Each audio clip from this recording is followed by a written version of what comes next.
Welcome, Thoi Thoi Usam. Welcome, Thoi Thoi. Kay yang sari. Welcome, Thoi Thoi Usam.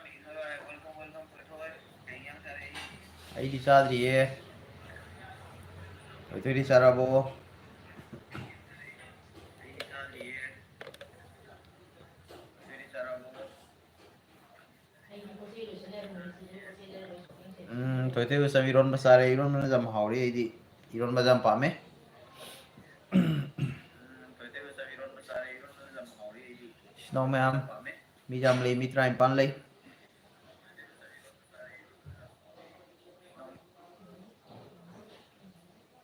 Snow ma'am mi tara ni pan lay. इसे दी हजिक पोसई ready तौरी packing तौरी Manipur चटपगी Manipur चटकनी हंदक Manipur चटकनी मा पोसई packing तौरी तो सम ओ आई थागसरी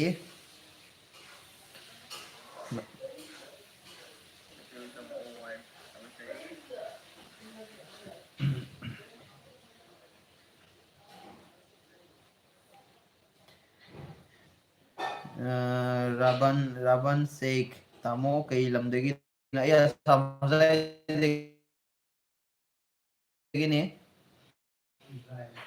welcome ngarang kari gilak di nation gua aku fana punya like sana dia se jam slow to bro masa masa dia se kino abdon sana isya isya jam mu jamu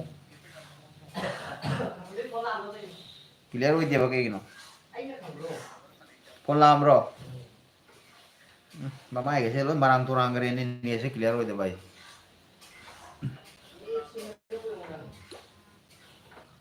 ai cha se bo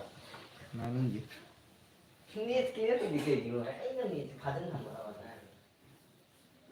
Kalau kasih dia kan beri punya. Ini nak apa? Kamu? oh ibai sabiro ai di kino sen gua sabiro ai di kino sakro sak ai ro jam wali ka kanu 5 lakh thaga chai guda gore mane net sing asi di nungai te aduni yare aji phone ama la ma dui ka problem oi bani yare aji ano boisina sing jaw di like comment share subscribe to biro mu live se share to view isina umite ate hisakang naba comment to biro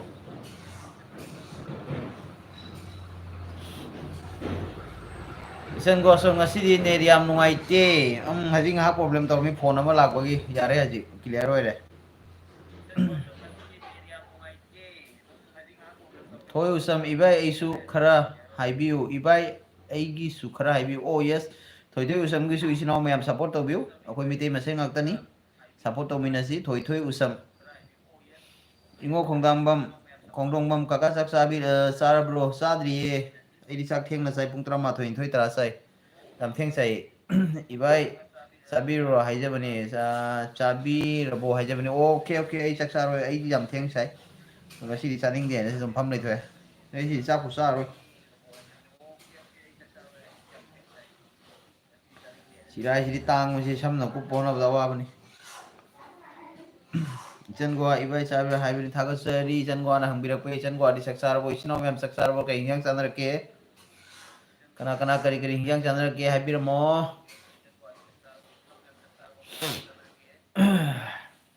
comment to view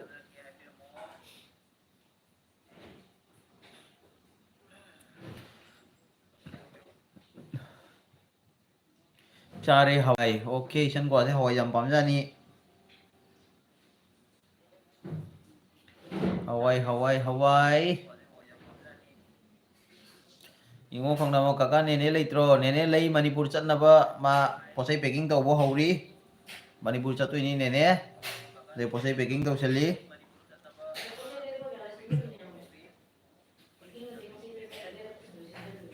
Isen gua short ibai Hawaii ngaktani ID. Acha, nang base ro.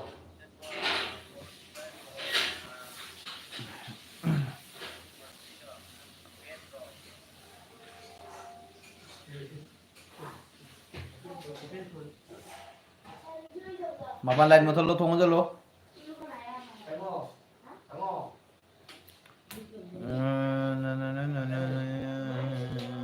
Ibai hawai ngakti ide oke huwa mai. Comment to view comment lagani aba ina para pakhun sa sa pi doisi comment lagtadi kui chang aba kaino haideba kaino khumdoi bai khangdeba mitei sinau mayam kyam jawge sigbo mi ni phram lei mi cham tra taruk lei ni mitei sinau sing yaw bro yai fere amtang hobiro mitei sinau sing kangle pa ngai yai fere mathang amtang ibiro mitei sinau sing kangle pa ngai yai fere amtang mathang ibiro mathakta pa ho pa bidre ibai oh sorry hodre तो isam ibai di sarto sudi halakwa ma yo da bom kaka karam ma thada hoi thoi usam mathakta ba o sorry kangle pangne yai fre thoi thoi usam thaga sari kangle pangne yai fre matang kangle pangne yai fre matang amu ibiro isinau me amite asem isinau sing yaw ta di kangle pang ya na yai fre haina ibada kai su kai ni ngai lete ibiro isinau me am ai di leptna second ge di haiba lepte kangle pangne yai fre sinau sing su kangle pangne yai fre matang amtang ibiro thoi thoi usam khak ire ate di kanam ibirektri matang to ibiro Tamu sirba maroni kanglai pakna yai fari hai bisa koi haksang gine sokta babu pagali mi. Aditya Singha SCP 712 you look back you e what happened ACP 712 you look back you e क्या लिखा भैया आपको लिखा आप ही जानो आदित्य सिंह आप जो बोले आप ही समझे शुक्रिया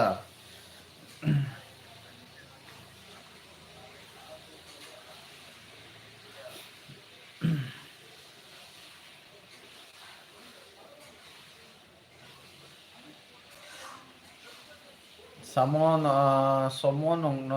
namai them nong mai them kangle pang nei yai fre prithijit konsam prithijit kangle pang nei yai fre aseng wa si maron se tabla thamoi chau thok cheni ngai ba yong khung nam kangle pang nei yai fre ngo yai fre si hai ba da kai sum ma khoi da haksang da handa ningai leite kana bo na hel tu mi haksang da ichin nama lak tu mi kangle pang nei yai fre ai si do nusi da ba minai ma sa mo hing da ta ra su ma thai brok sa tu mi थोड़े उसमना खुरमजरी ma'am बोया Aditya Singh space कहीं high नुची ने मुझे अंता आदरे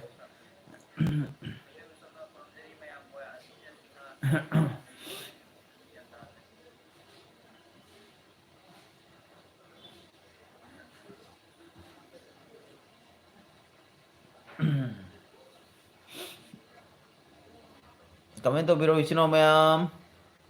मिते इसी वो अनि home से तरोते याद रबो लाइक की खरा तुम तो बिरमो को कहीं लाइक से मैंने लाइव साना बिकी दी जाम इम्पोर्टेंट है लाइक से जाओ रेडियो सिस्टम की मतुंगी ना लाइक से खरा मथौता है लाइक तो बिरम इसिनाव मैम लाइक का कोना ना नुसी बपुसेल जाओ इसिनाव सिंग यावरी सब्सक्राइब तो को बिरम मनु आई वीडियो नुंगाई अखोई थांगसै अदो मैम ना यंगबिरगा कमेंट तो खोटपा करी चुम्मी लाली है मैम की इम्पोर्टेंट नि मैम की मतुंगी ना चतुरी मी apam da fazai fazai adu mayam gi comment ne important ni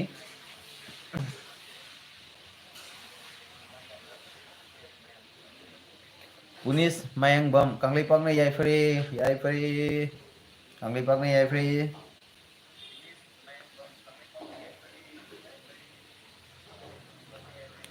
mitei sinau saina thi gi da ma ni ahum mari khakti kanglai pang ne yai fre ama ni ahum mari manga di sore manga media 82 ले 82 मी सिगा मी मंगा इरे आई ले Jerry bye थागसरी थोइते उसम थागसरी थोइते उसम की so my channel Lebra कइनो दो इसिनो मैं माउन सु support तो view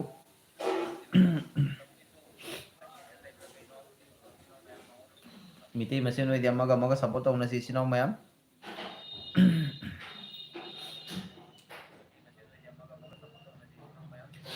Johnson Ahibam Kuramjari Kuramjari Kanglebang Yaifre Johnson Ahibam Toite Usam A David ni by okay David Toite Usam I David Bore okay David ni nasi dia David saya harga mấy mấy tí mà sana yai phơi càng lấy băng này yai phơi aram mai tiếng con này yai phơi jam tham môi sẽ chọc thuốc tê ai bỏ phong tao bây giờ càng lấy băng này yai phơi itu tu pa khang mana yai phơi aram mai tiếng con này yai phơi irung bom mani kumar càng lấy băng này yai phơi 2024 China lạc pada China lạc pada kuki tumna shibo oresanu yai phơi ta phơi yam nungai re thôi tôi sẽ nói vấn đề ok mình lên mà tê ing luang kang lepang na yai free mi te sinaw yam jawro mi thagasari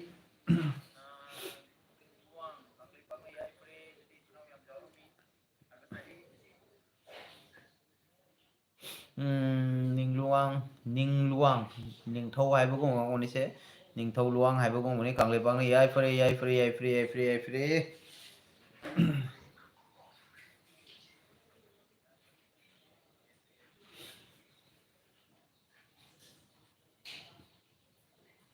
rồi đi xin ông em comment tôi bị có comment sẽ lấy ra cái issue bảo cái em ngoài comment tôi lấy đi tension tôi lấy thì hai những bữa sa hai bữa ngami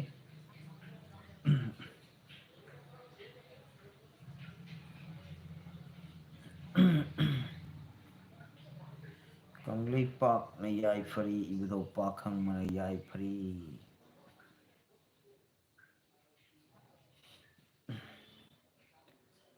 Today some yai cookie di maite gi lukhak chaba sani yes 100% right cookie di maite gi lukhak chaba sani yam hadina sumi today some na hai wafam se thagasari ingo khongda mom kaka cookie nupi singdi maite lakle haibada ar gi kamdol loida leikhe la loina kemda loina leikhe okay cookie ni na cookie mapunsida dum leidro mi admaina nomini khami gi saksaw ni mi jum da leuri non ja khota na humni sor koda mi do jum na tangkai na leina mo hona ni do mapu na sawro phuro roi tala ni lebam kang roi amu mathang state ta chen gani refugee ni mo se actually ni mo se tripal khallaga ne ko tripal khallaga leiba do kamu ne ba jum kai ga leita ba ingo khongdam milen hoite how are you I'm fine Meitei masana yai fare popi ga cookie ga amatane yes popi su huni cookie su huni yam thagasari hai wafam se popi su huni popi cookie hu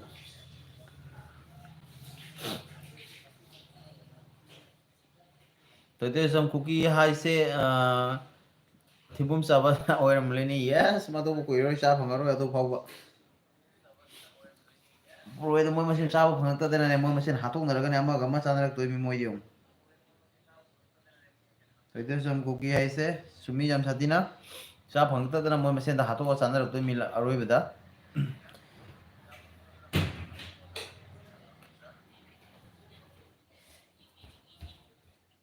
mari se khara chingsalak paja aroidra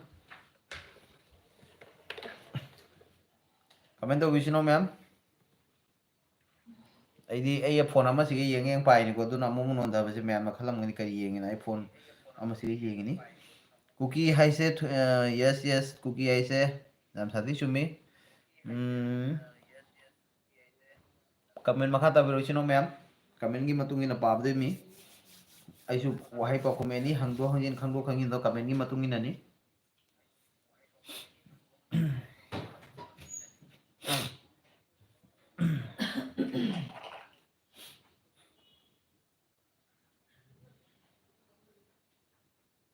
kaya na ito yung lady mo nga nung tanawa comment lag to visino ma'am se kaya na ito yung iba dawa yun yung tumang away sa amin kayo na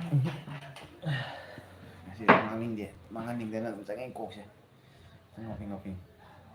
tang ngoping nuai ta ni nan photo live cha lep khare sino ma'am sing kai dore kaya lang na tanay kaya lang kari tawrage sino ma'am kari hinjang sanarage tumina laikre Comment amata fawo sangakti kari tawrage ichinaw mayam. Comment ba waramani ni comment hilepna mathang mathang dum inarapanina. hꯧꯕ ꯑꯗꯨꯅ ꯑꯣ ꯁꯤ ꯐꯤꯁꯦ ꯑꯁꯨꯕ ꯐꯤꯅꯤꯅ ꯅꯍꯥꯟ ꯄꯨꯁꯜꯂꯛꯄꯒꯤ ꯃꯥꯒꯤ ꯖꯥꯎꯅ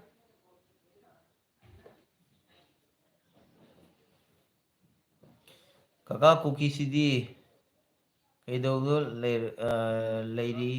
gadaba. ꯀꯩꯗꯧꯉꯩꯗ ꯂꯣꯏꯒꯗꯕ Kaidaw dabu loigadaba loiragadaba. Matam ladi kadai chatuino. Matam khara wali na chiang khara lei na hingi me. Chiang hingdo loirpada dum lore.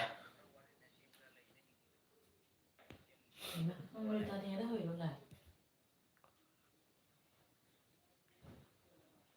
Chiang lore, cookie lore. El Permavati Devi se kuramjari thagasari welcome lakpio. ꯀꯥꯔꯣ ꯑꯦ ꯄ꯭ꯔꯥꯕꯇꯤ ꯀꯅꯥꯅꯣ El Permavati Devi. Nahan lam. ꯈꯨꯔꯥꯏꯒꯤꯗꯣ Ram thang nan. ꯁꯤꯕꯦꯅꯦꯃꯥꯔꯒꯤꯗꯣ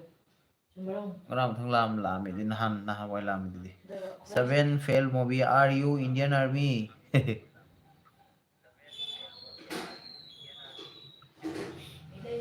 12 failed movie. Yes, 12 failed movie. Are you Indian Army?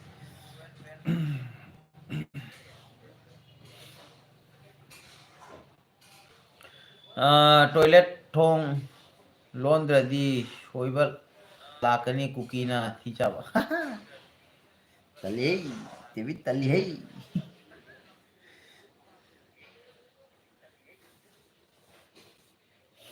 Isinilaw mayam kana kari hinjang sanarake. Ngasidi ngasay ay na nungdin pung ama dwagi news am tabadi cookie ani barmalonda tatli gaina state force kare attack to sele state force na suda gare taine commando party na suda gare na taine ani khak thomda gare ne apang gadha sing do commando do nongoi pa hain ngai commando do nongoi pa hain dra di kana da pa moi pa ge hai ro min nai sing commando do nongoi pa hain ngai loi ne oi na tai na re ise yaholo ise yaholo yes ise budi yaurokani do ma manipur chatnaba kari posai porang ama khara ma ngasi lawrpa packing shaking hand ten khara tawri changani today isam iba egi promotion masa amata haibira mo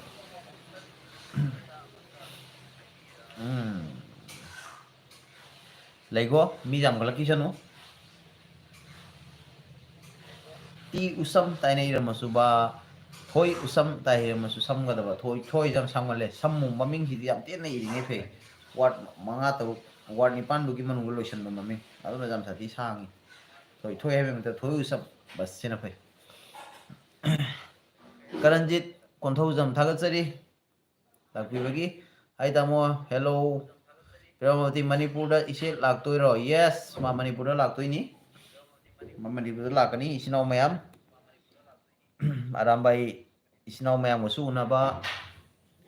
mafam da kai sat khotra amaga ma hanak Manipur lakani nini humni gi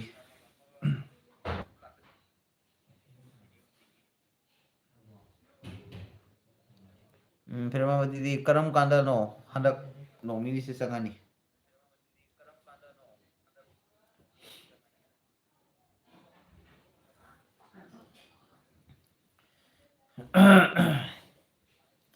comment se mathang sumana ira di dum nungai ba comment se isilakta dine dum aisu ngamam khangte comment gi matungina badra ngam da numit kaya leidoino humni mari ni leirani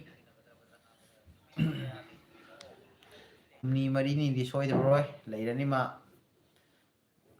karanji kona kari lamde leibage tamo ai asam hozai dagi ni e asam hozai dagi Assam hozai desu maige ni khaidui miti jamangina Barak Valley Brahmaputra Valley yena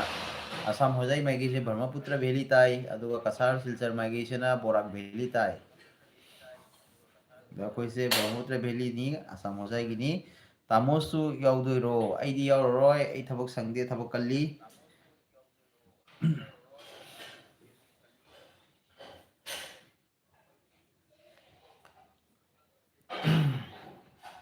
Premavati Devi, L Premavati Devi, kari hingjang charuke. Karan Jisu, isinau mayam, mite isinau mayam, kari kari hingjang sanarage, kana kari hingjang ahau sarake. Masa? Adare. Binod Lai, Ibai, oh Binod Lai, nungai bro, kari hingjang sage, inau. Binod Lai on, thoi theu samse, David ni Binod Lai.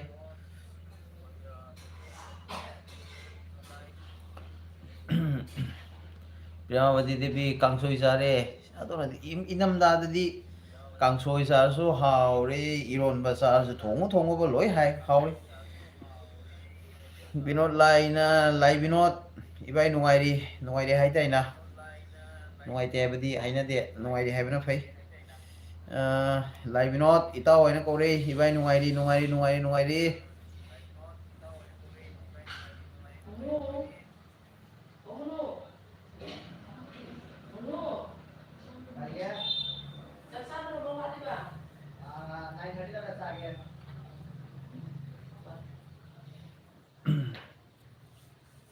So inang kya wali kya?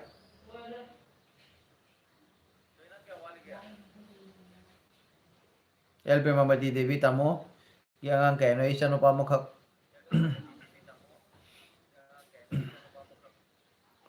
Isa no pa mo kaklay. Ay kasi kok se khar. Ngoping. Asang ki tan mam taw ri adu dana ngasi king dre isa se. Kok se ngori ngasi sing thak bo khara wat khide kok se ngori taw le re. Guess ka.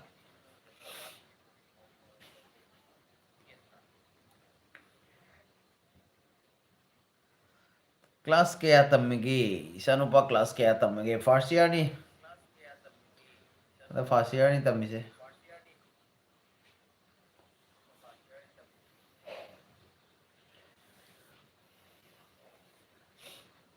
Sune, Madhuri tu mar ke sango ne lao ne. Tan class kaya tamage 11 first year ni. Ai sa se no king dre sino mayam. Wa bu ya de wari sum sana se. Ngarang udi haksa ki jam king mani sei no mai to dna. Ai si sa se king dre. Ko ngoping tali.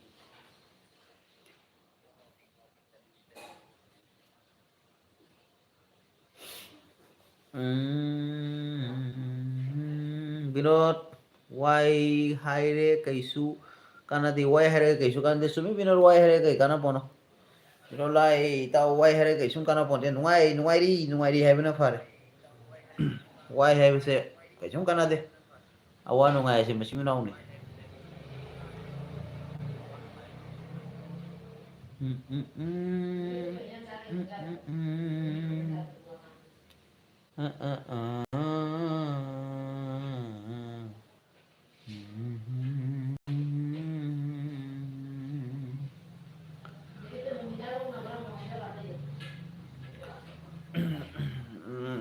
Betty Debbie. Susmita Homam 30 like Thakasari Susmita Homam was welcome. Ise kai leige Premavati Devi Leila Ani Abdul Razak hi kaka love you hello Abdul Razak nungai bro Karijang sai Abdul Razak Susmita Homam karijang sai El Premavati Devi di ngasai hi kari no El Premavati Devi kangsui sai hai mane ko Abdul Razak karijang sai hai bro.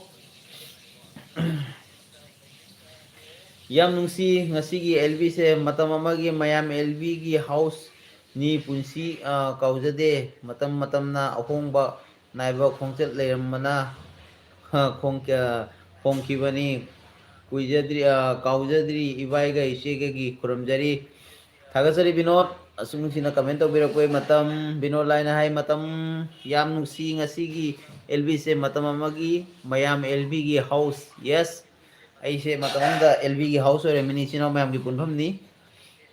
punsi gi kauja de matamda ohong wa nai khoi chubi binod hai wa famjan mati sumi matam gi on mani na kari hai ni subida hombam kaka blue pipiro hoi pige na ngara hai gi ngasi pirage add as moderator standard moderator manager moderator thamo pigrabni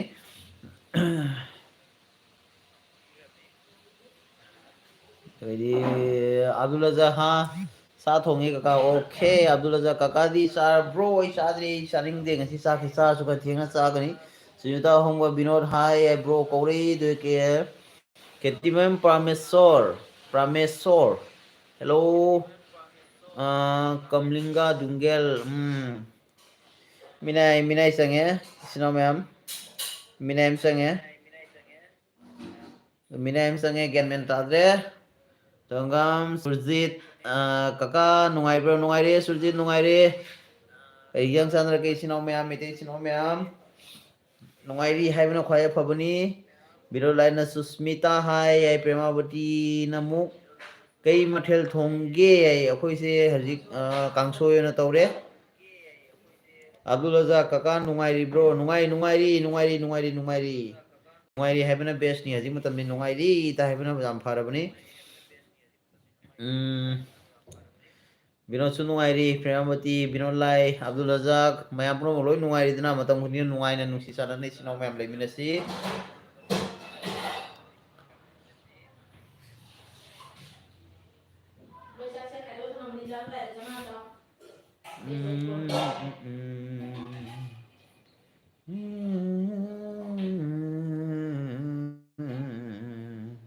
Aikhoiga manaye Premavati no sele thagsari kangsoy yes Premavati su kangsoy akhoi su kangsoy manare kangsoy masi manau tare kangsoy ga bhai sinau mayam masidi live se chong le tana sanage sinau mayam na leiringai sanage Premavati se support dominasi Susmita home mana Premavati se support dominasi ya haibadi Susmita home mana Premavati bu support dominasi ya mite sinau masendi matam khudina support dominasi Dayananda Yumnam Buramat dekho Buramat suno Buramat bolo welcome Raju Khangman blog tamo mukbang tawrok lene tok lene haujiki irang matam sing mukbang tawroi irang se loiraga santi oira matungda ingna tapna peace la matungda ne adui kona tawrsu tawrage mohajik phawgidi koiba langba chatpa ngawba higatpa jari utpagi jogoi sabagi mayam punomok loi ban ajik only manipur gi tariba wana se saruk yajage mukbang ban Dada yaifre paunamba most welcome mayang masa mau ga kangjagra ba ina om la lao lo Ketima pameso dada paunamba karihang sage Raju khange mam karihang sarge Ketima pameso dada nungai yaifenata laibo thagasari binodla ss paunamba hello binodna paunamba bu kore paunamba lai binod aina haigrami binod lai mangrami haji lai binod on grami ma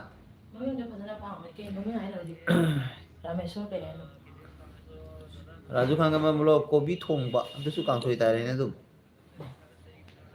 Kobi thongba kangsoy nate kobi thongba khangde ai ri sab ni hei ri se nasibo bazade alu kilum lo mum de nong nga lo ri ba nga kilum ne pula jum jo ko de gram chatruk jang gi koi le mi chingalo doine mi te gi sab ni charuk de nei no ri se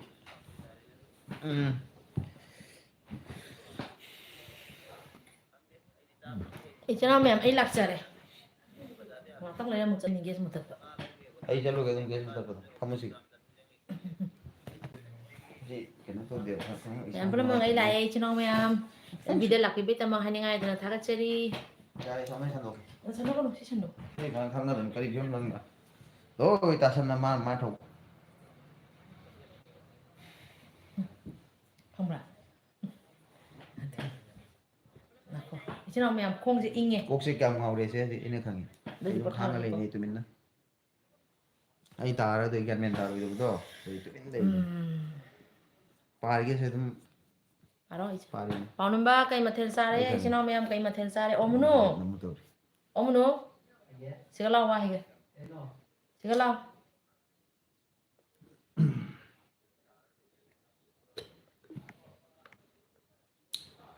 Kana laiba kay mathel sana ba ma'am habiro. gor re thau ra bas ngau ri ngau ro ai Kano dukan jaluse Hidak mo law no. bhamon dukan do. Hidak mo law ni ising piro. Dai ko ngawre hidak Law pro. bro. Hidak ka mo law no. Hidak ngante se ising wan to ini ngasi everyday sandaw ising taktraga. Everyday sandaw ising taktraga. Kamen lak bro. Kamen Kali pa. beta sale duty. Sinau kana kana dai bam da kamen to biro. Kai kai kana ka pau na mai kamen la emare. Raju khangem bam. Ko. Kina ko kamen di tap na pa ja.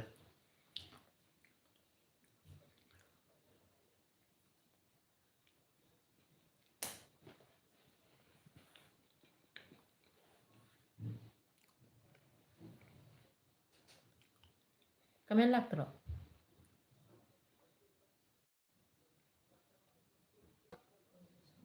Sinau mayam like om ga tobiramu kamen am tobiramu. Aina sonda thaba khara loisalamba aduna live hobode yawba ngamodre aro biganu ado live This is si one of loji mga takibe cookie sama lawo thoklogo ay ngahak le ready tuminga ni noi sat lagnaro ngahak saholam ge chumi lao kana kana lagnaram ge cookie raju khange bam nungairi binod bhai cookie kana kana lumi thoklo lao nga akhoi paw nambana mitra kunmule akhoi paw sirasi nambana ko di lumdri cookie hinje amta phajana masak amta semdo am ge susmita paw namba kai mathel chara ge susmita homam chela e susmita inau kai mathel chara ge raju khange bam sob don to hayang hanbiro u ai raju hayang hanbiro ai susmita susmita na tawre raju na tawre ya susmita na raju da raju Yasmina inau mangang susmita na nonda ise sab esu to ge leijari Yasmina mangang Yasmina ise inau esu leijari kai mathel chara ge yam nungsi LB da lakbe tamakta haninga letena thagat chari mo machine dum sab sarang pina jane ba khangna na dum aju khangam oke susmita binod lai ise lage ss paw number mangang da binod wathi tawnu ahan anganga pam ahan anganga pamladana ahal na angang ga palladana noksale jit sarang them ise jite sarang the ise and bro yai fare koi sinau mayam pun mag lo yai pare paw number na hai ba binod na ahan na angang ka palladana no khare ss paw number mangang welcome mangang aisu mangang ni ai sina hai se kana dano hajiki duga susmita mangang dra mangang amda susmita na mangang dra ss paw number mangang na welcome mangang aisu mangang ni ai lai binod aidi kangsoi chare aisu kangsoi ni binod kangsoi ama tawre Abdul Razak na nungai bro ai nungairi Abdul Razak nang phone number do busy le aina tawbada sai sanga kana nang na tawre do ayuk to yam ngan man gare ai pung 3 mamang de phone receive to bodo khara kaino tawi du ne phone do yaisana mangang yasna ise nga thongba chare hauni kai nga no yasna El yaisana Premavati Devi ise hoigi yumnak se kaino haubujam ai ipam da ngangom sikhiwa jani he vegan matha matha pumini ai ipam da ngangom adoi sagaina haubujam Mrs. Paunama mangang noi masel sab sarang pinaro sat the phone number now kai mathil chare am ta hairo El Premavati Devi date akari date chare isi edi keno ha date tat ta paro ti isi eti date chare isi bap ta dre now ibu tu kan so yuwa moni SS dal hairi rongoni dal chare haira kaurak kari kurak haurakanu ai nokna ba haurakanu nokna ba horakan wai Raju khange mamna hai itei ma Sonia Binod se support khara tobiu ko ma video su sem khidre ne magi channel atopo lai du di lai bino lai na thangat pani magi di jot to ba yam jaw bani mari masa dam phabani na nge mai hingon do mai hingon je khaji khra ka to ba ut bani loi ba to ba ut El bani Premavati Devi aisu la e hoi Premavati ar kaino Yasmina mangang che Diamond TV da isei sakna hore aisu yorum bani ise di uramde isai do ai sakpa haite nahan marakta Diamond TV de sum change do isai sakpai matang jawra kan ai kona sa age haraga chendore SS Paunama mangang da minot kana de 나버 이보 누피도 뒤질러 이돔 사나 통리 오이러미니네 강소이 카라가도 카랑가도 강소 카랑가도 hoi hoi binod siya ko na so hai mi binod hanak ay lako da pangho sin ang tapak siya sangoy lukoy thudi asi sangoy lukoy Abdul Razak hoi nene ai nupiga biji khara lay ure ma saunu hoi kem kai de SS kem kai de mangang noksalle el premabeti thagat chare isi haiba det aini hitu thagat chari isi haiba dal hai ba orang mani ko mi kya le 27 19 ay 27 ule kadai 19 mo ule chino me ami tra ma pan le Sobha Saikom yai fare dada yai fare yai pare chino me am pun mang na yai pare SS Pauna Mamang Dam Binod ki Hingol da Torbot Mairen Khongdrum Yamna Hobani hauri binod ki hingon da pan ba sebot tu ni khwai sathi ri se ha uthak ta pan ba sebot to Yaisana Mangang Ibung Aigi Mingse Yaisana Haibani Chumna Habirakte yaisana Yaisana hi Haibi yai budo ado yaisana Tali Kara Torba ma ngasi gas oire khara gas aduduna khara energy khara down oire Raju Khange Mam Block Binod Lai Se Kari Lamdaino binod lai kai lam dai no e rajuna binod inao kidar se he kidar ai se dugai kidar Binod Lai no Hug SS Aidi Kaino Hug SS binod lai na Ma Khangre ss ta hai ba khonum kai kai me am pa le bu ne Huge SS Hairo Huge hoye Huge Amy hoye hai bu Soba Iuda hoye ss Yaishana Mangang na Haiba Sume thank you Ibung Amadi Ise Thagatsari hoi yai akoi di yai hi yai se yam na kino yo pone to yai shana hai bu yam maman lei ba yam phasaba mingni Bino Laina Raju LB da Lam Haidopa Yadi Haye Kona Haireke Waro no Akoi di number wo bithoy ai di number ko pang pi ni bino tho pa la kan ne ma thau tara phone ai di phone unknown number na dei di isana khangba number loi lau khat pi ni ma thau tara ga pau kum pi ni ma thau ta da di pet me that laga phone do ka that pi rani Abdul Razak Nene Kari Thongba Sai cha di di Abdul Razak Chan Goadi Kaino Kaino jen gua Goa do Lamani dai man tv chile ma Jakhar Khangre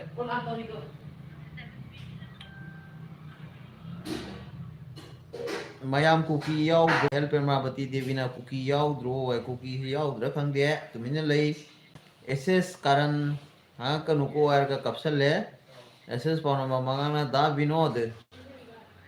Da Binod Khoigi Sebotugi Aisu Sare Sebotu di Aisu Sare Yamna Haubani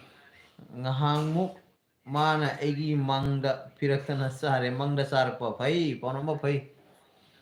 Abdul Razak Mani Loina Gidarni SS Pauna Mangang Da Binod Fagi Yai Lai Binona Yai Free Yaisna Mangam Se Kuki Se Yam Fate Ko Pura Hingcha Niko Moidi Ngari Lauraga Hado Kadobani Yai Masalo Sonia Bodo itu masa-masa ising da lauja ni nang lao SS Pauna Mangang na ai Kuki ni ai mai pima Raju Khange Mamblong na Paunamba Nangi Kurai de ni haigum todai ne SS Paunamba na Long Life Manipur Kanglai Pang na Yai Fare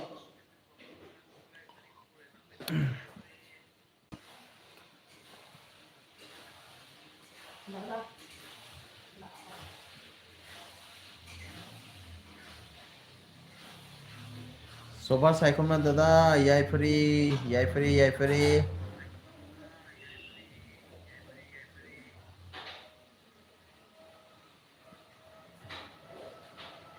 Mitali Sharma kay hinjang sage ay saksadri do kangsoy thongye ay di khara thengna sage Mitali di kay hinjang sage Raju Mani ay khurai dagini SS Pauna Mamang na Raju da reply pire ay khurai dagini ay na haire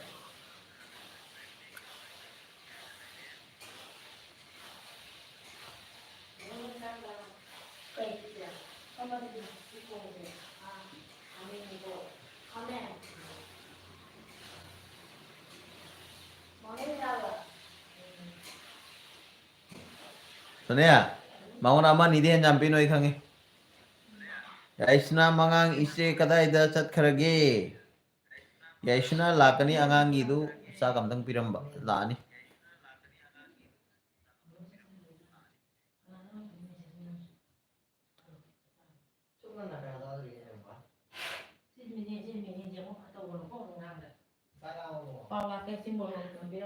Lama matam changa charo khaido thambiramo. SS wano mamangang aina long life Manipur haibada kanamta ka khumlakte moisidi mawang amani kanglei pangna yai phari bo aina mim na hairi chino mayam mathang mathang puno mona khumbiba ase akan ba apun bagi akhoi lipun namni ase se soidana tobisi ise lage ai tiam ranjana thagasari Raju kang live ta lagu be thagasari Raju kang blog yai phari thagasari Abdul Raza kaka adu di ai live chat ko sound ko live chat le ko ai live chat le ko saugunu oke Mitala Sharma nine se tauna yam phai taba yam nungai thagasari thiam ranjana ise di lakani angang sing isa khaidui isa sona mongang dada sing cdi gada sing cdi kanglei pangna yai phare bo haine mi mamado bo hairaba didi maya puno pulap na khumbiri se akoi apun bagi pangan je utcheba comment tawbiu live binod na yai phare binod khume takpadi khanga mane gyan tare binod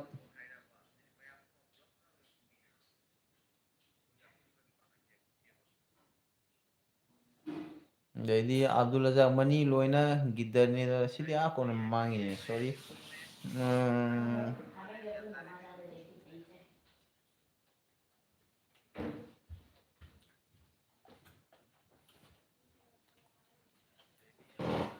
Mana nak kira orang habu.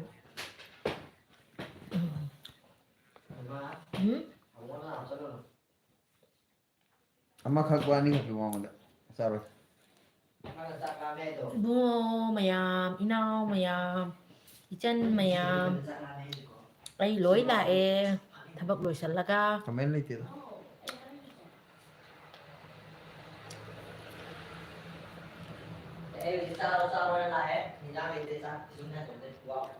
Dok khai dok tolong ini lối này. Dok cái anh không? Ốc rang kamu đâu? Kang soy mesti lối lên không được. Sino mayam comment to video ay lại chan pa table lang nang ichak hinjang kang soy amet video tolong apa ni?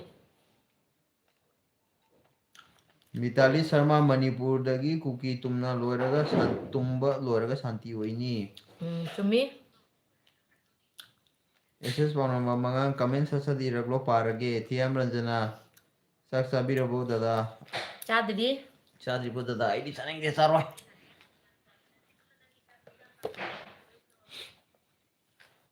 Yashna mangang paunamba mangang noksale Yashna mangang na paunamba mangang kauraga noksale Yes na di kay hinjang sa hay no sa hayaw dre. lang gitu Ay gino. so kra sungang hai le matam no mangi Yes na kay hinjang sa ray no.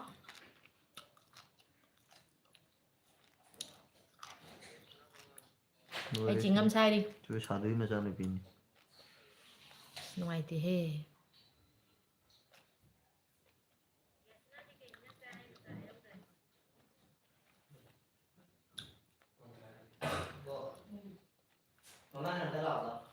Cái đâu là kìa?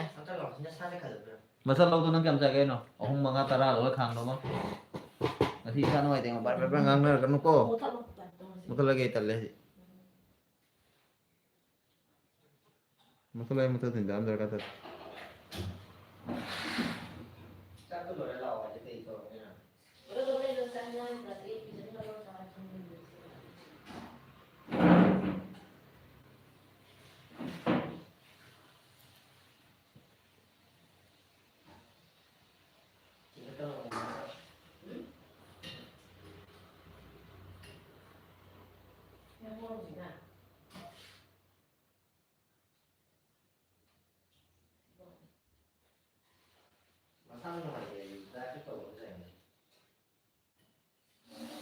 ni go wa khang wan te ai tawri si bi ke sum na te ba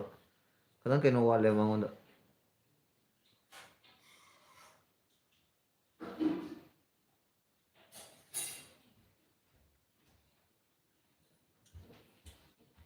Kakrabo.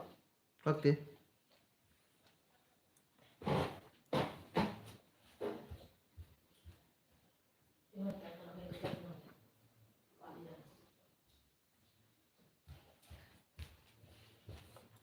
Hujik pun terama thoi tawau leng rồi. Kata lo. Cái đâu này? Kata lo mau ho. Cái đâu này? Cái kata lau tuh no.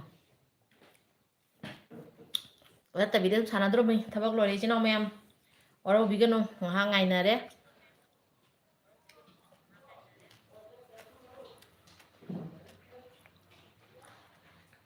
Mino nanti ke mati cahaya no kang suai cahaya entro.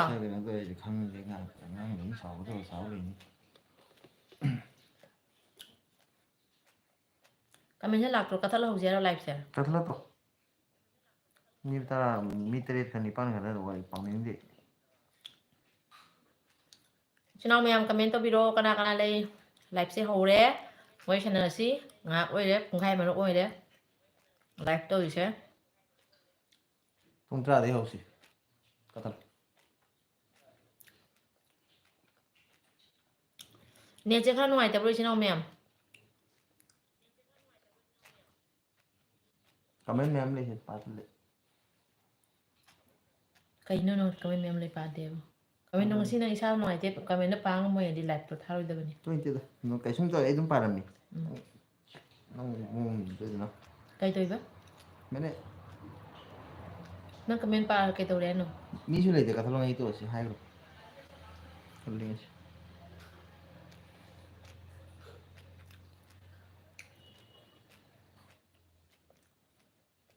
Diamond TV de lo chalo Diamond TV de le mi Diamond TV de lo na. Hồi đó live với sino em anh không lấy gì em anh sẽ hiếm sang Oi nó. de isa no ai de si pa talle. Munu, ang sao rồi cái sữa lo.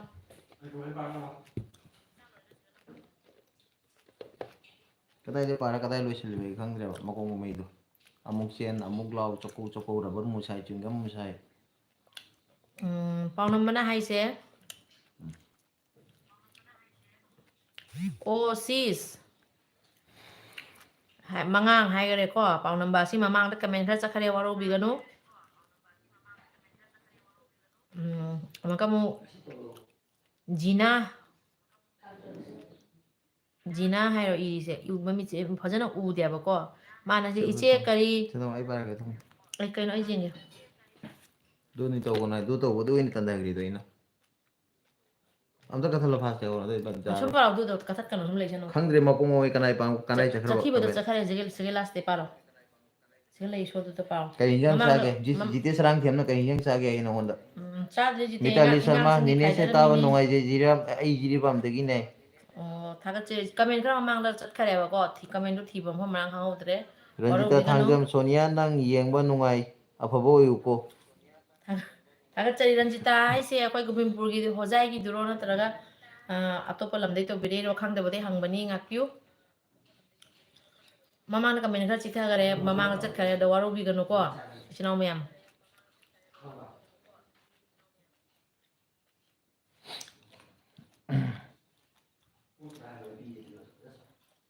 Yeshna ma isi ai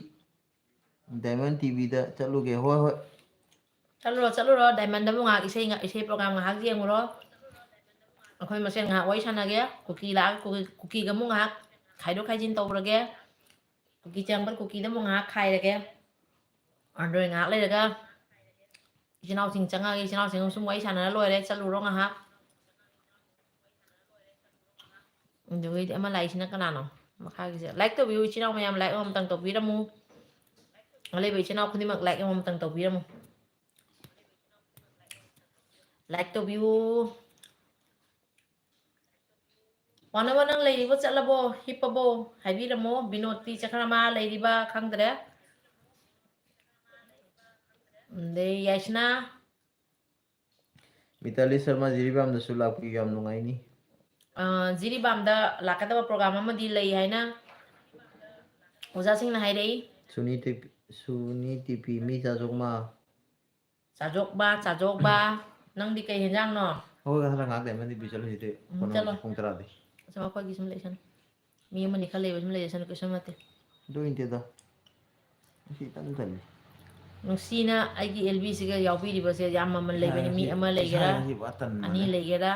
ni mayam lakera nungsina jawbi ba amani sisu haninga etana thagat cheri mayam la asu LB sum sanani ngasi gi sanani aina phamgrabani na sum sanadrobani sinau mayam ngasi wari se LB se ngak sanani na ko adu loraga kharani di lepani kaigina ai manipur thodi LB sanana base matam se phangoi Ranjita Thangjam nate Nagapal deini nahangi ngari laikhiba iche bandana dugi manau nupi ni aikhoi leiraga pikhiba akhoina leira pikhiba ni ngari do Ranjita akhoi sigasu amal leyaba ko saubi gano warobi gano ngari do yam hauri ngari do lakpade kangsoi muksa irombo muksa sum tong leire yam nusi kai jang sarage Ranjita Megha Chandra Kairak 18 like done PM Wahidur Rahman thagatchari Saksara bro nene Megachandra ai handoira kanan handoino khangdiri ado Rahman Megachandra ino senior male saksadri SS Pau number mangang Suni Sajok mi hai Suni SS Pau chadokmi number mangang go back Indian Army hai asiga Suni tipina jongsak ka alu ga thongba oh jongsak to maku jongsak ai mo do khela thongero alu ka nga thongba oh adu hamna Jite Sarangthem iche ngasi di bro do khara lazy oibra kara leji we ngale ma energy lakani isa nuwaite ko ke ngauri toba adu da ngasi tan tallaba aise khara slow pare sidi mama energy kara yaudya adu da mi kyan le 172 ayukta ni mi saksa le re sandada halasa Mi kusa kang ore bagi gas kare ba khangde Emabati hojiki Ranjita haibase aina handoira kanana Mitali handoino Sharma khangdare kai love mathia zarage Ranjita Thangjam irole ngasidi wah Minot laina guiding yame SS Panamangana ngari palakladi kuki laklani paunamba aina han LB da haibado Suni TP yes nangamba le chen ngari thabiri yabado adu iche dugi manau nupi Ranjita SS hai Panamba mangang kuki ngari paladi thoklak o ngari wa haira ko duga moidi matindo cha phangdabanina ngari ni ne na moi pakhatro bani Binot lai guli yam lei haiba ibai soire guli yam le haiba hoi Megha Chandra Kaira Maitai kuki tan khatna base Indian Army hana hatto ni Megachandra haibase kanana handoino khangdare chahi matang amta haibiragade haigada mingoina pallena waro biganu kuki mitai haibase taunaribe yangse nungdi yam nuaite tautabu mitai na toge torpa khangde central na toge torpa khangde akoigi leiriba mayam sina ko lanse loisangena khalladi nongmoda ta loigane na khalleba lanse ꯑꯩꯈꯣꯏꯒꯤ ꯃꯤꯇꯩ ꯏꯕꯨꯡ ꯏꯄ꯭ꯋꯥ ꯃꯌꯥꯝꯁꯦ ꯑꯃꯨꯛꯇꯪ ꯊꯥꯗꯣꯛꯑꯣꯕ ꯂꯥꯟꯁꯦ ꯑꯁꯨꯝ ꯂꯣꯏꯒꯅꯦꯕ ꯅꯠꯇ꯭ꯔ ꯏꯆꯤꯟ ꯏꯅꯥꯎ ꯃꯌꯥꯝ Senwas alam में Muslim full time happy हम सभी हम हमेशा हैप्पी रहती हूँ full time happy we all are also always happy SS Panama mangang guli palladu binod ai thaina mi khanna bagi wari ama ningsing ꯃꯩꯗ ꯁꯨꯝ lage ꯁꯤꯝꯗ ꯊꯝꯃꯨꯀꯣ SS Panama mangang o itei mai kore Mitali Sharma cooking ngari chaba phangdre ꯐꯪꯗ꯭ꯔꯦ ꯃꯣꯏ ꯑꯗꯨꯅꯤ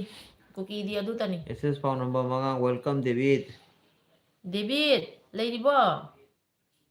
ꯑꯅꯝꯕꯅ ꯀꯧꯔꯤ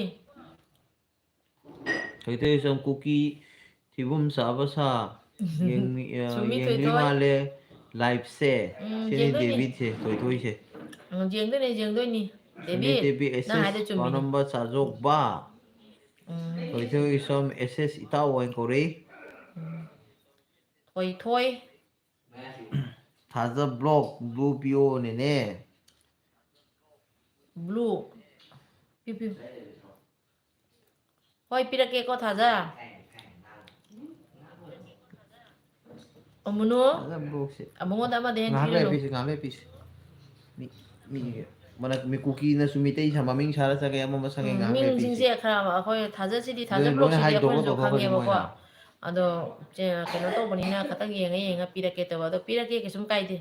ꯄꯤꯌꯨ ꯀꯩꯁꯨꯝ ꯅꯠꯇꯦ ꯑꯩꯈꯣꯏ ꯁꯤꯒ ꯑꯃꯁꯤꯒ si ꯃꯣꯅꯤꯇꯔ chingni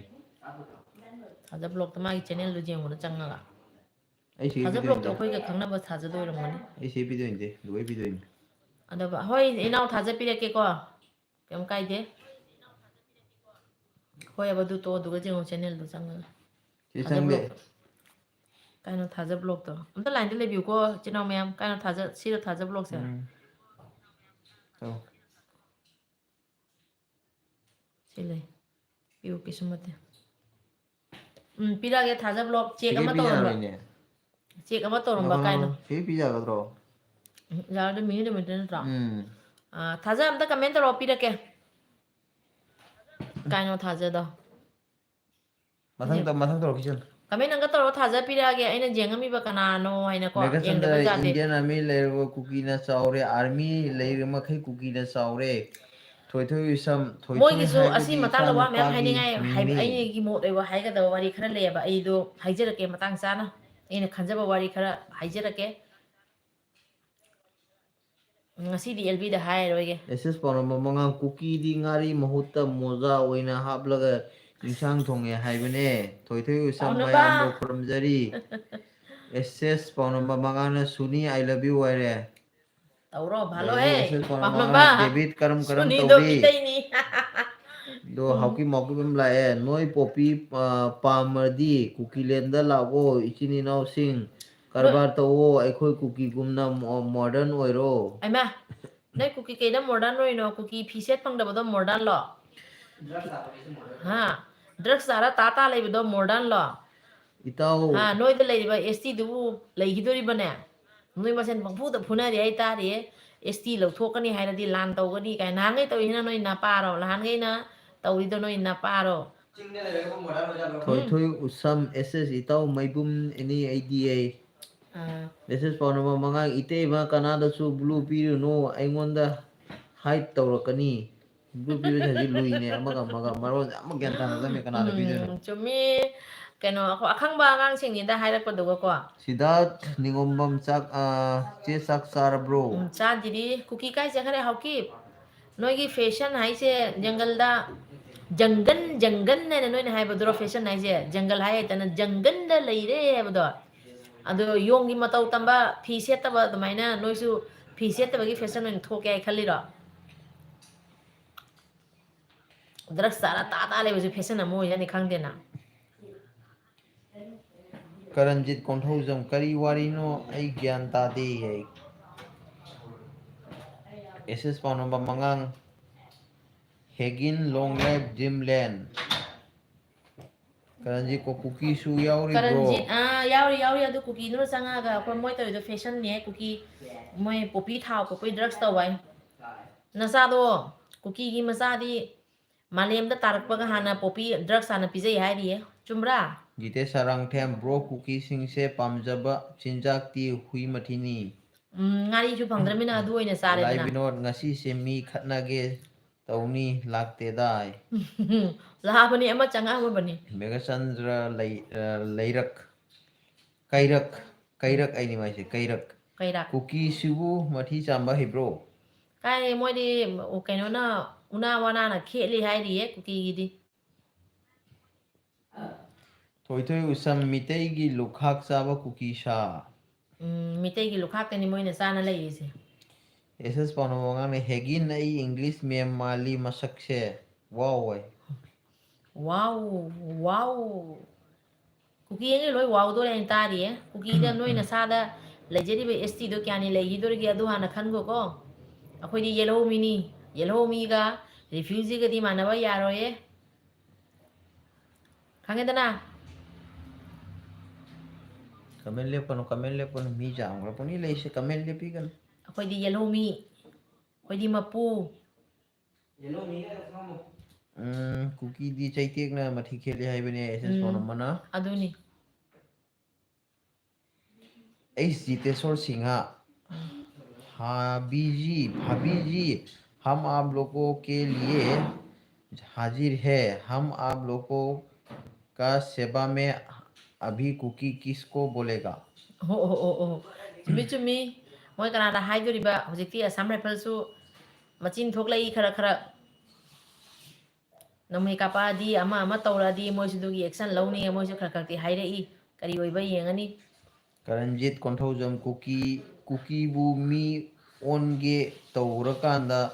नोंगानबना हानखिबदगी सामरक nga marakta lehauba kangbu singse चुमी करणजीत याम चुम्बा वाफमनी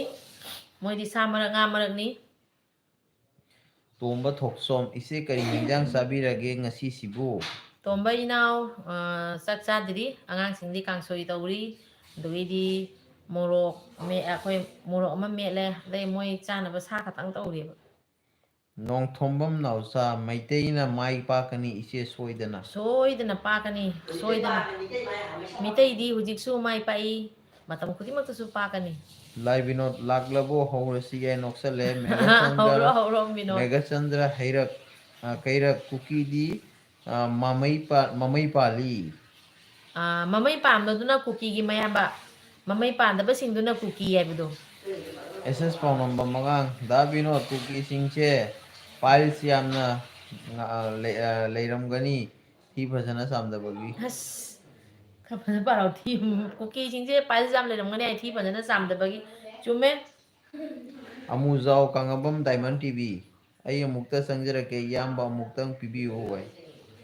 अयाबा मुक्तंग पिबियो होय अमुजाव कांगबम डायमंड टीवी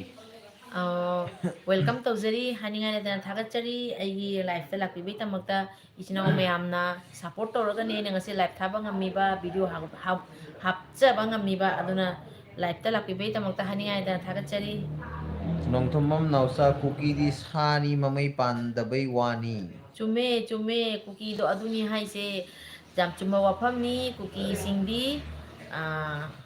मोगी ममई दो पानबा सिंगदुना मोगी मयामबा योंग सिंगदो मुनु मई तफलमी नत्रा मुथलो आई मोय कोन तौ लाइक तो मुथलो टोटल मुथलो मजालो गेस लो मुथलो ऐसे पाउनम मंगांग सुनीनी me too you love I Jitesh Singh हाजिर किसको होगा सेवा किसको करेगा हाँ भाभी जी जितेश्वर अदु कुकी ने खंगेदना कुकी ने हुजी कनाय मनाक्ता मुक चत्तोरिबा से मोरे दा कुकी की मठी तैथोक दबा नुंग फंगे हाय तैथोक लंबा नुंग लेरमनी कदन जंग बखना टिपिक अदो मै मेघचंद्र आइना लांबा अदो माय चही मतंग लोय खंगजम मेघचंद्र सुम हाइजरे अदो कमेंट तो बिरो इचिनाव म्याम पर कमेंट तो बिरो अदो कुकी अमर चंगम बदो की रे बखंग दे थोखरे कुकी नोय कना कना कौदोरी लाओ कुकी बुन मक चंगो हुजी होय सुमिते इचिनाव म्याम लाए नोय सु थोकलो लुम लुम न लेरनो लाई विनोद कदाई लेगी हौरगे चंदान मयाम दो तौरो विनोद ngasi di विनोद सु थबक महिरा तौरे खान हाय हेलो महिरा जी नमस्ते मेघाचंद्र कुकी की मनम दी केएम सना करी चटली है KM किलोमीटर अमा सांगना चटली है ओ किलोमीटर अमा सांगना होय होय होय कुकी की मनम दी मोय ने इरु जनी जु खंगदबा मया सेंगन जु खंगदबा इम्फाल न थोलक फंगदरबनिना इम्फाल न सु थोलक पंगमदरबनिना कैदवनी मनम महा सम चेन लेरे अमुजाव कामबम डायमंड टीवी ब्लू अमत याउदे उदे आइबु ब्लू पिबियो कोन पिजरके खरा ngatang लेरे पिजरके हुजी नेट से खतंग नुंगाइतबा अदुदुना ngasai net से LB होगला काना net से ngakta lure चप्पुरे बा net से अदु net से खतंग नुंगाइते वारो बिगनो net से फजना नुंगाइरा कांदा पिजरके करणजी कोथौजम इचेने याइफरे मिते पुरबंगा याइफरे लोय याइफरे कनानो हुजी हाइरा मिंग फदा ताहौदरे करणजीत कोथौजम करणजीत इनाव हानिंगा लेतना थागतचरी खोई चिनाव म्याम पुनमक मितै खोई चिनाव म्याम पुनमक पुनबो ओइरगा अखोई म्यामना लौगदबा फिरेबसे पुंजन मिनरगा इमा लेबाके तमक्ता मतम खुदिमक्ता लेपसु लेपी तुंगदसु लेपिनी अदो लेपमिनसी अखोई लेरिबा मितै चिनाव म्याम पुनमक न याइफरे कयाना कुकी गे चाम 127 चेन खरे लाइफ तै ꯑꯣ ꯂꯥꯏ ꯕꯤꯅꯣꯠꯅ ꯚꯥꯏ ꯍꯥꯏꯅ ꯀꯧꯔꯛꯏ ꯂꯥꯏ ꯕꯤꯅꯣꯠ ꯑꯦꯁꯦꯁ ꯄꯥꯎ ꯅꯝꯕꯔ ꯃꯉꯥꯡ ꯑꯩꯅ ꯇꯥꯕꯗꯣ ꯗꯦꯕꯤꯠ ꯀꯨꯀꯤꯗꯤ ꯊꯤꯁꯦ ꯌꯥꯏꯊꯣꯛꯂꯒ ꯑꯩꯅ ꯇꯥꯕꯗ ꯗꯦꯕꯤꯠ ꯀꯨꯀꯤꯗꯤ ꯊꯤꯁꯦ ꯌꯥꯏꯊꯣꯛꯂꯒ ꯊꯝꯃꯤ ꯍꯥꯏꯅꯦ ꯄꯥꯟꯒ ꯊꯣꯡꯅꯕ ꯍꯣꯏꯃ ꯄꯥꯎꯅꯝꯕ ꯀꯩꯅꯣꯝ ꯇꯧꯔꯤꯌꯦ ꯃꯣꯅꯤ ꯉꯥꯡꯉꯣꯝ ꯑꯦꯁꯦꯁ ꯌꯥꯝꯕ ꯈꯨꯔꯨꯝꯖꯔꯤ ꯌꯥꯏ ꯃꯆꯥ ꯎꯝ ꯍꯧꯖꯤꯛꯃꯛ ꯚꯤꯛꯁ ꯂꯩꯔ ꯈꯨꯔꯨꯝꯖꯔꯤ ꯃꯈꯅꯥꯎꯔꯣ ꯈꯨꯔꯨꯝꯖꯔꯤ ꯃꯣꯅꯤ ꯄꯟꯖꯥꯕ ꯊꯥꯅꯕ ꯄꯥꯎꯅꯝꯕꯅ ꯍꯥꯞꯆꯜꯂꯨ ꯍꯥꯏꯗꯣ ꯇꯥꯎ ꯀꯨꯀꯤꯅ ꯄꯥꯟꯒ ꯊꯣꯡꯅꯕ ꯀꯩ ꯊꯝꯒꯦ ꯍꯥꯏꯗꯣ ꯆꯂꯣ ꯀꯥꯡꯕꯨ ꯈꯨꯂꯦ ꯑꯁꯤꯒꯤ ꯊꯥ ꯑꯍꯨꯝ ꯃꯈꯨꯝꯗꯨꯗꯤ ꯁꯨꯔꯦ ꯄꯄꯥ ꯏꯁꯤꯡ ꯊꯛꯅꯕꯅꯤ ꯃꯣꯏ ꯗꯦꯕꯤꯠꯇꯨꯗꯤ ꯍꯥꯠꯇꯣꯛꯅ ꯊꯝꯃꯤꯗꯣ ꯈꯪꯗ꯭ꯔꯥ ꯀꯨꯀꯤ ꯗꯦꯕꯤꯠꯇꯣ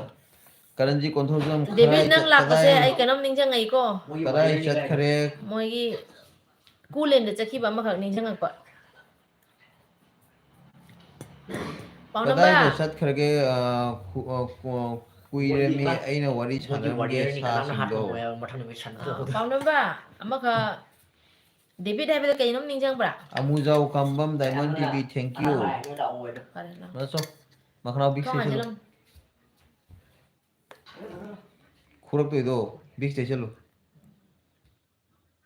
ꯀꯨꯀꯤꯁꯤꯡꯁꯤꯅ ꯀꯃꯥꯏ ꯀꯃꯥꯏ ꯆꯥꯔꯝꯗꯣꯏꯕ ꯑꯩꯗꯤ ꯃꯣꯏꯒꯤꯗꯃꯛ ꯈꯟꯕꯗ ꯅꯨꯡꯉꯥꯏꯇꯦ ꯃꯣꯏꯒꯤꯗꯃꯛ ꯈꯟꯕꯗ ꯅꯨꯡꯉꯥꯏꯇꯦ ꯀꯨꯀꯤꯁꯤꯡꯁꯦ ꯁꯦꯛꯃꯥꯏ ꯃꯣꯏ ꯉꯥꯔꯤ ꯆꯥ ꯃꯁꯦꯟ ꯐꯪꯗꯕꯗꯩ ꯉꯥꯎꯔꯕꯅꯤ ꯃꯣꯏ ꯃꯁꯦꯟ ꯆꯔꯥ ꯍꯦꯟꯅ ꯄꯪꯐꯨꯗꯁꯨ ꯐꯨꯅꯔꯕ ꯈꯪꯗꯦ ꯇꯧꯔꯤꯁꯦ ꯑꯩ ꯈꯔꯖꯥꯅ ꯄꯥꯔꯛꯑꯒꯦ ꯀꯃꯦꯟꯅ ꯑꯩꯒꯤ ꯗꯦꯁꯔꯁꯤꯡꯅ ꯂꯩꯖꯗꯕ ꯃꯤꯆꯝ ꯃꯔꯤꯗꯤ ꯍꯥꯠꯄꯤꯈ꯭ꯔꯦ ꯑꯗꯨꯕꯨ ꯃꯤꯇꯩ ꯅꯨꯡꯁꯥ ꯀꯨꯀꯤ 13 ꯍꯥꯠꯂꯦ ꯄꯥꯎꯗꯤ ꯇꯥꯖꯔꯤꯌꯦ ꯎꯝ ꯃꯤꯇꯩ ꯅꯣꯡꯁꯥꯅ ꯀꯨꯀꯤ 13 ꯑꯣ ꯑꯣ ꯍꯥꯠꯂꯦ ꯄꯥꯎꯗꯤ ꯋꯥꯠꯂꯤ ꯋꯥꯠꯂꯤ ꯇꯥꯖꯔꯤꯌꯦ ꯑꯩꯈꯣꯏ ꯃꯤꯇꯩ ꯅꯨꯡꯁꯥꯁꯦ ꯑꯝꯇ ꯊꯥꯗꯣꯛꯎ ꯍꯥꯏꯃꯤꯅꯦ ꯃꯤ 13 ꯑꯝꯇ ꯍꯥꯠꯂꯦꯅ ꯄꯥꯎ ꯊꯥꯗꯣꯛꯎ ꯐꯪꯉꯦ ꯍꯥꯏꯃꯤ ꯍꯧꯖꯤꯛ ꯍꯣꯏꯕ ꯉꯁꯤꯒꯤ ꯌꯥꯝ ꯅꯨꯡꯉꯥꯏꯔꯦ ꯑꯩꯅ ꯊꯕꯛ ꯈꯔ ꯀꯟꯕꯅꯤꯅ ꯍꯌꯦꯡ ꯍꯪꯆꯤꯠꯁꯦ ꯈꯔꯅꯤ ꯃꯅꯨꯡꯗ ꯍꯞꯇꯥꯁꯤ ꯃꯅꯨꯡꯗ ꯅꯣꯡꯊꯣꯝꯕꯝ ꯃꯅꯤꯄꯨꯔ ꯊꯣꯛꯀꯦ ꯅꯥꯎꯆꯥ ꯈꯟꯕꯅꯤꯅ ꯑꯦꯌꯥꯔ ꯁꯞꯄꯣꯔꯠ ꯇꯧꯕ ꯂꯦꯞꯄ ꯀꯥꯟꯗ ꯀꯨꯀꯤꯗꯤ ꯀꯩꯁꯨ ꯅꯠꯇꯦ ꯆꯪꯗ꯭ꯔꯕꯅꯤ ꯀꯩ ꯑꯁ ꯑꯩꯈꯣꯏ ꯃꯌꯥꯝꯅ ꯃꯤꯇꯩꯅ ꯆꯥꯛꯅꯔꯤꯕ ꯌꯥꯏꯐꯔꯦ ꯃꯌꯥꯝꯁꯦ ꯀꯩꯅꯣ ꯃꯌꯥꯝꯅ ꯆꯥꯛꯅꯔꯤꯕ ꯃꯌꯥꯝꯁꯦ ꯑꯁꯤꯁꯤꯅ ꯆꯥꯛꯏꯕꯁꯦ ꯈꯨꯠꯂꯥꯏ ꯌꯥꯎꯗꯅ ꯉꯁꯤꯐꯥꯎ ꯉꯥꯛꯏꯕꯁꯦ ꯑꯁꯦ ꯍꯧꯖꯤꯛ ꯃꯣꯏꯒ ꯃꯥꯟꯅꯅ ꯑꯩꯈꯣꯏꯅꯁꯨ ꯈꯨꯠꯂꯥꯏ ꯄꯥꯏꯔꯛꯑꯕ ꯃꯣꯏꯒ ꯑꯩꯈꯣꯏꯒ ꯆꯥꯡꯗꯝ ꯑꯃꯗꯇ ꯂꯩꯃꯤꯟꯅꯔꯕ ꯁꯥꯕꯅꯤ ꯆꯥꯗꯅ ꯀꯥꯃ ꯊꯧ ꯑꯗꯨ ꯑꯣꯏꯔꯒꯗꯤ ꯀꯨꯀꯤꯁꯤꯡꯁꯦ ꯃꯨꯛꯈꯥꯏꯕꯗꯗꯤ ꯅꯣꯡꯃ ꯐꯥꯍꯧꯔꯣꯏꯅ ꯃꯣꯏꯗ ꯐꯅꯖꯥꯝꯅꯁꯨ ꯍꯥꯏꯔꯕꯅꯤ ꯃꯦꯒꯥꯆꯟꯗ꯭ꯔ ꯀꯩꯔꯥ ꯃꯤꯡꯗꯤ ꯄꯨꯡꯀꯧꯗ ꯀꯧꯕꯤꯌꯨ ꯋꯥꯏ ꯑꯣ ꯍꯣꯏ ꯍꯣꯏ ꯌꯥꯝ ꯅꯨꯡꯁꯤ ꯑꯗꯣ ꯀꯅꯥꯒꯨꯝꯕ ꯑꯃꯅ ꯋꯥꯔꯧꯕꯁꯨ ꯂꯩꯀꯣ ꯑꯗꯣ ꯋꯥꯔꯧꯕꯤꯒꯅꯨ ꯑꯗꯨꯒꯤ ꯍꯥꯏꯖꯕꯅꯤ ꯊꯣꯏꯇꯣꯏꯁꯝ ꯑꯦꯁ ꯑꯦꯁ ꯏꯇꯥꯎ ꯍꯍꯥꯏ ꯒꯤꯇꯥ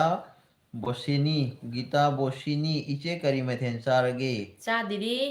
ꯒꯤꯇꯥ ꯏꯅꯥꯎꯗꯤ ꯀꯩ ꯃꯊꯦꯜ ꯆꯥꯕꯤꯔꯒꯦ ꯀꯩ ꯂꯝꯗꯒꯤꯅꯣ ꯑꯦꯁꯦꯁ ꯌꯥꯝꯕ ꯒꯤꯇꯥꯁꯦ ꯃꯣꯔꯅꯤꯡ ꯉꯔꯥꯡ ꯂꯥꯛꯄ꯭ꯔꯥ ꯑꯉꯣꯝ ꯀꯩꯅꯣꯝ ꯇꯧꯔꯤ ꯃꯣꯔꯅꯤꯡ ꯑꯉꯣꯝꯅ ꯑꯦꯁꯦꯁ ꯌꯥꯝꯕ ꯑꯩ ꯆꯥꯛ ꯆꯥꯔꯤ ꯑꯦꯁꯦꯁꯅ ꯍꯥꯏꯈꯤꯕꯗꯣ ꯇꯥꯍꯧꯕ꯭ꯔꯣ ꯄꯥꯟꯒ ꯆꯥꯅꯕ ꯀꯩꯅꯣꯝ ꯊꯝꯃꯦ ꯍꯥꯏꯗꯣ ꯑꯦꯁ ꯄꯥꯎ ꯅꯝꯕꯔ 5 ꯉꯁꯤꯗꯤ ꯀꯨꯀꯤ ꯑꯅꯤꯁꯨ ꯀꯨꯂꯦꯟ ꯌꯧꯈ꯭ꯔꯦ ꯍꯥꯏꯅꯦ ꯂꯣꯏ ꯂꯧꯗꯣꯏ ꯂꯣꯏ ꯌꯧꯗꯣꯏꯅꯤ ꯀꯨꯁꯨ ꯈꯔ ꯍꯣꯡ ꯍꯣꯡꯅ ꯃꯌꯥꯝꯁꯦ ꯃꯌꯥꯝ ꯀꯨ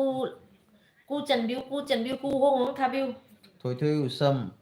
ꯑꯩꯒ ꯃꯁꯛ ꯃꯥꯟꯅꯕ꯭ꯔꯣ ꯏꯆꯦ ꯍꯥꯏ ꯅꯠꯇꯦ ꯅꯠꯇꯦ ꯗꯦꯕꯤꯠ ꯑꯃꯈꯛ ꯄꯥꯎꯅꯝꯕ ꯈꯪꯉꯕ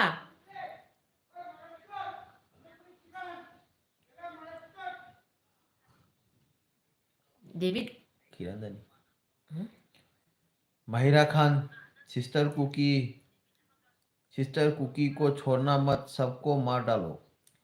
हाँ हम लोग चाहते हैं कि अमन से रहे शांति से रहे हम सब मिलजुल कर रहे लेकिन जो रिफ्यूजी लोग अपना रहने के लिए जगह नहीं है खाने के लिए जगह नहीं है हम लोग ने उन लोग को जगह दिया रहने के लिए जगह दिया अभी इंडिया को तोड़ना चाहता है मणिपुर को तोड़ना चाहता है जिते सरंगथेम ब्रो कुकी की खुन ngakpasingse ITLF एन कोटू ना गुली पिजरगा खुन ngakhalli haiba पाउ ताब्रो खंगदेदा कोटुदुसु मोनी ngangom खरदी karanjit यामना yamba कइनो को ओइ मारे मोइगी कुकी की मोइ जाम ज्ञान का ताबो ओरंगदरा खलीदुगा मोइना तौरैबा वारी हिंगो खंगदेदा कुकीदा ST पीरदी लान हौदुरबनी काय नहांगे तौइसिना लान नत्रो मोइना तौइदो नहांगे तौइना मोइ तौइसिना जुम गमै थाना नहांगे तौइसिना मोइ कैने खल्ली जानो खंगद्रे एसएस पानो मंगा मोनी चाव चाव चाव लोरगा लाओ मेगा चंद्रना हरे कुकी मयाम लफू थोंबा हाउनो उरक्ता चारी बोस्तादा चाक हापगा चाक तो मुना मुना चारी बोस्तादा चाक हापगा एसएस पानो मंगा खंगे संबल गिदो ꯄꯥꯎꯅꯝꯕꯗꯤ ꯑꯃꯨꯛꯇ ꯈꯪꯕꯅꯤ ꯗꯦꯕꯤꯠ ꯈꯪꯕ꯭ꯔꯥ ꯅꯧꯊꯃꯝ ꯅꯧꯁꯥ ꯏꯆꯦ ꯀꯨꯀꯤꯗꯤ 12 ꯁꯤꯔꯦ ꯇꯥꯕꯗ ꯅꯨꯡꯉꯥꯏꯔꯦ ꯀꯨꯀꯤꯂꯦꯟꯗ ꯌꯥꯝ ꯍꯣꯏ ꯌꯥꯝ ꯅꯨꯡꯉꯥꯏ ꯇꯥꯕꯗ ꯑꯗꯨꯏꯁꯨ ꯌꯥꯝꯅ ꯋꯥꯠꯂꯤ ꯑꯩꯈꯣꯏꯗꯤ ꯍꯧꯖꯤꯛ ꯑꯩꯈꯣꯏꯅ ꯀꯨꯀꯤꯂꯦꯟꯗ ꯍꯥꯏꯔꯤꯕꯁꯦ ꯌꯥꯝ ꯌꯧꯗꯣꯔꯦ ꯇꯥ ꯉꯥꯏꯃꯤꯟꯅꯁꯤ ꯑꯩꯈꯣꯏꯅ ꯍꯥꯏꯔꯤꯕꯁꯦ ꯑꯩꯈꯣꯏ ꯍꯥꯟꯅ ꯁꯨꯃꯥꯏꯅ ꯍꯥꯏꯔꯝꯕꯔꯣ ꯑꯩꯈꯣꯏ ꯍꯥꯏꯔꯝꯗꯦꯕ ꯑꯩꯈꯣꯏꯗꯤ ꯃꯤꯅꯨꯡꯁꯤ ꯆꯥꯎꯅ ꯂꯩꯔꯝꯃꯤꯅꯤ ꯂꯩꯃꯤꯟꯅꯁꯦꯅ ꯂꯩꯔꯝꯃꯤꯅꯦꯕ ꯍꯧꯖꯤꯛ ꯁꯨꯃꯥꯏꯅ ꯍꯥꯏꯔꯛꯏꯁꯦ ꯀꯔꯤꯒꯤꯅꯣ ꯃꯣꯏꯅ ꯍꯥꯏꯍꯟꯕ ꯅꯠꯇ꯭ꯔꯣ ꯕꯤꯅꯣꯂꯥꯏꯅ ꯀꯨꯀꯤꯒ ꯑꯣꯏꯅꯤꯡꯗꯦ ꯀꯩꯅꯣ ꯂꯥꯏ ꯀꯨꯀꯤꯒ ꯑꯣꯏꯅꯤꯡꯗ꯭ꯔꯣ ꯃꯄꯣꯛ ꯈꯨꯗꯤꯡꯒꯤ ꯀꯨꯀꯤ ꯑꯣꯏꯗꯕ ꯍꯥꯏꯅ ꯂꯥꯏ ꯈꯣꯏꯔꯝꯃꯨꯀꯣ ꯍꯨꯏꯒꯤ ꯃꯄꯣꯛꯅꯤ ꯀꯨꯀꯤ ꯃꯄꯣꯛꯁꯦ ꯍꯣꯏ ꯃꯥ ꯍꯨꯏꯅꯕꯨ ꯈꯔ ꯐꯩ ꯀꯨꯀꯤ ꯏꯁ ꯀꯨꯀꯤꯁꯤꯡꯁꯤꯅ ꯑꯣꯏꯗꯣꯔꯤꯁꯦ ꯈꯔꯅꯤ ꯃꯇꯨꯡꯗ ꯑꯣꯏꯗꯣꯔꯤ ꯐꯤꯕꯝꯁꯦ ꯀꯨꯀꯤꯁꯤꯡꯁꯤ ꯑꯣꯏꯗꯣꯔꯤ ꯐꯤꯕꯝꯁꯦ ꯈꯟꯕꯗ ꯑꯩꯅ ꯅꯨꯡꯉꯥꯏꯕꯤꯗꯦꯅꯦ ꯑꯗꯨꯗꯤ ꯑꯩ ꯖꯤꯇꯦꯁꯔꯁꯤꯡꯅ ꯅꯍꯥꯟ ꯃꯃꯥꯡꯒꯤ ꯂꯥꯏꯐꯇꯣ ꯅꯨꯡꯉꯥꯏꯇꯅ ꯄꯦꯟꯗꯅ ꯎꯄꯥꯏ ꯂꯩꯈꯤꯗ꯭ꯔꯦ ꯏꯁꯥꯒꯤ ꯗ꯭ꯌꯨꯇꯤꯅ ꯎꯄꯥꯏ ꯂꯩꯈꯤꯗꯕꯅ ꯑꯩꯒꯤ ꯃꯇꯝꯅ ꯌꯥꯈꯤꯗꯕꯅ ꯄꯦꯟꯈꯤꯗꯦ ꯍꯥꯏꯅꯤꯡꯕꯒꯤ ꯈꯣꯡꯉꯤꯅꯤ ꯌꯥꯝ ꯅꯨꯡꯁꯤ ꯂꯥꯏꯐꯇ ꯂꯥꯛꯑꯝꯃꯒ ꯀꯣꯡꯒꯥꯏꯅꯤ ꯍꯥꯏꯅꯤꯡꯕꯗꯤ ꯍꯥꯏꯅꯤꯡꯕ ꯀꯣꯡꯒꯥꯏꯅꯤ ꯀꯣꯡꯒꯥꯏꯅꯤ ꯍꯥꯏꯕꯀꯣ ꯍꯣꯏ ꯍꯥꯏꯅꯤꯡꯕꯗꯤ ꯃꯌꯥꯝ ꯀꯣꯡꯒꯥꯏ ꯑꯃꯅꯤ ꯑꯗꯣ ꯑꯩꯈꯣꯏꯅ ꯐꯣꯡꯗꯣꯛꯇꯕ ꯑꯐꯣꯡꯕ ꯃꯌꯥꯝ ꯑꯃ ꯂꯩꯔꯤ ꯍꯥꯏꯅꯤꯡꯕꯒꯤꯗꯤ ꯍꯥꯏꯅꯤꯡꯕꯒꯤ ꯉꯥꯛꯇꯅꯤꯀꯣ ꯑꯗꯨ ꯃꯌꯥꯝꯅ ꯁꯨꯃꯥꯏꯅ ꯀꯝꯃꯤ ꯅꯣꯡꯃ ꯑꯩꯒꯤꯅ ꯐꯣꯟ ꯅꯝꯕꯔ ꯑꯃ ꯄꯤꯔꯛꯀꯅꯦꯕ ꯑꯩ ꯁꯨꯝ ꯂꯥꯏꯐ ꯇꯧꯔꯛꯀꯦ ꯑꯗꯣ ꯏꯆꯤꯜ ꯏꯅꯥꯎ ꯃꯌꯥꯝꯁꯤꯡ ꯁꯨꯝ ꯐꯣꯟ ꯇꯧꯔꯒ ꯐꯣꯟꯗꯨꯗ ꯁꯨꯝ ꯋꯥꯔꯤ ꯁꯥꯟꯅꯁꯤ ꯂꯥꯏꯐꯇ ꯑꯩ ꯐꯣꯟ ꯅꯝꯕꯔ ꯑꯃ ꯄꯤꯖꯔꯛꯀꯦ ꯑꯗꯨꯒ ꯁꯨꯝ ꯋꯥꯔꯤ ꯁꯥꯟꯅꯁꯤ ꯑꯩꯈꯣꯏ ꯃꯩꯇꯩ ꯏꯆꯤꯜ ꯏꯅꯥꯎ ꯃꯌꯥꯝ ꯑꯦꯁ ꯄꯥꯎꯔꯝ ꯑꯉꯥꯡ ꯀꯨꯀꯤꯗꯤ ꯁꯤꯒꯅꯤ WY ꯇꯦꯕꯜ ꯄꯤꯖꯔꯦ ꯇꯦꯕꯜ ꯄꯤꯖꯔ ꯂꯥꯜ ꯇꯦꯕ꯭ꯂꯦꯠ ꯊꯥꯗꯣꯛꯏ ꯍꯥꯏꯕꯅꯤ ꯇꯦꯕ꯭ꯂꯦꯠ ꯇꯦꯕ꯭ꯂꯦꯠ ꯎꯝ ꯃꯣꯔꯅꯤꯡ ꯑꯉꯣꯝ ꯀꯔꯟꯖꯤꯠ ꯌꯥꯎ ꯀꯔꯤ ꯃꯊꯦꯜ ꯆꯥꯒꯦ ꯁꯤꯗꯣꯏꯅꯤ ꯁꯤꯗꯣꯏ ꯀꯨꯀꯤꯅ ꯁꯤꯗꯅ ꯀꯅꯥ ꯁꯤꯗꯣꯏꯅꯣ ꯃꯤꯇꯩꯅ ꯂꯥꯜꯂꯕ꯭ꯔꯣ ꯉꯁꯤꯐꯥꯎ ꯃꯤꯇꯩꯅ ꯂꯥꯟꯗꯦ ꯂꯥꯟꯁꯦ ꯃꯤꯇꯩꯅ ꯍꯧꯕ꯭ꯔꯣ ꯍꯧꯗꯦ ꯁꯣꯏꯕ 12 ꯁꯤꯌꯦ ꯀꯔꯟꯖꯤꯠꯅ ꯑꯦꯁ ꯄꯥꯎꯔꯝꯕꯅ ꯗꯥ ꯕꯤꯅꯣꯗꯇꯤ ꯋꯥꯇꯔ ꯑꯣꯏꯅꯤ ꯍꯥꯏꯕꯅꯤ ꯕꯤꯅꯣꯗꯇꯤ ꯋꯦꯇꯔ ꯑꯣꯏꯅꯤ ꯀꯔꯟꯖꯤ ꯀꯣꯟꯊꯧꯖꯝ ꯄꯅꯤꯔ ꯊꯣꯡꯕ ꯆꯥꯏꯌꯦ ꯉꯁꯤꯗꯤ ꯃꯣꯔꯅꯤꯡ ꯑꯉꯣꯝ ꯍꯥꯏꯌꯦ ꯄꯅꯤꯔ ꯊꯣꯡꯕ ꯃꯦꯘꯆꯟꯗ꯭ꯔꯅ ꯆꯨꯝꯃꯤ ꯉꯁꯤ ꯀꯨꯀꯤ ꯑꯅꯤ ꯊꯥ ꯀꯥꯈ꯭ꯔꯦ ꯑꯣ ꯃꯣꯏ ꯀꯨꯀꯤꯂꯦꯟ ꯐꯪꯈꯔꯦꯅꯦ ꯊꯣꯏꯊꯣꯏ ꯎꯁꯝ ꯕꯤꯅꯣꯠ ꯂꯥꯏ ꯑꯣꯟ ꯁꯤꯁꯇꯔ ꯏꯟꯗꯤꯌꯥ ꯈꯪꯍꯧꯗ꯭ꯔꯦ ꯕꯤꯅꯣꯠ ꯂꯥꯏ ꯏꯇꯥꯎ ꯁꯤꯁꯇꯔ ꯍꯣꯏ ꯏꯟꯗꯤꯌꯥ ꯀꯧꯏ ꯋꯦꯜꯀꯝ ꯕꯤꯅꯣꯠ ꯂꯥꯏ ꯀꯧꯔꯤ ꯌꯥꯏꯌꯦ ꯇꯥꯕ꯭ꯔꯣ ꯉꯁꯤ ꯑꯅꯤ ꯇꯠꯂꯤꯗꯨꯗꯤ ꯑꯩꯗꯤꯅꯦ ꯉꯁꯤꯒꯤ ꯀꯃꯥꯟꯗꯣꯗ ꯍꯧꯖꯤꯛ ꯀꯥꯞꯁꯤꯜꯂ ꯆꯪꯉꯒ ꯊꯣꯝꯊꯈ꯭ꯔꯦꯅ ꯑꯣ ꯈꯪꯅꯤ ꯅꯪ ꯎꯔꯕ ꯄꯥꯎꯗꯣ ꯉꯁꯥꯏ ꯍꯥꯏꯐꯦꯠ ꯇꯥꯍꯧꯔꯤ ꯑꯣ ꯑꯩꯗꯤ ꯉꯁꯤꯒꯤ ꯁꯅꯥꯒꯤ ꯍꯌꯦꯡ ꯍꯪꯆꯤꯠ ꯃꯅꯤꯄꯨꯔꯗ ꯊꯣꯛꯀꯦ ꯍꯥꯏꯅ ꯁꯨꯝ ꯑꯩꯒꯤ ꯏꯆꯦꯅ ꯅꯍꯥꯟꯃꯨꯛ ꯉꯥꯔꯤ ꯉꯥꯇꯥꯏ ꯍꯥꯞꯄꯤꯔꯒ ꯑꯩꯅ ꯀꯩꯁꯨꯝ ꯄꯨꯗꯒꯩ ꯆꯠꯄꯗꯨꯗꯤ ꯑꯩꯁꯨ ꯅꯨꯡꯉꯥꯏꯇꯦꯀꯣ ꯑꯗꯨꯅ ꯏꯆꯦꯒꯤ ꯄꯣꯠꯆꯩ ꯈꯔꯅꯤ ꯂꯩꯕ ꯊꯣꯛꯎꯕ ꯕꯖꯥꯔꯗ ꯑꯗꯣ ꯍꯧꯖꯤꯛꯇꯤ ꯑꯩꯈꯣꯏꯒꯤ ꯃꯤꯇꯩꯒꯤ ꯄꯣꯠꯆꯩ ꯑꯁꯨꯃꯥꯏꯅ ꯆꯥꯛꯍꯧ ꯆꯦꯡꯒꯨꯝꯕ ꯑꯗꯩ ꯆꯥꯛꯍꯧ ꯆꯦꯡꯄꯥꯛꯀꯨꯝꯕ ꯀꯔꯤꯒꯨꯝꯕꯁꯦ ꯐꯪꯗꯦꯕ ꯑꯩꯈꯣꯏ ꯃꯤꯇꯩꯅ ꯕꯖꯥꯔꯗ ꯂꯥꯛꯄ ꯃꯇꯝꯗꯇ ꯐꯪꯉꯦꯕ ꯋꯦꯜꯀꯝ ꯃꯤꯇꯩ ꯃꯌꯤꯡꯉꯦꯜ ꯂꯩ ꯃꯣꯔꯅꯤꯡ ꯑꯉꯣꯝ ꯀꯨꯀꯤ ꯅꯣꯏ ꯁꯤꯖꯈ꯭ꯔꯣꯀꯣ ꯕꯤꯅꯣꯠ ꯂꯥꯏ ꯀꯤꯇꯥꯎ ꯍꯣꯏꯁꯦ ꯁꯤꯁꯇꯔ ꯑꯣꯐ ꯃꯅꯤ ꯏꯟꯗꯤꯌꯥꯅ ꯑꯉꯝ ꯍꯦꯟꯖꯥꯡ ꯍꯧꯔꯝꯕꯔꯣ ꯃꯣꯔꯅꯤꯡ ꯑꯉꯝ ꯂꯣꯀꯦꯜ ꯉꯥ ꯑꯆꯧꯕ ꯑꯃ ꯄꯨꯔ ꯆꯠꯊꯈ꯭ꯔꯕꯅꯤ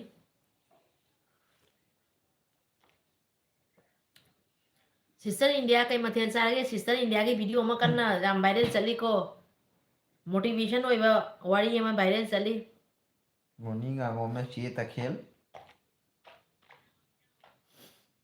ꯀꯗꯥꯏ ꯇꯈꯦꯜꯅꯣ ꯁꯤꯒ ꯆꯦ ꯇꯦꯁꯇꯤ ꯍꯥꯏꯔꯣ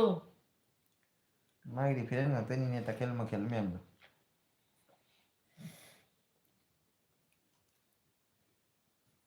ꯇꯦꯁꯇꯤ ꯍꯥꯏꯔ ꯑꯣꯏꯔꯝꯒꯅꯤ ꯐꯖ ꯐꯝꯃꯣ ꯑꯗꯨꯃꯥꯏꯅ ꯐꯝꯃꯗꯤ ꯆꯤꯞ ꯁꯒꯟꯗꯣ ꯅꯥꯔꯅꯤ ꯅꯪ ꯇꯤꯀꯤ ꯇꯤꯀꯤ ꯍꯣꯜꯂꯛꯄ ꯍꯦꯛ ꯊꯦꯡꯉꯕ ꯑꯩ ꯒ꯭ꯌꯥꯟ ꯃꯦꯟ ꯇꯥꯗꯦ ꯁꯤꯁꯨ ꯀꯌꯥꯝ ꯄꯣꯝꯃꯦ ꯍꯣꯔꯦꯟ ꯌꯦꯡꯉꯨ ꯑꯗꯨꯝ ꯁꯒꯟꯗꯣ ꯅꯥꯅꯤ ꯑꯗꯨꯃꯥꯏꯅ ꯐꯝꯒꯅꯨ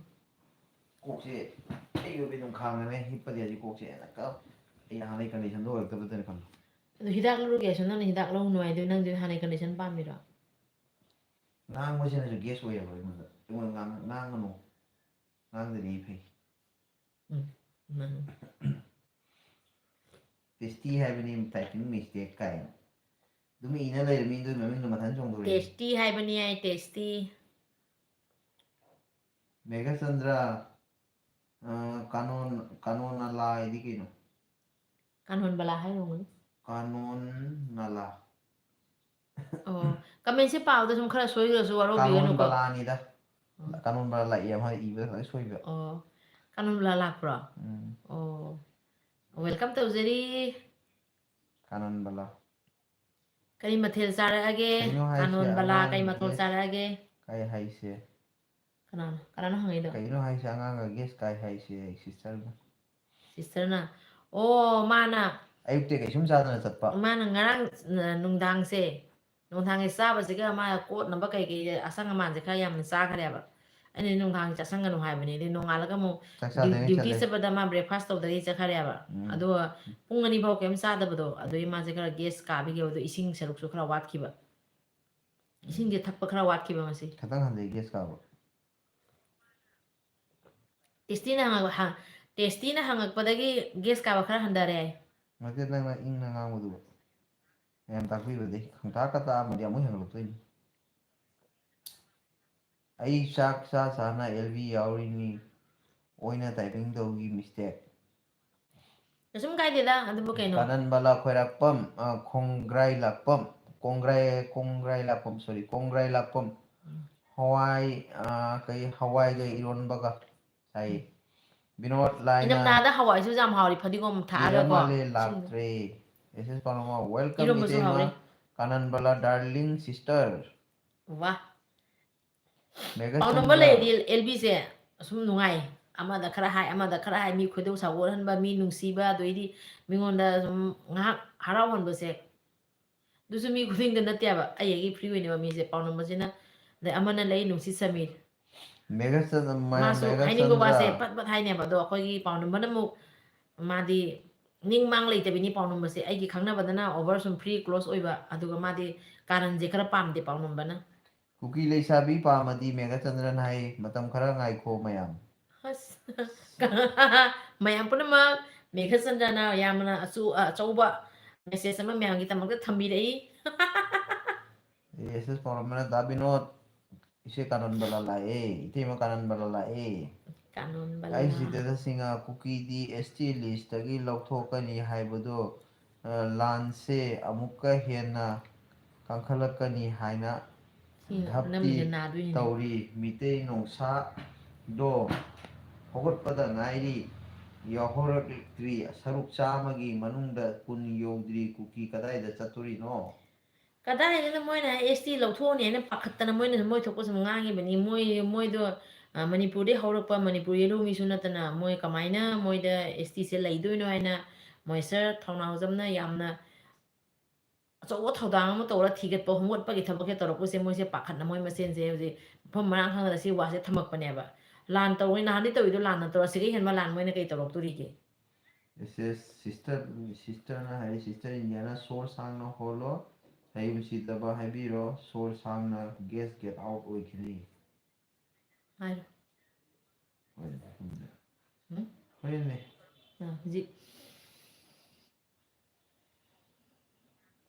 hai si de ma pu mo lain thui pai mo na yai phare imai pe mai karanjit konthojam da megha imai pe mai karon bala kongrai la pom na pau number ise chaning bro ise chai chaning bro chai chaning bro pau number kainom message am lai kanon bala gi mai ke de gi kanon bala de gi chahi matang manarap oiram ba jai natraga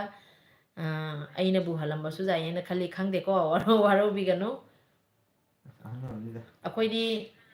40 zaidromi da kayang laiba 28 siga junda 40 plus ngasi di kuki leisabi masa phajaba amal uye oh kuki leisabi adu hujik ta haigi sidi megha chandrana kuki leisabi pamba taragadi kharinda ngai biu haina mayamda paujel ama lai kuki leisabi pamba taragadi kharinda ngai biu haina akhoi LB je sum akhoi phagi tonaba adugadi asum khangna masen sum phagi khara tonaba adugadi wari wata asum asoi giba jaro su sauna gumsi ss panomagang ise kanan bala aidi sei chaninge leisabigi oiradi leisabi gi oini chaninge pau number seise kuki leisabi myam ama khani leiraga akhoi gi mega chandrana kuki leisabi ga contact tawning ba khangde kuki leisabi ga karigum kuki leisabi pamba taragadi khani da ngai biu ai maram do khangedana ꯈꯪꯉꯦꯗꯅ sister ꯏꯟꯗꯤꯌꯥꯅ ꯄꯥꯎꯅꯝꯕ ꯀꯥꯅꯟꯕꯂꯥꯕꯨ ꯍꯧꯒꯅꯨ ꯃꯩꯔꯥ ꯄꯥꯏꯕꯤ ꯇꯥꯛꯎꯔꯥꯏ ꯑꯩꯈꯣꯏ ꯏꯃꯥ ꯃꯩꯔꯥ ꯄꯥꯏꯕꯤ ꯃꯌꯥꯝꯁꯤꯗꯤꯀꯣ ꯍꯧꯖꯤꯛꯇꯤ world ꯈꯪꯅꯔꯕꯅꯤ world ꯃꯁꯛ ꯈꯪꯅ ꯂꯩꯔꯤꯕꯅꯤ ꯀꯔꯟꯖꯤꯠꯅ ꯍꯥꯏꯕ ꯀꯔꯤ ꯃꯨꯟꯅꯥꯗꯤ ꯌꯦꯡꯉꯧꯀꯣ ꯃꯨꯟꯅꯗꯤ ꯌꯦꯡꯉꯨꯀꯣ ꯃꯨꯟꯅꯗꯤ ꯌꯦꯡꯉꯨꯀꯣ ꯀꯩꯅꯤ ꯁꯥꯖꯟ ꯂꯣꯏꯅ ꯈꯩꯅꯤ ꯈꯩꯅꯤ ꯍꯥꯏꯅꯤꯀꯣ ꯎꯝ ꯈꯩꯅꯤ ꯁꯥꯖꯟ ꯂꯣꯏꯅ ꯆꯥꯏ ꯍꯥꯏꯕꯤꯅꯤꯀꯣ ꯀꯥꯅꯣꯟ ꯕꯂꯥꯅ ꯍꯥꯏꯕ ꯑꯗꯨꯗꯤ ꯐꯨꯕ ꯇꯥꯔꯦ ꯌꯥꯏ ꯍꯣꯏ ꯍꯣꯏ ꯑꯝꯇ ꯐꯨꯊꯧ ꯀꯔꯟꯖꯤꯠ ꯀꯣꯟꯊꯧꯖꯝꯅ ꯈꯩꯅꯤ ꯌꯥꯏ ꯑꯦꯁ ꯄꯥꯎꯅꯝ ꯏꯆꯦ ꯏꯉꯦꯂꯩ ꯃꯩꯔꯥ ꯄꯥꯏꯕꯤꯗ ꯂꯩꯁꯥꯕꯤ ꯌꯥꯎꯍꯟꯗꯥꯏꯅꯦ ꯌꯥꯍꯣꯜꯗꯥꯏꯌꯦ ꯖꯤꯠ ꯁꯥꯔꯥꯡꯊꯦꯝ ꯏꯆꯦ ꯀꯨꯀꯤ ꯅꯦꯠꯁꯦ ꯑꯃꯨꯛ ꯈꯔ ꯑꯞ ꯗꯥꯎꯟ ꯆꯠꯂꯦꯕ ꯑꯗꯨꯅꯅꯦ ꯅꯦꯠ ꯎꯕ꯭ꯔꯣ ꯏꯆꯤꯟ ꯏꯅꯥꯎ ꯃꯌꯥꯝ ꯎꯡꯉꯤ ꯐꯅ ꯀꯨꯏꯅ ꯅꯦꯠꯁꯦ ꯎꯪ ꯂꯩꯔꯦ ꯌꯥꯔꯕ ꯎꯝ ꯀꯃꯦꯟ ꯂꯥꯛ ꯎꯝ ꯖꯤꯇꯦꯁꯔꯅ ꯖꯤꯇꯦꯁꯔꯅ ꯏꯆꯦ ꯀꯨꯀꯤꯁꯤꯡꯒꯤ ꯀꯩꯅꯣꯁꯤꯡꯅ ꯃꯩꯇꯩꯗꯤ ꯃꯩꯇꯩ ꯑꯣꯏꯅ ꯂꯩꯒꯅꯤ ꯕ꯭ꯔꯤꯇꯤꯁꯀꯤ ꯊꯧꯅꯥ ꯃꯩꯇꯩꯒꯤ ꯃꯈꯨꯠꯇ ꯕ꯭ꯔꯤꯇꯤꯁ ꯐꯥꯎꯅ ꯃꯩꯇꯩꯒꯤ ꯃꯈꯨꯠꯇ ꯀꯔꯤꯁꯨ ꯎꯄꯥꯏ ꯂꯩꯈꯤꯗꯕꯅꯤ ꯃꯩꯇꯩꯗꯤ ꯕ꯭ꯔꯤꯇꯤꯁꯅ ꯐꯥꯎꯕꯗ ꯃꯥꯌꯣꯛꯅꯕ ꯉꯝꯗ꯭ꯔꯕꯅꯤ ꯀꯨꯀꯤ ꯃꯣꯏꯗ ꯑꯗꯨꯒ ꯆꯠꯂꯤ ꯁꯣꯝꯗ ꯆꯠꯇ꯭ꯔꯦ ꯀꯩꯅꯣ ꯕ꯭ꯔꯤꯇꯤꯁ ꯍꯥꯛꯇꯛꯇ ꯑꯁꯨꯝ ꯕ꯭ꯔꯤꯇꯤꯁ ꯍꯥꯛꯇꯛꯇ ꯅꯨꯄꯤ ꯂꯥꯟ ꯇꯧꯕ ꯏꯃꯥ ꯃꯩꯔꯥ ꯄꯥꯏꯕꯤꯁꯤꯡ ꯕ꯭ꯔꯤꯇꯤꯁꯅ ꯆꯠꯂꯦ ꯐꯥꯎꯅ ꯀꯤꯔꯤꯕꯅꯦꯕꯀꯣ ꯃꯤꯇꯩ ꯍꯥꯏꯕ ꯃꯤꯇꯩ ꯌꯥꯝ ꯆꯨꯝꯕꯅꯤ ꯕꯔꯃꯤꯁ ꯀꯥꯡꯕꯨꯅꯁꯨ ꯀꯩꯅꯣ ꯇꯧꯔꯛꯄꯗ ꯂꯥꯟꯗꯥꯔꯛꯄꯗ ꯑꯔꯥꯝꯕꯥꯏ ꯃꯇꯝꯗꯨꯒ ꯑꯔꯥꯝꯕꯥꯏꯁꯤꯡꯅ ꯑꯆꯧꯕ ꯊꯧꯗꯥꯡ ꯂꯧꯈꯤ ꯑꯁꯨꯃꯥꯏꯅ ꯃꯤꯇꯩ ꯍꯥꯏꯕ ꯃꯤꯇꯩꯁꯤꯒ ꯀꯤꯗꯕ ꯀꯅꯥꯒꯨꯝꯕ ꯑꯃꯁꯨ ꯂꯩꯔꯛꯇꯦ ꯑꯔꯥꯝꯕꯥꯏꯅ ꯀꯔꯤ ꯍꯧꯔꯦ ꯇꯧꯔꯛꯀꯅꯤ ꯍꯥꯏꯅ ꯈꯟꯅꯀꯣ ꯗꯥꯗꯤ ꯆꯠꯀꯅꯨ ꯕꯔꯃꯤꯁ ꯀꯥꯡꯕꯨꯗꯣ ꯀꯤꯅ ꯅꯤꯡꯍꯟꯕ ꯀꯥꯡꯕꯨꯅꯦꯕ ꯁꯥꯟꯅꯔꯤ ꯃꯁꯥ ꯅꯪꯒꯤꯗꯣ ꯊꯥꯔꯣ ꯅꯦꯠꯇꯣ ꯑꯖꯥꯎꯕꯗꯣ ꯂꯣꯏꯊꯣꯛꯑꯣ ꯁꯤ ꯅꯪ ꯑꯩ ꯃꯣꯕꯥꯏꯜꯅꯤ ꯁꯤ ꯅꯪꯒꯤ ꯃꯣꯕꯥꯏꯜꯅꯤ ꯑꯩ ꯊꯥ ꯆꯠꯂꯦ ꯍꯧꯖꯤꯛꯀꯤꯗꯣ ꯌꯥꯝ ꯆꯨꯝꯕ ꯆꯨꯝꯕ ꯋꯥꯐꯝꯅꯤ ꯑꯩꯈꯣꯏ ꯃꯤꯇꯩ ꯑꯊꯧꯕ ꯃꯤꯇꯩ ꯏꯆꯤꯟ ꯏꯅꯥꯎ ꯃꯌꯥꯝꯁꯤꯗꯤ ꯀꯅꯥꯒꯨꯝꯕ ꯑꯃꯅ ꯉꯁꯤꯐꯥꯎꯗ ꯃꯥꯏꯊꯤꯍꯟꯕ ꯉꯝꯈꯤꯕ ꯅꯠꯇꯦ ꯆꯍꯤ 8 ꯈꯨꯟꯇꯥꯛꯄꯒꯤ ꯋꯥꯔꯤꯁꯨ ꯑꯁꯨꯝ ꯈꯪꯉꯤꯕꯅꯤ ꯏꯆꯤꯟ ꯏꯅꯥꯎ ꯃꯌꯥꯝꯅ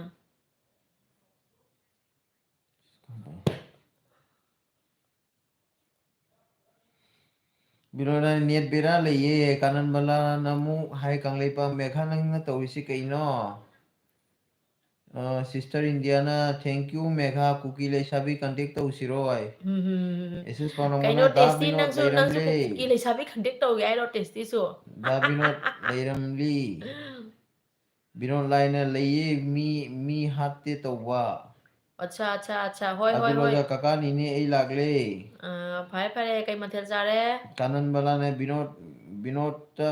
ꯀꯧꯔꯒ ꯌꯦꯡꯉꯨ ꯄꯥꯎꯅꯝꯕ ꯄꯥꯎꯅꯝꯕ ꯕꯤꯅꯣꯠ ꯅꯪꯕꯨ ꯀꯩ ꯀꯅꯥ ꯀꯅꯥ ꯂꯨꯝꯃꯤ ꯍꯥꯏꯅꯣ ꯕꯤꯅꯣꯠꯅ ꯊꯣꯛꯇ ꯊꯣꯛꯂꯁꯨ ꯉꯁꯤꯗꯤ ꯃꯉꯛ ꯃꯦꯠꯂꯁꯤ ꯅꯠꯇ꯭ꯔꯣ ꯃꯌꯥꯝ ꯂꯨꯝꯃꯤ ꯂꯨꯝꯅꯗꯤ ꯃꯌꯥꯝ ꯂꯩꯌꯦꯕ ꯉꯥꯔꯤ ꯆꯥ ꯐꯪꯗꯕ ꯀꯥꯡꯕꯨꯁꯤꯡꯁꯦ ꯂꯨꯝꯅ ꯃꯌꯥꯝ ꯂꯩ ꯃꯌꯥꯝ ꯂꯨꯝꯃꯤ ꯂꯨꯝꯕꯩꯗꯤ ꯉꯥꯔꯤ ꯆꯥ ꯐꯪꯗꯕ ꯀꯥꯡꯕꯨꯁꯤꯡꯁꯦ ꯂꯇꯥ ꯌꯦꯡꯈꯣꯝ ꯆꯥꯛ ꯆꯥꯒꯦ ꯇꯧꯔꯕꯅꯤ ꯀꯨꯀꯤ ꯄꯥꯟꯕꯗ ꯑꯣꯒꯦ ꯇꯧꯔꯦ ꯏꯆꯥ ꯅꯨꯨꯄꯤ ꯌꯥꯏ ꯏꯃꯥꯕꯨ ꯍꯥꯏꯅꯤꯡꯉꯥꯏꯇꯅ ꯊꯥꯒꯠꯆꯔꯤ ꯃꯤꯡ ꯑꯣꯏꯅ ꯍꯥꯏꯖꯔꯒꯦ ꯂꯇꯥ ꯏꯃꯥꯕꯨ ꯍꯥꯏꯅꯤꯡꯉꯥꯏꯇꯅ ꯊꯥꯒꯠꯆꯔꯤ ꯀꯩ ꯂꯝꯗꯒꯤꯅꯣ ꯏꯃꯥ ꯀꯩ ꯃꯊꯦꯜ ꯆꯥꯕꯤꯔꯒꯦ ꯉꯔꯥꯡꯁꯨ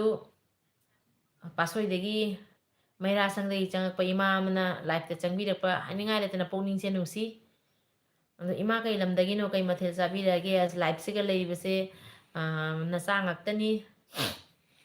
ꯂꯥꯏ ꯕꯤꯅꯣꯠ ꯃꯤꯇꯩꯅꯤ ꯅꯪꯁꯦ ꯉꯁꯤ ꯕꯤꯅꯣꯠꯅ ꯈꯪꯈ꯭ꯔꯦ ꯕꯤꯅꯣꯠꯅ ꯏꯔꯤꯁꯦ ꯅꯤꯡ ꯈꯪꯗꯦ ꯃꯥꯡ ꯈꯪꯗꯦ ꯄꯪꯉꯤ ꯀꯔꯤ ꯃꯃꯤꯡꯁꯨ ꯂꯣꯏ ꯑꯣꯟꯅꯔꯝꯃꯦ ꯂꯥꯏ ꯕꯤꯅꯣꯠ ꯑꯣꯏ ꯂꯩꯔꯝꯃꯦ ꯕꯤꯅꯣꯠ ꯂꯥꯏꯁꯦ ꯂꯥꯏ ꯕꯤꯅꯣꯠ ꯑꯣꯏꯔꯝꯃꯦ ꯑꯗꯨꯅꯤ ꯃꯥꯅ ꯑꯩꯁꯦ ꯀꯨꯏꯔꯝꯃꯤꯗ ꯍꯥꯟꯅꯗꯤ ꯁꯨꯝ ꯂꯥꯏ ꯕꯤꯅꯣꯠꯅꯤ ꯕꯤꯅꯣꯠ ꯃꯥꯗꯤ ꯂꯥꯏ ꯁꯨꯝ ꯂꯩꯔꯝꯃꯦ ꯃꯥꯅ ꯋꯥ ꯉꯥꯡꯕꯁꯦ ꯃꯌꯥꯝ ꯋꯥꯔꯧꯕꯤꯒꯅꯨ ꯁꯨꯝ ꯑꯂꯥꯛ ꯑꯂꯥꯛꯄꯗ ꯃꯁꯤꯅ ꯁꯨꯝ ꯍꯥꯏꯗꯣꯛꯄꯅꯦꯕ ꯈꯜꯂ ꯈꯣꯠꯂꯒ ꯉꯥꯡꯕ ꯈꯣꯠꯄꯁꯦ ꯃꯥ ꯂꯩꯇꯦ ꯑꯂꯥꯛ ꯑꯂꯥꯛꯄꯗ ꯁꯨꯝ ꯍꯥꯏꯗꯣꯛꯄ ꯑꯣ ꯑꯩ ꯒꯨꯗ ꯅꯥꯏꯠ ꯄꯥꯟꯗꯦ ꯉꯁꯤ ꯃꯨꯅꯨ ꯁꯤ ꯂꯤꯀ꯭ꯋꯤꯠꯁꯦ ꯑꯃ ꯒꯨꯗ ꯅꯥꯏꯠꯁꯦ ꯑꯃ ꯊꯥꯔꯔꯥꯎ ꯑꯒꯔꯕꯇꯤꯁꯦ ꯑꯒꯔꯕꯇꯤ ꯒꯨꯗ ꯅꯥꯏꯠꯁꯦ ꯑꯃ ꯊꯥꯔꯣ ꯀꯥꯡꯅ ꯂꯣꯏꯔꯦ ꯅꯪ ꯊꯥ ꯏꯃꯥ ꯀꯩ ꯃꯊꯦꯜ ꯆꯥꯔꯒꯦ ꯏꯃꯥ ꯑꯝꯇ ꯍꯥꯏꯕꯤꯔꯛꯑꯣ ꯀꯩ ꯃꯊꯦꯜ ꯆꯥꯔꯒꯦ ꯑꯩ ꯏꯁꯥ ꯉꯝꯗꯕꯁꯤꯅ ꯑꯩ ꯍꯧꯒꯠꯅꯤꯡꯗꯕꯅꯤ ꯑꯩꯗꯁꯨ ꯑꯣꯏꯁꯨ ꯑꯣꯏꯔꯣꯏ ꯒꯦꯔꯦꯟꯇꯤ ꯄꯤꯒꯦ ꯀꯔꯤ ꯑꯩꯅ ꯇꯧꯗꯁꯨ ꯑꯣꯏꯁꯨ ꯑꯣꯏꯔꯣꯏ ꯉꯁꯤꯁꯦ ꯀꯃꯦꯟ ꯄꯥꯕꯁꯦ ꯈꯔ ꯅꯨꯡꯉꯥꯏꯇ꯭ꯔꯦꯀꯣ ꯃꯥꯁꯦ ꯃꯁꯥ ꯀꯩꯅꯣ ꯇꯧꯔꯦ ꯒꯨꯂꯤ ꯆꯥꯎ ꯍꯤꯗꯥꯛ ꯆꯥꯁꯜꯂꯨ ꯍꯥꯏꯅ ꯍꯥꯏ ꯑꯗꯨꯁꯨ ꯌꯥꯗꯦ ꯕꯤꯅꯣꯠ ꯂꯥꯏ ꯃꯤꯇꯩꯅꯤ ꯍꯥꯏꯕꯀꯣ ꯇꯦꯁꯇꯤꯅ ꯍꯥꯏꯔꯤꯁꯦ ꯀꯩ ꯀꯨꯀꯤꯒꯤ ꯃꯤꯡꯗ ꯇꯤꯟ ꯁꯤꯠ ꯄꯤꯌꯨ ꯀꯨꯀꯤꯒꯤ ꯃꯤꯡꯗ ꯇꯤꯟ ꯁꯤꯠꯄꯤꯌꯨ ꯍꯥꯏ ꯃꯥꯜꯂꯦ ꯇꯦꯁꯇꯤꯅ ꯍꯥꯏꯔꯛꯏꯁꯦ ꯌꯥꯝ ꯆꯨꯝꯃꯤ ꯀꯨꯀꯤꯒꯤ ꯃꯤꯡꯗ ꯑꯩ ꯑꯃ ꯁꯤꯠꯆꯟꯒꯦ ꯀꯨꯀꯤ ꯇꯦꯁꯇꯤꯅ ꯍꯥꯏꯕꯁꯦ ꯌꯥꯝ ꯆꯨꯝꯕ ꯋꯥꯐꯝꯅꯤꯀꯣ ꯑꯗꯨꯒ ꯂꯥꯏ ꯕꯤꯅꯣꯠꯅ ꯍꯥꯏꯔꯤ ꯀꯩꯅꯣꯁꯤꯕ ꯂꯥꯏ ꯕꯤꯅꯣꯠꯅ ꯍꯥꯏꯔꯤꯁꯤꯅ ꯏꯕ ꯁꯣꯏꯔꯦ ꯍꯣꯏ ꯀꯩꯁꯨꯝ ꯀꯥꯏꯗꯦ ꯄꯪꯏꯗ ꯏꯁꯤ ꯂꯧ ꯁꯣꯏꯔꯒꯁꯨ ꯀꯩꯁꯨꯝ ꯅꯠꯇꯦ ꯄꯪꯄꯥ ꯄꯥꯟꯅꯔ ꯂꯣꯏꯔꯦꯀꯣ ꯂꯇꯥ ꯏꯃꯥꯅ ꯍꯥꯏꯕꯤꯔꯛꯏꯁꯤꯅ ꯃꯤꯠꯁꯤꯅ ꯈꯤꯇꯪ ꯅꯨꯡꯉꯥꯏꯇꯕꯅꯤꯅꯀꯣ ꯁꯨꯝ ꯂꯇꯥ ꯏꯃꯥꯅ ꯍꯥꯏꯔꯛꯏꯁꯦ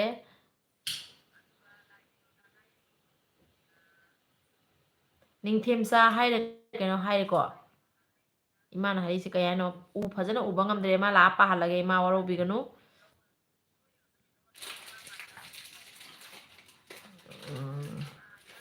ꯑꯗꯨꯒꯩꯗꯤ ꯑꯃꯨꯛ ꯑꯕꯗꯨꯜꯁꯨ ꯀꯃꯦꯟ ꯂꯥꯛꯏ ꯌꯥꯝ ꯊꯥꯒꯠꯆꯔꯤ ꯑꯗꯨꯒꯩꯗꯤ ꯏꯟꯇꯔꯇꯦꯟꯃꯦꯟ ꯍꯥꯏꯔ ꯑꯗꯨꯒꯤꯁꯨ ꯀꯃꯦꯟ ꯂꯥꯛꯑꯦ ꯇꯦꯁꯇꯤꯒꯤꯁꯨ ꯂꯥꯛꯑꯦ ꯂꯥꯏ ꯕꯤꯅꯣꯠꯀꯤꯁꯨ ꯂꯥꯛꯏ ꯑꯗꯨ ꯂꯣꯏꯔꯒ ꯁꯥꯐꯝ ꯍꯥꯏꯔꯦꯀꯣ ꯁꯥꯐꯝ ꯋꯦꯜꯀꯝ ꯃꯌꯥꯝ ꯄꯨꯝꯅꯃꯛ ꯂꯥꯛꯄꯤꯕꯒꯤꯗꯃꯛꯇ ꯍꯧꯖꯤꯛ ꯏꯃꯥꯒꯤ ꯀꯃꯦꯟꯁꯦ ꯄꯥꯍꯜꯂꯛꯑꯒꯦ ꯏꯃꯥ ꯂꯇꯥ ꯋꯥꯔꯧꯕꯤꯒꯅꯨ ꯏꯃꯥꯒꯤ ꯑꯁꯤ ꯀꯃꯦꯟꯁꯦ ꯑꯝꯇ ꯄꯥꯕꯤꯌꯨ ꯑꯩ ꯂꯣꯏ ꯇꯛꯈꯠꯇꯅ ꯄꯥꯔꯛꯇꯣꯏꯅꯤ ꯉꯥꯛꯇꯪ ꯊꯝꯃꯨ ꯏꯁꯀꯣ ꯀꯌꯥꯝ ꯋꯥꯏꯌꯣ ꯍꯥꯏꯅꯅꯕ ꯈꯛꯇꯪ ꯅꯨꯡꯉꯥꯏ ꯐꯝꯕ ꯈꯣꯠꯂꯗꯤ ꯀꯩꯁꯨꯝ ꯇꯧꯗꯦ ꯂꯦꯡꯗꯗꯤ ꯀꯩꯁꯨꯝ ꯇꯧꯗꯦ ꯖꯨ ꯊꯛꯄ ꯃꯤꯁꯨ ꯉꯥꯎꯔꯝꯃꯣꯏ ꯑꯩ ꯉꯥꯎꯔꯤ ꯁꯨꯃꯥꯏꯅ ꯂꯇꯥ ꯏꯃꯥ ꯄꯥꯝꯖꯕ ꯃꯤꯉꯩ ꯁꯨꯃꯥꯏꯅ ꯑꯣꯇꯣꯃꯦꯇꯤꯛ ꯉꯥꯎꯒꯗꯕꯅꯤ ꯉꯥꯏꯍꯥꯛ ꯂꯩꯇꯅ ꯀꯗꯥꯏꯗꯅꯣ ꯂꯇꯥ ꯏꯃꯥ ꯀꯥꯏ ꯆꯪꯈ꯭ꯔꯒꯦ ꯌꯦꯡꯈꯣꯝ ꯅꯤꯡꯊꯦꯝꯆꯥ ꯀꯥꯔꯣꯡ ꯏꯝꯐꯥꯜ ꯋꯦꯁꯇꯒꯤꯅꯤ ꯑꯣ ꯏꯆꯦ ꯏꯝꯐꯥꯜ ꯏꯆꯥ ꯋꯦꯁ ꯆꯥꯛ ꯆꯥꯗ꯭ꯔꯤꯌꯦ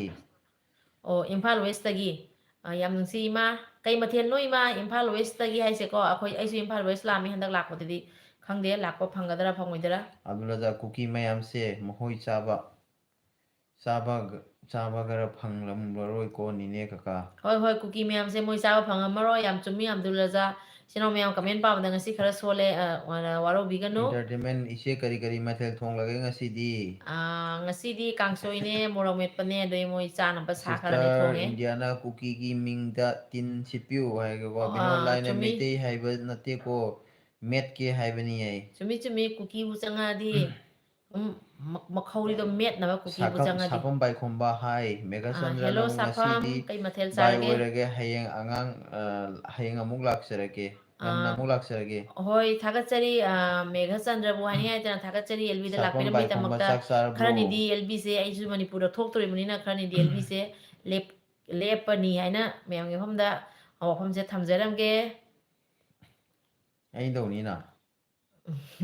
ꯑꯩ ꯌꯥꯎꯗꯗꯤ ꯃꯥ ꯀꯗꯥꯏ ꯑꯦꯜꯕꯤ ꯇꯧꯗꯣꯏꯅꯣ ꯃꯥꯅ ꯄꯥꯔꯅꯤ ꯑꯩꯅ ꯈꯨꯝꯃꯅꯤ ꯃꯥꯅ ꯄꯥꯔꯅꯤ ꯑꯩꯅ ꯈꯨꯝꯃꯅꯤ ꯑꯩ ꯌꯦꯡꯒꯦ ꯃꯅꯤꯄꯨꯔꯗꯒꯤ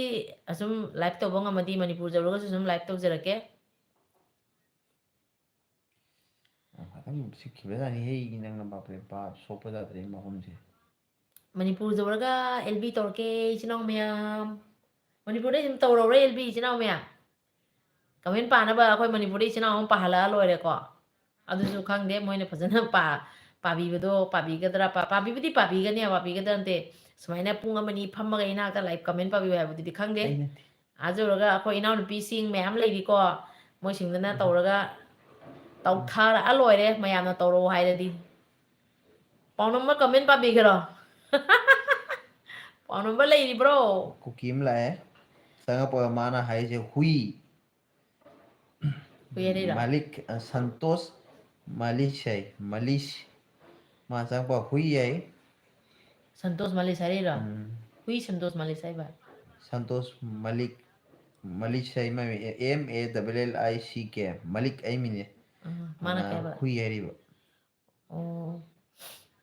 Kane ko cookie noi naming ni je LB da la haidura kano noi mai ming noi pai ming myam je siga la haira kano. Entertainment no hoi toro iche. Jite sarang theni iche cookie sing se I thakpa yamna pambani aduna boiler sembagi I khara asam dagi Hoi hoi boiler pumiro. sembagi ido purake ai khoi ne ma khoi di khongman lupa na sum du chenda na leibani adu do sumoi suma du thakserani chaba su Sabun phangdarbani bai khomba kari lamdagi no. ai asam dagi hojai dagi ni asam hojai dagi do hanak manipur thokcherake tawjari mamang lan akhoi cookie singna torpa lan si matang da su mamang da su lakcherame hojega mokamu लाके ना खंजरी खाने सी मनूंगा भूपेंद्र ठाकुर तू पागल है क्या अबे साले तेरे बाप पागल है भूपेंद्र ठाकुर लोग इस तरह की बातें नहीं करते आपके माता पिता ने आपको यही संस्कार दिया है क्या अगर एलबीवीएस पहली बार आए हो तो इंसानियत के नाते किस तरह बातें करना चाहिए उस तरह से बातें कीजिए अपनी औकात मत दिखाइए आप किस औकात से है आपका खानदान किस तरह से है आपकी जिस तरह से आप यहाँ आए हो और आपने जिस तरह से अपना परिचय दिया है अपने माता पिता का नाम तो आपने डुबा दिया है लता एंगोम इम्फाल वेस्ट लादी नुमित खंगन बिरगु इमा इसे इसा उनसिको है अब्दुल रसाक होय मयाम होय पुना इमा नुंगाइरिबो है इम्फाल पुरमंग ईस्ट नुंगाइरिबो लागदी सुमई खंगनजरके इमा संतोष मालिक हेलो संतोष मालिक हेलो नमस्ते मा हेलो दो हुई नहीं गिरी मसाई सोमा नेशेल कुकिम लाई हे सौमा सौमा नेशेल लाइना सक्थु है रे माना कुकी नोगी एसटी दुसु लौथोकिदोरे आइ कमाइ तौरी नोगी कना कना नो खरमसु कुकी लेन जौगरे आइने कानून बलाना है मेघा ओको सच्चे मेघा ओको सच्ची याइफेबी लुक्राम कानून बलाना अखोगी Megha केनोम हाइरी ai fazana bhap ta sanma ngamjadre waro bigano kanon bala bo hani ai thakachari comment to birakpagi tamakta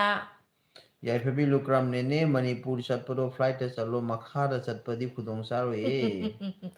ado yaiphabi na hoi flight ni chatoi se akhoi di mitai hi chaukhatpa ba ko akhoi mitai di am chaukhatpa mitai di ina khunba mitai di paisa paiba mitai di achauba thakta leiba mamangai da Indira Gandhi na lakpada mitai hingsina luna nana lakpada ubada mitai singdi ama tawa de na hairam me do cookie singdi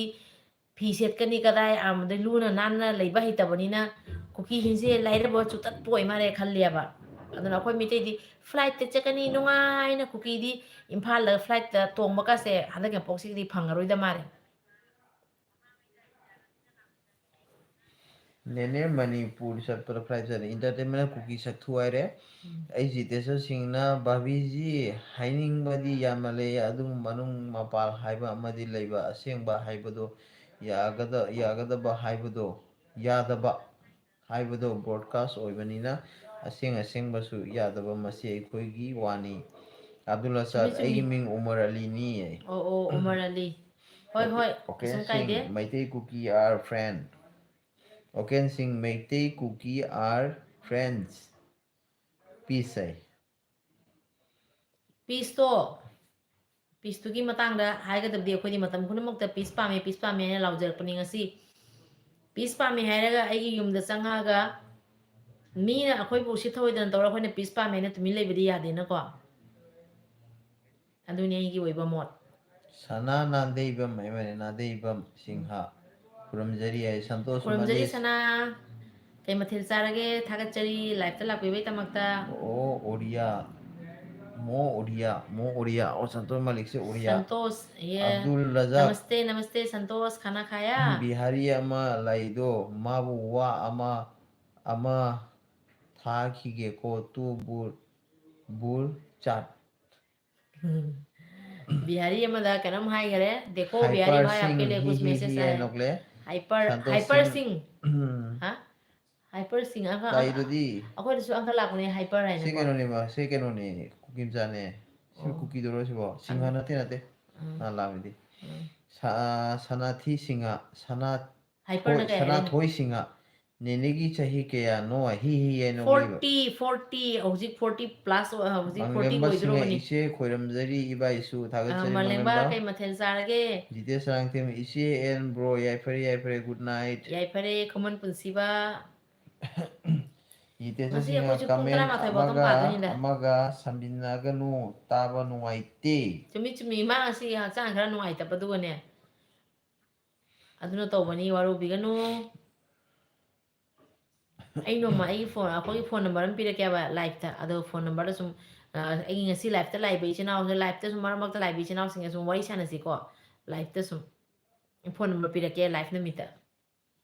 Manglemba singa hyper se DP je khangi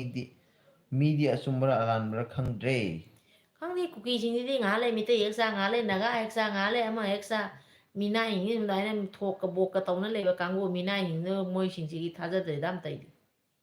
Manglemba ise hawai ngoboina sare. ꯑꯣ ꯍꯣꯏ ꯍꯣꯏ ꯍꯣꯏ ꯃꯪꯂꯦꯝꯕ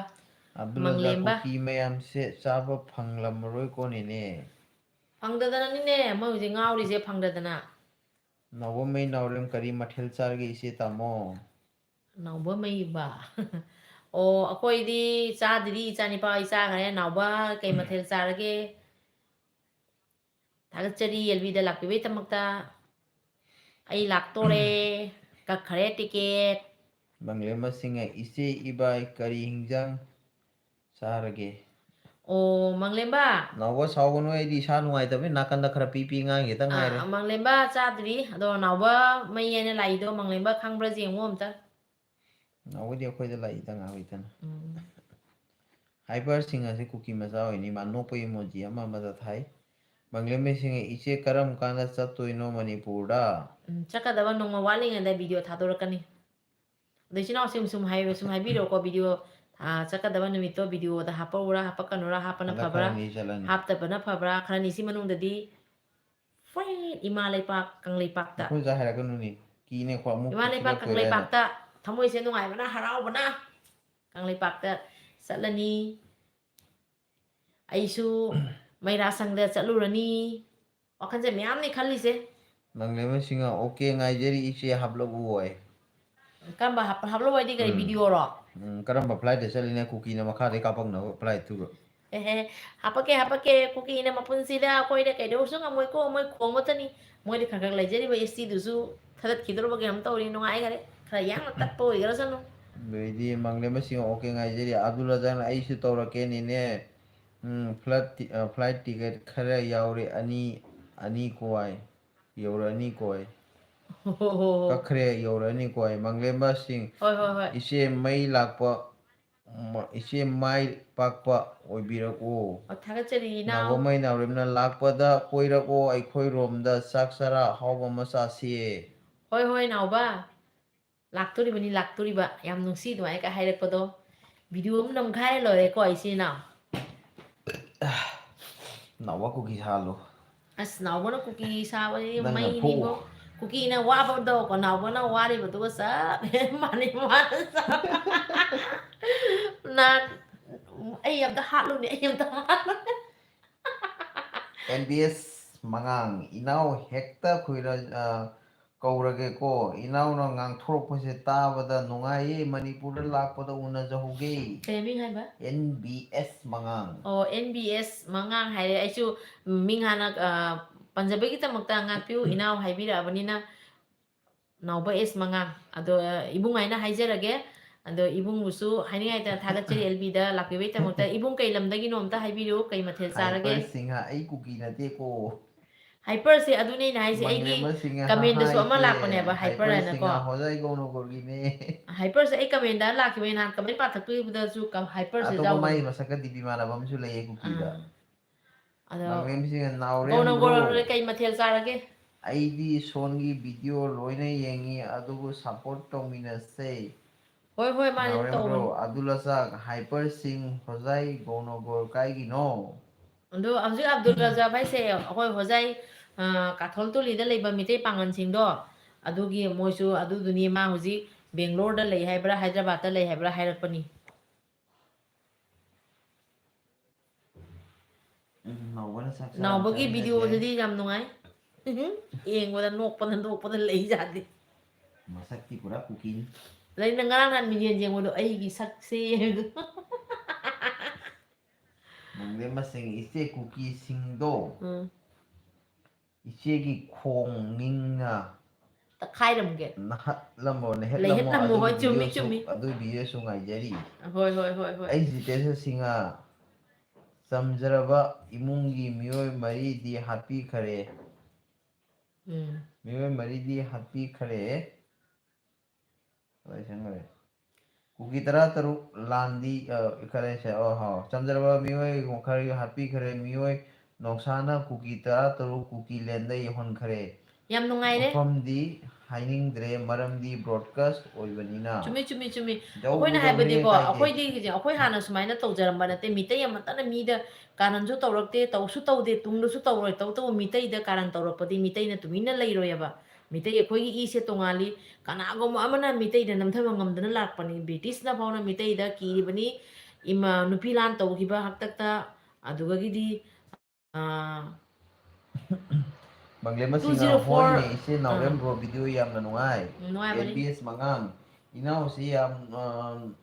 ꯅꯣꯏꯈꯠꯄ ꯃꯥꯜꯂꯦ ꯃꯅꯤꯄꯨꯔꯗ ꯂꯥꯛꯄꯗ ꯎꯅꯖꯕ ꯌꯥꯅꯤꯀꯣ ꯍꯣꯏ ꯍꯣꯏ ꯎꯅꯁꯤ ꯑꯗꯣ ꯀꯩ ꯑꯩ ꯂꯝꯗꯒꯤꯅꯣ ꯑꯃꯤꯇꯥ ꯅꯥꯎꯔꯦꯝꯅ ꯃꯌꯥꯡ ꯏꯝꯐꯥꯜꯗꯒꯤ ꯀꯟꯇꯦꯛ ꯅꯝꯕꯔꯗꯤ ꯈꯪꯅꯗꯦ ꯀꯃꯥꯏ ꯄꯥꯎ ꯐꯪꯅꯅꯤ ꯂꯥꯛꯄꯗ ꯑꯣ ꯑꯣ ꯃꯌꯥꯡ ꯏꯝꯐꯥꯜꯗꯒꯤꯀꯣ ꯏꯝꯐꯥꯜ ꯍꯦꯛ ꯀꯨꯝꯃꯒ ꯂꯥꯏꯊꯔꯛꯀꯅꯤ ꯑꯩ ꯑꯦꯌꯥꯔꯄꯣꯔꯠꯇꯒꯤ ꯑꯩ ꯑꯩ ꯌꯧꯔꯦ ꯑꯩ ꯁꯨꯝ ꯀꯩꯅꯣ ꯃꯅꯤꯄꯨꯔ ꯌꯧꯔꯒ ꯁꯨꯝ ꯃꯌꯥꯝꯒ ꯁꯨꯝ ꯎꯅꯁꯤ ꯂꯥꯏꯚ ꯊꯥꯔꯛꯀꯦ ꯑꯗꯣ ꯑꯩꯒꯤ ꯃꯤꯅꯤꯠ ꯃꯉꯥ ꯇꯔꯥ ꯗꯣꯛ ꯊꯥꯗꯣꯛ ꯂꯣꯏꯔꯦ ꯑꯩꯒꯤ ꯀꯩꯅꯣ ꯐꯣꯟ ꯅꯝꯕꯔꯗꯨꯗꯤ ꯑꯁꯨꯝ ꯂꯩꯕꯅꯤ ꯏꯆꯤꯜ ꯏꯅꯥꯎꯁꯤꯡꯅ ꯑꯩꯒꯤ ꯚꯤꯗꯤꯑꯣ ꯌꯦꯡꯕ ꯇꯥꯔꯗꯤ ꯚꯤꯗꯤꯑꯣꯗ ꯁꯨꯝ ꯌꯥꯎꯕꯅꯤ ꯐꯣꯟ ꯅꯝꯕꯔ ꯑꯗꯣ ꯎꯅꯁꯤ ꯀꯩꯁꯨꯝ ꯀꯥꯏꯗꯦꯀꯣ ꯑꯩꯈꯣꯏ ꯃꯩꯇꯩ ꯏꯆꯤꯜ ꯏꯅꯥꯎ ꯃꯌꯥꯝ ꯎꯅꯕꯗ ꯀꯩꯁꯨꯝ ꯀꯥꯏꯗꯦ ꯌꯥꯝ ꯅꯨꯡꯁꯤꯕꯅꯤ ꯎꯅꯁꯤꯒ ꯍꯥꯏꯔꯛꯄꯁꯦ ꯑꯩꯒꯤꯁꯨ ꯊꯃꯣꯏ ꯁꯦ ꯆꯥꯎꯊꯣꯛꯆꯩꯅꯤ ꯏꯕꯨꯡ ꯍꯣꯏꯅ ꯑꯩꯕꯨ ꯅꯨꯡꯁꯤꯔꯒ ꯎꯅꯁꯤꯒ ꯍꯥꯏꯔꯛꯄꯁꯦ ꯌꯥꯝ ꯅꯨꯡꯁꯤ ꯆꯥꯎꯊꯣꯛꯆꯩꯗꯣ ꯐꯣꯟ ꯅꯝꯕꯔꯗꯣ ꯑꯩꯒꯤ ꯁꯨꯝ ꯑꯩꯒꯤ ꯚꯤꯗꯤꯑꯣ ꯑꯃꯗ ꯁꯨꯝ ꯌꯥꯎꯕꯅꯤ ꯏꯕꯨꯡꯅ ꯄꯥꯝꯕ ꯇꯥꯔꯒꯗꯤ ꯍꯥꯏꯕꯤꯔꯛꯑꯣ ꯑꯩ ꯚꯤꯗꯤꯑꯣꯗꯣ ꯀꯔꯝꯕ ꯚꯤꯗꯤꯑꯣꯗꯨꯅꯣ ꯏꯕꯨꯡꯗ ꯍꯥꯏꯖꯔꯛꯀꯦ ꯏꯕꯨꯡ ꯅꯠꯇꯦꯀꯣ ꯀꯩꯅꯣ ꯑꯃꯤꯇꯥ ꯅꯥꯎꯔꯦꯝꯅꯤ ꯃꯥꯏ ꯃꯃꯤꯡ ꯑꯣ ꯑꯃꯤꯇꯥ ꯅꯥꯎꯔꯦꯝ ꯑꯣ ꯉꯁꯥꯏꯒꯤ MBS ꯍꯥꯏꯕꯗꯣ ꯑꯩ ꯅꯤꯄꯥ ꯑꯣꯏꯔꯝꯒꯗ꯭ꯔꯥ ꯈꯟꯅ ꯏꯕꯨꯡ ꯍꯥꯏꯅꯩ ꯍꯣꯏ ꯑꯃꯤꯇꯥ ꯅꯥꯎꯔꯦꯝ ꯍꯥꯏꯔꯦ ꯏꯆꯦꯕꯨ ꯍꯥꯏꯅꯤꯡ ꯍꯥꯏꯗꯅ ꯊꯥꯒꯠꯆꯔꯤ ꯐꯣꯟ ꯅꯝꯕꯔꯁꯨ ꯑꯩ ꯁꯨꯝ ꯚꯤꯗꯤꯑꯣ ꯑꯃꯗ ꯌꯥꯎꯕꯅꯤ ꯚꯤꯗꯤꯑꯣꯗꯣ ꯍꯥꯏꯖꯔꯛꯀꯦ ꯀꯔꯝꯕ ꯚꯤꯗꯤꯑꯣꯗꯅꯣ ꯍꯥꯏꯅ ꯚꯤꯗꯤꯑꯣ ꯑꯅꯤꯗ ꯌꯥꯎꯕꯅꯤ ꯑꯩꯒꯤ ꯐꯣꯟ ꯅꯝꯕꯔ ꯑꯕꯗꯨꯜ ꯔꯖꯥꯛ ꯀꯃꯦꯟ ꯍꯥꯞꯄꯤ ꯑꯕꯗꯨꯜ ꯔꯖꯥꯛꯅ ꯍꯥꯏꯄꯔꯁꯤꯡ ꯅꯪꯅ ꯀꯤꯔꯟ ꯇꯝꯕ ꯈꯪꯕ꯭ꯔꯣ ꯑꯕꯗꯨꯜ ꯔꯖꯥꯛ ꯈꯪꯂꯗꯤ ꯍꯥꯏꯔꯛꯑꯣ ꯍꯥꯏꯄꯔꯅ ꯁꯤꯗꯤ ꯃꯣꯏ ꯋꯥꯔꯤ ꯁꯥꯟꯅꯕꯅꯤ ꯃꯇꯦꯛ ꯍꯥꯏꯄꯔꯒ ꯑꯕꯗꯨꯜ ꯔꯖꯥꯛꯒ ꯋꯥꯔꯤ ꯁꯥꯟꯅꯔꯤ ꯁꯤꯗꯤ ꯃꯕꯥꯅꯤ ꯁꯥꯟꯅꯖꯁꯅꯨ ꯋꯥꯔꯤ ꯁꯥꯟꯅꯔꯤ ꯋꯥꯔꯤ ꯁꯥꯟꯅꯔꯤ ꯀꯩ ꯃꯊꯦꯜ ꯆꯥꯔꯦ ꯍꯥꯏꯕ ꯃꯊꯦꯜꯗꯣ ꯈꯪꯍꯧꯗꯔꯦ ꯉꯁꯥꯏ ꯋꯥꯔꯤ ꯁꯥꯟꯅꯕꯗ ꯄꯥꯎ ꯅꯝꯕꯔ ꯂꯩꯔꯤꯕꯣ ꯕꯤꯅꯣꯠ ꯂꯩꯔꯤꯕꯣ ꯗꯥꯏꯃꯟ ꯇꯤꯚꯤꯗꯁꯨ ꯏꯁꯩ ꯁꯝꯕꯤꯔꯁꯤꯡꯅ ꯄ꯭ꯔꯣꯒꯥꯝ ꯅꯦꯅꯦꯒꯤ ꯏꯆꯥ ꯌꯥꯎꯕ꯭ꯔꯣ ꯇꯥꯔꯣꯉꯩꯁꯦ ꯅꯦꯅꯦꯒꯤ ꯏꯆꯥ ꯌꯥꯎꯕ꯭ꯔꯣ ꯁꯅꯥꯊꯩ ꯁꯤꯡꯍ ꯁꯅꯥꯊꯣꯏ ꯍꯣꯏ ꯌꯥꯎꯔꯤ ꯃꯪꯂꯦꯝꯁꯤꯡꯍ ꯑꯩ ꯂꯩꯖꯔꯤꯁꯦ ꯑꯕꯗꯨꯜ ꯀꯅꯥ ꯔꯖꯥꯛ ꯃꯪꯂꯦꯝꯕꯅ ꯑꯣ ꯑꯕꯗꯨꯜ ꯃꯪꯂꯦꯝꯕ ꯍꯣꯏ ꯔꯖꯥꯛ ꯍꯣꯏ ꯃꯪꯂꯦꯝꯕ ꯍꯥꯏꯄꯔ ꯁꯤꯡꯍ ꯅꯪ ꯆꯥꯎꯕꯗꯤ ꯈꯪꯕꯔꯣꯏ ꯊꯣꯏꯊꯣꯏ ꯎꯁꯝ ꯑꯩ ꯊꯣꯏ ꯊꯣꯏ ꯂꯩꯖꯔꯤ ꯏꯆꯦ ꯑꯣꯀꯦ ꯗꯦꯕꯤꯠ ꯌꯥꯝ ꯅꯨꯡꯁꯤ ꯂꯩꯕꯤꯔꯕꯩꯗꯃꯛꯇ ꯍꯥꯏꯅꯤꯡꯉꯥꯏꯗꯅ ꯊꯥꯒꯠꯆꯔꯤ ꯈꯔꯅꯤꯗꯤ ꯂꯥꯏꯐꯁꯦ ꯂꯦꯞꯀꯅꯤꯗꯣ ꯑꯩ ꯃꯅꯤꯄꯨꯔ ꯆꯠꯀꯗꯕ ꯅꯣꯡꯃ ꯃꯃꯥꯡꯗ ꯕꯤꯅꯣꯗ ꯚꯤꯗꯤꯑꯣ ꯂꯩꯌꯦ ꯑꯃ ꯍꯥꯄꯛꯀꯦ ꯑꯩ ꯀꯔꯝꯕ ꯅꯨꯃꯤꯠꯇ ꯆꯠꯇꯣꯏꯅꯣ ꯍꯥꯏꯕꯗꯣ ꯚꯤꯗꯤꯑꯣꯗꯨꯒ ꯁꯨꯝ ꯍꯥꯏꯔꯛꯀꯦꯕ ꯀꯅꯥ ꯀꯤꯗꯣꯏꯅꯣ ꯀꯨꯀꯤ ꯀꯤꯗꯣꯏꯔꯣ ꯍꯥꯏꯁꯦ ꯋꯥ ꯂꯧꯗꯦ ꯀꯨꯀꯤꯗ ꯀꯤꯔꯒ ꯑꯩ ꯃꯅꯤꯄꯨꯔꯗ ꯂꯥꯛꯀꯗꯕ ꯅꯨꯃꯤꯠꯇꯣ ꯀꯔꯤꯒꯤ ꯍꯥꯏꯔꯣꯏꯗꯕ ꯁꯣꯏꯗꯅ ꯍꯥꯏꯔꯛꯀꯅꯤ ꯑꯩꯅ ꯅꯣꯡꯃ ꯃꯃꯥꯡꯗ ꯚꯤꯗꯤꯑꯣ ꯑꯞꯂꯣꯗ ꯇꯧꯔꯛꯀꯅꯤ ꯑꯩ ꯃꯅꯤꯄꯨꯔꯗ ꯉꯁꯤꯁꯦ ꯊꯣꯛꯑꯅꯤ ꯍꯥꯏꯕꯗꯣ ꯑꯗꯨ ꯅꯨꯃꯤꯠꯇꯨꯒ ꯃꯌꯥꯝꯗ ꯚꯤꯗꯤꯑꯣꯗ ꯁꯣꯏꯗꯅ ꯍꯥꯏꯔꯛꯀꯅꯤ ꯊꯣꯏ ꯎꯁꯝ ꯑꯩ ꯂꯩꯖꯔꯤ ꯏꯆꯦ ꯕꯤꯅꯣꯠ ꯂꯥꯏ ꯂꯩꯌꯦ ꯊꯥꯒꯠꯆꯔꯤ ꯂꯇꯥ ꯌꯦꯡꯈꯣꯝ ꯑꯩꯁꯨ ꯂꯩꯔꯤꯌꯦ ꯑꯣ ꯊꯣꯏꯊꯣꯏ ꯍꯣꯏ ꯎꯁꯝ ꯏꯃꯥ ꯕꯤꯅꯣꯠ ꯂꯥꯏ ꯑꯣꯟ ꯑꯩꯁꯨ ꯏꯃꯥꯒ ꯋꯥꯔꯤ ꯁꯥꯟꯅꯅꯤꯡꯕꯅꯤ ꯏꯃꯥꯒꯤ ꯀꯟꯇꯦꯛ ꯅꯝꯕꯔꯗꯣ ꯑꯩꯅ ꯐꯪꯕ ꯇꯥꯔꯒꯗꯤ ꯑꯩꯅ ꯁꯨꯝ ꯐꯣꯟ ꯇꯧꯖꯔꯛꯀꯗꯕ ꯃꯪꯂꯦꯝꯁꯤꯡꯍ ꯂꯩ ꯏꯇꯥꯎ ꯏꯃꯥꯒꯤ ꯅꯝꯕꯔꯗꯣ ꯑꯩꯉꯣꯟꯗ ꯄꯤꯕꯤꯕ ꯌꯥꯔꯒꯗꯤ ꯏꯃꯥꯅ ꯃꯦꯁꯦꯖꯁꯤꯒ ꯄꯤꯕꯤꯔꯛꯄ ꯇꯥꯔꯒꯗꯤ ꯑꯩꯅ ꯁꯨꯝ ꯅꯝꯕꯔꯗꯣ ꯑꯗꯨꯝ ꯀꯟꯇꯦꯛ ꯇꯧꯔꯛꯄ ꯌꯥꯕꯅꯤ ꯏꯃꯥ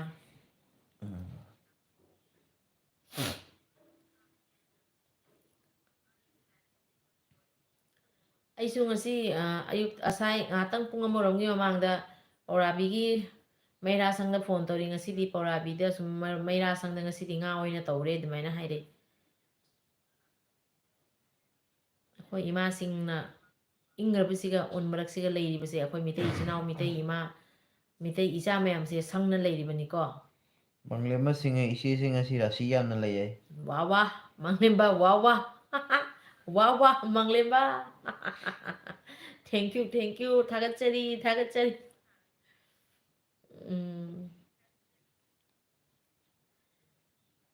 ꯀꯃꯦꯟ ꯏꯪꯕ꯭ꯔꯥ ꯂꯥꯛꯇꯦꯅꯦ ꯃꯪꯂꯦꯝꯕ ꯀꯃꯦꯟ ꯏꯪꯕ꯭ꯔꯥ ꯂꯥꯛꯇꯦ ꯀꯃꯥꯏꯅ ꯇꯧꯔꯤ ꯀꯃꯦꯟ ꯂꯥꯛꯇꯦ ꯃꯤ ꯀꯌꯥ ꯃꯤ 25ꯔꯣ ꯂꯩꯔꯤꯁꯦ 19 19 ꯍꯣꯏ ꯏꯆꯤꯟ ꯏꯅꯥꯎ 19ꯁꯤꯅ ꯀꯪꯂꯩꯄꯥꯛꯅ ꯌꯥꯏꯐꯔꯦ ꯑꯃꯨꯛꯇꯪ ꯏꯕꯤꯔꯛꯎ ꯏꯃꯥ ꯂꯩꯄꯥꯛ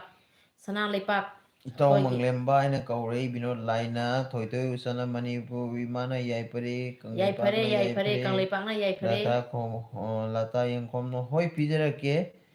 ꯆꯤꯟꯐꯥ ꯄꯨꯗꯦ ꯑꯃꯠꯇ ꯌꯦꯡꯈꯤꯒꯦ ꯍꯣꯏ ꯑꯃꯨꯛꯇꯪ ꯍꯣꯏ ꯌꯦꯡꯈꯤꯒꯦ ꯄꯤꯕꯤꯔꯛꯑꯣ ꯑꯩ ꯏꯃꯥꯟꯅꯕ ꯑꯩ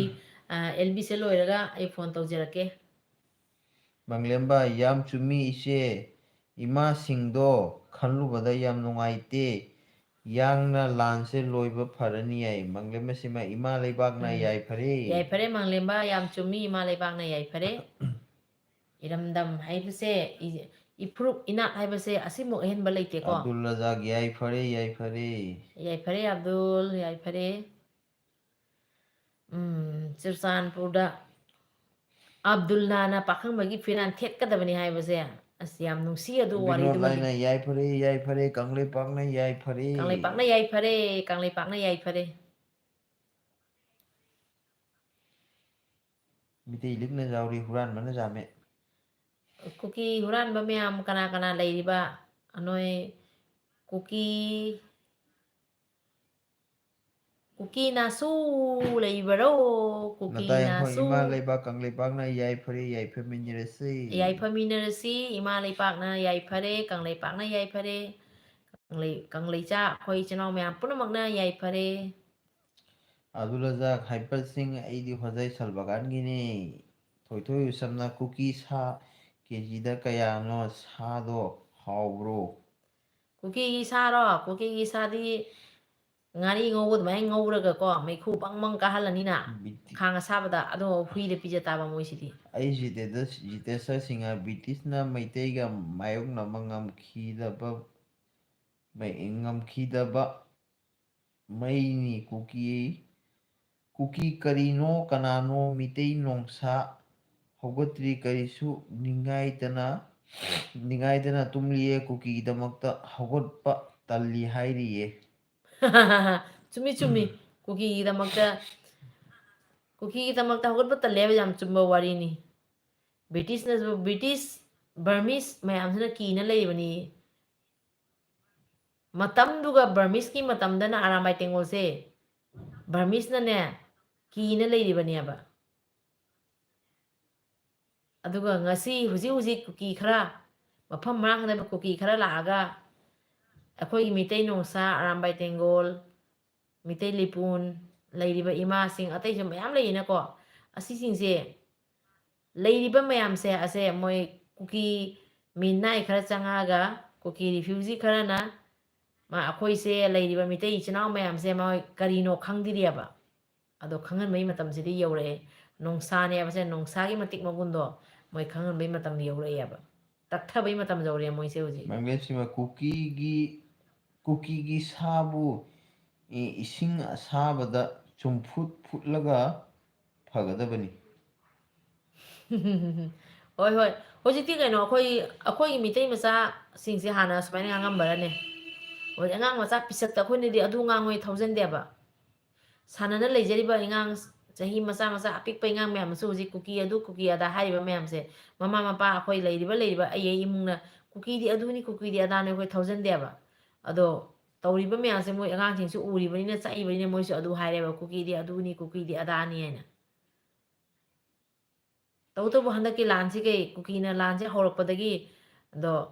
ꯃꯣꯏꯅ ꯈꯜꯂꯝꯃꯤꯕ ꯋꯥꯈꯜ ꯃꯣꯏꯅ ꯇꯧꯔꯤꯕ ꯀꯔꯤꯅꯣꯁꯦ ꯃꯣꯏꯅ ꯇꯥꯛꯊꯣꯔꯛꯄꯗꯤ ꯑꯩꯈꯣꯏ ꯈꯪꯕꯅꯦꯕ ꯅꯠꯇ꯭ꯔꯒꯗꯤ ꯑꯩꯈꯣꯏ ꯏꯆꯝ ꯆꯝꯅ ꯉꯁꯤꯁꯨ ꯁꯨꯝ ꯏꯆꯤꯟ ꯏꯅꯥꯎꯅꯤ ꯈꯜꯂ ꯂꯩꯔꯝꯒꯗꯅꯤ ꯉꯁꯤꯁꯨ ꯁꯨꯝ ꯏꯆꯤꯟ ꯏꯅꯥꯎꯅꯤ ꯈꯟꯈꯤꯅꯦꯕ ꯑꯗꯣ ꯍꯧꯖꯤꯛꯇꯤ ꯃꯣꯏꯁꯦ ꯏꯆꯤꯟ ꯏꯅꯥꯎ ꯍꯥꯏꯕꯁꯦ ꯃꯣꯏꯁꯦ ꯅꯠꯇꯦ ꯑꯗꯨꯅ ꯀꯨꯀꯤꯗ ꯏꯆꯤꯟ ꯏꯅꯥꯎ ꯑꯩꯈꯣꯏꯅ ꯍꯥꯟꯅꯗꯤ ꯍꯥꯏꯔꯝꯃꯤ ꯍꯧꯖꯤꯛꯇꯤ ꯀꯨꯀꯤꯗꯤ ꯑꯩꯈꯣꯏꯒꯤ ꯌꯦꯛꯅꯕ ꯍꯥꯏꯁꯤꯗꯤ ꯂꯦꯝꯅ ꯊꯥꯕ ꯌꯥꯗꯦ ꯍꯨꯏꯅꯕꯨ ꯆꯥꯕꯤꯔꯣꯏꯑꯦ ꯍꯥꯏꯕꯔꯁꯤꯡꯅꯅ ꯆꯨꯝꯃꯤ ꯆꯨꯝꯃꯤ ꯍꯨꯏꯅꯕꯨ ꯊꯣꯏꯊꯣꯏ ꯆꯥꯔꯣꯏ ꯏꯆꯦ ꯉꯁꯤ ꯁꯥ ꯉꯥ ꯁꯥ ꯑꯅꯥ ꯀꯔꯤꯅꯣ ꯏꯆꯦ ꯉꯁꯤ ꯁꯥ ꯑꯅꯥ ꯐꯩ ꯍꯥꯏꯅ ꯇꯥꯏ ꯎꯝ? ꯁꯥ ꯑꯃ ꯐꯥꯏ ꯍꯥꯏꯅ ꯇꯥꯏ ꯑꯣ ꯏꯆꯦ ꯉꯁꯤ ꯑꯣ ꯁꯥ ꯑꯣ ꯑꯃ ꯑꯣ ꯐꯥꯏ ꯑꯣ ꯍꯥꯏꯅ ꯑꯣ ꯇꯥꯏ ꯑꯣ ꯑꯗꯣ ꯅꯣꯡꯃꯩꯅ ꯊꯣꯛꯂꯛꯄ ꯁꯥꯅꯤ ꯑꯣ ꯍꯣꯏ ꯍꯣꯏ ꯍꯣꯏ ꯑꯣꯏꯔꯝꯒꯅꯤ ꯊꯤꯡꯒꯣꯝꯗꯩ ꯊꯣꯛꯄ ꯊꯤꯒꯣꯝꯗꯒꯤ ꯑꯥ ꯊꯤꯒꯣꯝꯗꯒꯤ ꯑꯣ ꯊꯣꯛꯂꯛꯄ ꯁꯥꯏ ꯊꯤꯒꯣꯝꯗꯩ ꯊꯣꯛꯂꯛꯄ ꯁꯥꯅꯤ ꯑꯣ ꯍꯥꯏ ꯑꯣ ꯑꯣ ꯑꯗꯣ ꯃꯣꯏꯗꯤ ꯀꯨꯀꯤ ꯂꯣꯏ ꯂꯣꯏꯗꯣꯔꯤꯃꯤ ꯃꯣꯏꯗꯤ ꯑꯗꯣ ꯂꯣꯏ ꯂꯣꯏꯗꯦ ꯀꯨꯀꯤ ꯑꯣꯏꯔꯝꯂꯦ ꯑꯣꯍꯣ ꯑꯣ ꯃꯣꯏꯗꯤ ꯂꯣꯏ ꯂꯣꯏꯗꯣꯔꯤ ꯃꯣꯏ ꯂꯣꯏꯕꯩ ꯃꯇꯝ ꯌꯧꯔꯛꯑꯃꯤꯅꯦ ꯂꯦꯝꯕ ꯑꯩꯅ ꯍꯣꯏ ꯍꯥꯏꯗꯔꯣ ꯌꯦꯟꯒꯤ ꯁꯤꯔꯝꯗꯥꯏꯒꯤ ꯑꯔꯣꯏꯕ ꯈꯣꯡꯒꯥꯎꯗꯣ ꯑꯗꯨꯃꯥꯏꯅ ꯀꯥꯎꯔꯛꯄꯒꯤ ꯃꯣꯏꯅ ꯍꯧꯖꯤꯛ ꯑꯔꯣꯏꯕꯒꯤ ꯈꯣꯡꯒꯥꯎꯅꯤ ꯃꯣꯏꯅ ꯍꯧꯖꯤꯛ ꯀꯥꯎꯔꯤꯁꯦ ꯍꯣꯏ ꯆꯨꯝꯃꯤ ꯏꯆꯦ ꯐꯪꯅꯕ ꯃꯐꯝꯗ ꯂꯣꯏꯁꯤꯟꯕ ꯀꯨꯀꯤꯗꯤ ꯑꯗꯨꯅꯤ ꯌꯦꯛꯅꯕꯕꯨ ꯑꯩꯈꯣꯏ ꯀꯃꯥꯏꯅ ꯊꯥꯗꯣꯛꯇꯣꯏꯅꯣ ꯉꯁꯤ ꯑꯩꯈꯣꯏꯅ ꯌꯦꯛꯅꯕꯅꯤ ꯍꯥꯏꯅ ꯑꯩꯈꯣꯏ ꯂꯩꯃꯤꯟꯅꯔꯝꯕꯅꯦ ꯊꯥꯗꯣꯛꯑꯒꯗꯤ ꯃꯥꯅ ꯑꯃꯨꯛ ꯑꯩꯅ ꯂꯩꯊꯣꯔꯛꯄꯗ ꯃꯥꯅ ꯂꯩꯊꯣꯛ ꯑꯩꯉꯣꯟꯗ ꯌꯥꯟꯗꯣꯔꯤꯑꯕ ꯑꯗꯨꯗꯤ ꯑꯩ ꯃꯉꯣꯟꯗ ꯀꯃꯥꯏꯅ ꯊꯥꯗꯣꯛꯀꯅꯤ ꯑꯩꯈꯣꯏꯗꯤ ꯂꯩꯃꯤꯟꯅꯔꯝꯕ ꯑꯩꯈꯣꯏꯗ ꯖꯨꯝ ꯀꯌꯥ ꯂꯨꯠ ꯇꯧꯈ꯭ꯔ ꯖꯨꯝ ꯀꯌꯥ ꯃꯩ ꯊꯥꯗꯣꯔ ꯃꯥꯡꯍꯜꯂꯤꯕ ꯃꯌꯥꯝꯗꯣ ꯀꯅꯥꯅꯅꯣ ꯀꯨꯀꯤꯅ ꯍꯥꯟꯅ ꯍꯧꯔꯛꯄꯅꯦꯕ ꯑꯕꯗꯨꯜ ꯔꯖꯥꯛ ꯑꯩ ꯌꯥꯝꯅ ꯅꯨꯡꯉꯥꯏꯇꯦ ꯀꯔꯤꯒꯤꯅꯣ ꯍꯥꯏꯔꯗꯤ ꯃꯣꯏ ꯃꯌꯥꯝꯅ ꯄꯨꯜꯂꯒ ꯑꯩꯈꯣꯏ ꯃꯤꯇꯩꯕꯨ ꯃꯈꯣꯏ ꯃꯌꯥꯝꯅ ꯆꯪꯂꯒ ꯑꯩꯈꯣꯏ ꯃꯤꯇꯩ ꯏꯆꯤꯟ ꯏꯅꯥꯎꯕꯨ ꯇꯧꯈꯤꯕꯗꯣ ꯑꯗꯨꯒꯤ ꯎꯔꯒ ꯃꯌꯥꯝꯅ ꯅꯨꯡꯉꯥꯏꯇꯦ ꯃꯈꯣꯏ ꯃꯊꯛꯇ ꯑꯩ ꯍꯣꯏ ꯍꯣꯏ ꯀꯨꯀꯤꯅꯤ ꯍꯣꯏ ꯌꯥꯝ ꯆꯨꯝꯃꯤ ꯑꯗꯣ ꯃꯣꯏꯒꯤꯁꯨ ꯂꯣꯏꯕꯩ ꯃꯇꯝ ꯌꯧꯔꯝꯃꯅꯤ ꯀꯩꯁꯨꯝ ꯈꯜꯂꯨꯅꯨ ꯀꯩꯁꯨꯝ ꯈꯜꯂꯨꯅꯨ ꯑꯗꯣ ꯇꯧꯕꯇꯕꯨ ꯌꯥꯝ ꯅꯨꯡꯁꯤ ꯑꯗꯨꯃꯥꯏꯅ ꯋꯥꯐꯝ ꯈꯔ ꯊꯝꯕꯤꯔꯛꯄꯩꯗꯃꯛ ꯍꯥꯏꯅꯤꯡꯉꯥꯏꯇꯅ ꯊꯥꯒꯠꯆꯔꯤ ꯑꯗꯣ ꯑꯩꯈꯣꯏꯒꯤ ꯏꯃꯥ ꯂꯇꯥꯁꯦ ꯂꯥꯏꯚ ꯀꯩꯅꯣ ꯅꯝꯕꯔ ꯂꯧꯊꯣꯛꯏꯕ ꯀꯩꯅꯣ ꯃꯥ ꯅꯝꯕꯔꯗꯣ ꯆꯤꯟꯐꯥ ꯂꯩꯇꯦ ꯑꯩꯁꯦ ꯍꯥꯏ ꯇꯦꯖꯔ ꯁꯤꯡꯍ ꯑꯩꯈꯣꯏ ꯃꯤꯇꯩ ꯅꯨꯡꯁꯥꯁꯤꯡꯁꯦ ꯌꯥꯝꯅ ꯇꯟꯕ ꯖꯥꯠꯅꯤꯀꯣ ꯀꯔꯤ ꯅꯨꯃꯤꯠꯇ ꯂꯣꯏꯌꯣ ꯍꯥꯏꯕꯅꯣ ꯂꯣꯏꯔꯣ ꯍꯥꯏꯕꯅꯣ ꯑꯗꯨꯛꯇ ꯍꯥꯏꯌꯣ ꯎꯜꯇꯥ ꯀꯨꯏꯁꯟ ꯇꯧꯔꯛꯂꯦ ꯑꯁꯤ ꯑꯩꯗꯤ ꯃꯣꯏꯒꯤ ꯋꯥꯁꯤ ꯌꯥꯝꯅ ꯇꯜꯂꯦ ꯀꯩ ꯍꯥꯏꯅꯣ ꯚꯥꯞ ꯇꯥꯗꯦ ꯑꯩꯈꯣꯏ ꯃꯩꯇꯩ ꯅꯨꯡꯁꯥꯁꯤꯡꯁꯦ ꯌꯥꯝꯅ ꯇꯟꯕ ꯖꯥꯇꯤꯅꯤ ꯎꯝ ꯀꯔꯤ ꯅꯨꯃꯤꯠꯇ ꯂꯣꯏꯌꯣ ꯍꯥꯏꯕꯗꯣ ꯂꯣꯏꯌꯨ ꯍꯥꯏꯕꯅꯣ ꯑꯃꯨꯛꯇꯪ ꯍꯥꯏꯕꯤꯌꯨ ꯎꯜꯇꯥ ꯀꯣꯏꯁꯟ ꯇꯧꯔꯒ ꯑꯁꯤ ꯑꯩꯗꯤ ꯃꯣꯏꯒꯤ ꯋꯥꯁꯤ ꯌꯥꯝꯅ ꯇꯜꯂꯦ ꯀꯩ ꯅꯨꯃꯤꯠꯇ ꯂꯣꯏꯁꯤꯟꯕ ꯃꯤꯇꯩ ꯅꯨꯡꯁꯥꯁꯤꯡꯁꯤ ꯍꯧꯖꯤꯛ ꯊꯧ ꯁꯥꯗꯅ ꯁꯨꯝ ꯂꯩꯔꯤꯅꯦꯕ ꯑꯩꯈꯣꯏꯅ ꯊꯧ ꯁꯥꯗꯅ ꯃꯤꯇꯩ ꯅꯨꯡꯁꯥ ꯃꯌꯥꯝꯁꯤꯅ ꯃꯩꯇꯩ ꯅꯨꯡꯁꯥꯁꯤꯡꯅ ꯍꯧꯔꯛꯑꯗꯤ ꯅꯣꯡꯃꯗ ꯂꯣꯏꯅꯤ ꯑꯁꯤꯒꯤ ꯁꯦꯡꯂꯕ ꯋꯥꯔꯤꯅꯤ ꯅꯣꯡꯃꯗ ꯂꯣꯏꯔꯅꯤ ꯁꯦꯟꯇ꯭ꯔꯦꯜ ꯐꯣꯔꯁ ꯑꯁꯤ ꯋꯥꯔꯤꯁꯦ ꯍꯧꯖꯤꯛ ꯑꯩ ꯃꯅꯤꯄꯨꯔꯗ ꯆꯠꯂꯨꯔꯒ ꯃꯅꯤꯄꯨꯔꯗ ꯍꯜꯂꯛꯑꯒ ꯑꯗꯨꯒꯤ ꯃꯇꯥꯡꯗꯁꯨ ꯚꯤꯗꯤꯑꯣ ꯑꯇꯩꯁꯨ ꯅꯝꯃꯛꯈꯤꯅꯤ ꯍꯥꯏꯔꯛꯀꯗꯕ ꯋꯥꯔꯤ ꯃꯌꯥꯝ ꯂꯩꯔꯤ ꯑꯩꯒꯤ ꯀꯟꯇꯦꯛ ꯅꯝꯕꯔ ꯑꯩꯒꯤ ꯀꯟꯇꯦꯛ NBS ꯃꯉꯥꯡ ꯑꯩꯒꯤ ꯀꯟꯇꯦꯛ ꯅꯝꯕꯔ ꯌꯦꯡꯕꯤꯔꯕꯣ ꯑꯃꯤꯇꯥ ꯅꯥꯎꯔꯦꯝꯒꯤ NBSꯀꯤ ꯂꯣꯏꯅꯕꯤꯅꯤ ꯑꯃꯠꯇ ꯄꯥꯕꯤꯌꯨ ꯏꯅꯥꯎ ꯀꯔꯤ ꯀꯟꯇꯦꯛ ꯅꯝꯕꯔ ꯀꯥꯏꯅꯣ ꯀꯟꯇꯦꯛ ꯅꯝꯕꯔ ꯃꯃꯥꯡꯗ ꯄꯤꯈ꯭ꯔꯕꯣ ꯐꯪꯍꯧꯗꯦꯅꯦ ꯄꯤꯗꯦ ꯄꯤꯗꯦ ꯀꯟꯇꯦꯛ ꯅꯝꯕꯔ ꯐꯪꯗꯦꯕꯣ ꯄꯤꯗꯦ ꯑꯃꯤꯇꯥ ꯅꯥꯎꯔꯦꯝ ꯍꯥꯏꯁꯦ ꯀꯟꯇꯦꯛ ꯅꯝꯕꯔꯗꯣ ꯑꯝꯇ ꯍꯥꯞꯄꯤꯔꯣ ꯀꯟꯇꯦꯛ ꯅꯝꯕꯔ ꯎꯕ ꯐꯪꯗꯦ ꯁꯤ ꯂꯥꯛꯇꯦꯗ ꯑꯩꯒꯤ ꯀꯟꯇꯦꯛ ꯅꯝꯕꯔ ꯌꯦꯡꯕꯤꯔꯕꯣ ꯑꯃꯤꯇꯥ ꯅꯥꯎꯔꯦꯝꯒꯤ NBSꯀꯤ ꯂꯣꯏꯅꯕꯤꯅꯤ ꯑꯃꯠꯇ ꯄꯥꯕꯤꯌꯨ ꯏꯅꯥꯎ ꯑꯃꯤꯇꯥ ꯅꯥꯎꯔꯦꯝꯒꯤ ꯂꯣꯏꯅꯕꯤꯅꯤ ꯍꯥꯏꯅ ꯑꯃꯤꯇꯥ ꯅꯥꯎꯔꯦꯝꯁꯦ MBSꯀꯤ ꯂꯣꯏꯅꯕꯤꯅꯤ ꯍꯥꯏꯕ ꯀꯃꯦꯟꯗꯣ ꯐꯪꯉꯦꯕ ꯑꯗꯣ ꯀꯟꯇꯦꯛ ꯅꯝꯕꯔ ꯐꯪꯉꯕ ꯀꯟꯇꯦꯛ ꯅꯝꯕꯔꯗꯤ ꯐꯪꯗꯤꯌꯦ ꯏꯃꯥ ꯑꯇꯩꯗꯤ ꯎꯏ ꯀꯟꯇꯦꯛ ꯏꯁꯥ ꯅꯝꯕꯔ ꯐꯪꯗꯦ ꯅꯨꯡꯉꯥꯏꯇꯕ ꯏꯃꯥ ꯉꯁꯤ ꯉꯁꯤꯗꯤ ꯑꯗꯨꯗ 18ꯗ ꯑꯩ ꯂꯣꯏꯁꯤꯜꯂꯒꯦꯀꯣ ꯏꯆꯤꯟ ꯏꯅꯥꯎ ꯈꯪꯂꯦ ꯃꯌꯥꯝ ꯑꯩ ꯌꯥꯝꯅ ꯆꯥꯛꯏꯀꯣ ꯊꯣꯏꯊꯣꯏ ꯎꯁꯝ ꯆꯨꯝꯃꯤ ꯆꯨꯝꯃꯤ NBS ꯃꯉꯥꯡꯅ ꯄꯤꯈ꯭ꯔꯕꯅꯦ ꯎꯗꯦ ꯎꯗꯦꯅꯦ ꯑꯝꯇ ꯄꯤꯕꯤꯔꯛꯑꯣ NBS ꯃꯉꯥꯡ ꯍꯥꯏꯕ ꯑꯩꯈꯣꯏꯒꯤ ꯏꯆꯦ ꯑꯃꯨꯛꯇꯪꯒ ꯄꯤꯕꯤꯔꯛꯑꯣ ꯋꯥꯔꯧꯕꯤꯒꯅꯨ ꯑꯃꯨꯛꯇꯪꯒ ꯄꯤꯕꯤꯔꯛꯑꯣ ꯁꯤꯒ ꯎꯗꯦ ꯎꯗꯦ ꯀꯩꯅꯣ ꯋꯥꯔꯗꯠꯇ ꯏꯔꯛꯏꯔꯣ ꯅꯠꯇ꯭ꯔ ꯁꯦꯟꯇꯦꯟꯁꯇ ꯀꯩꯅꯣꯗ ꯅꯝꯕꯔꯗ ꯄꯤꯔꯛꯏꯔꯣ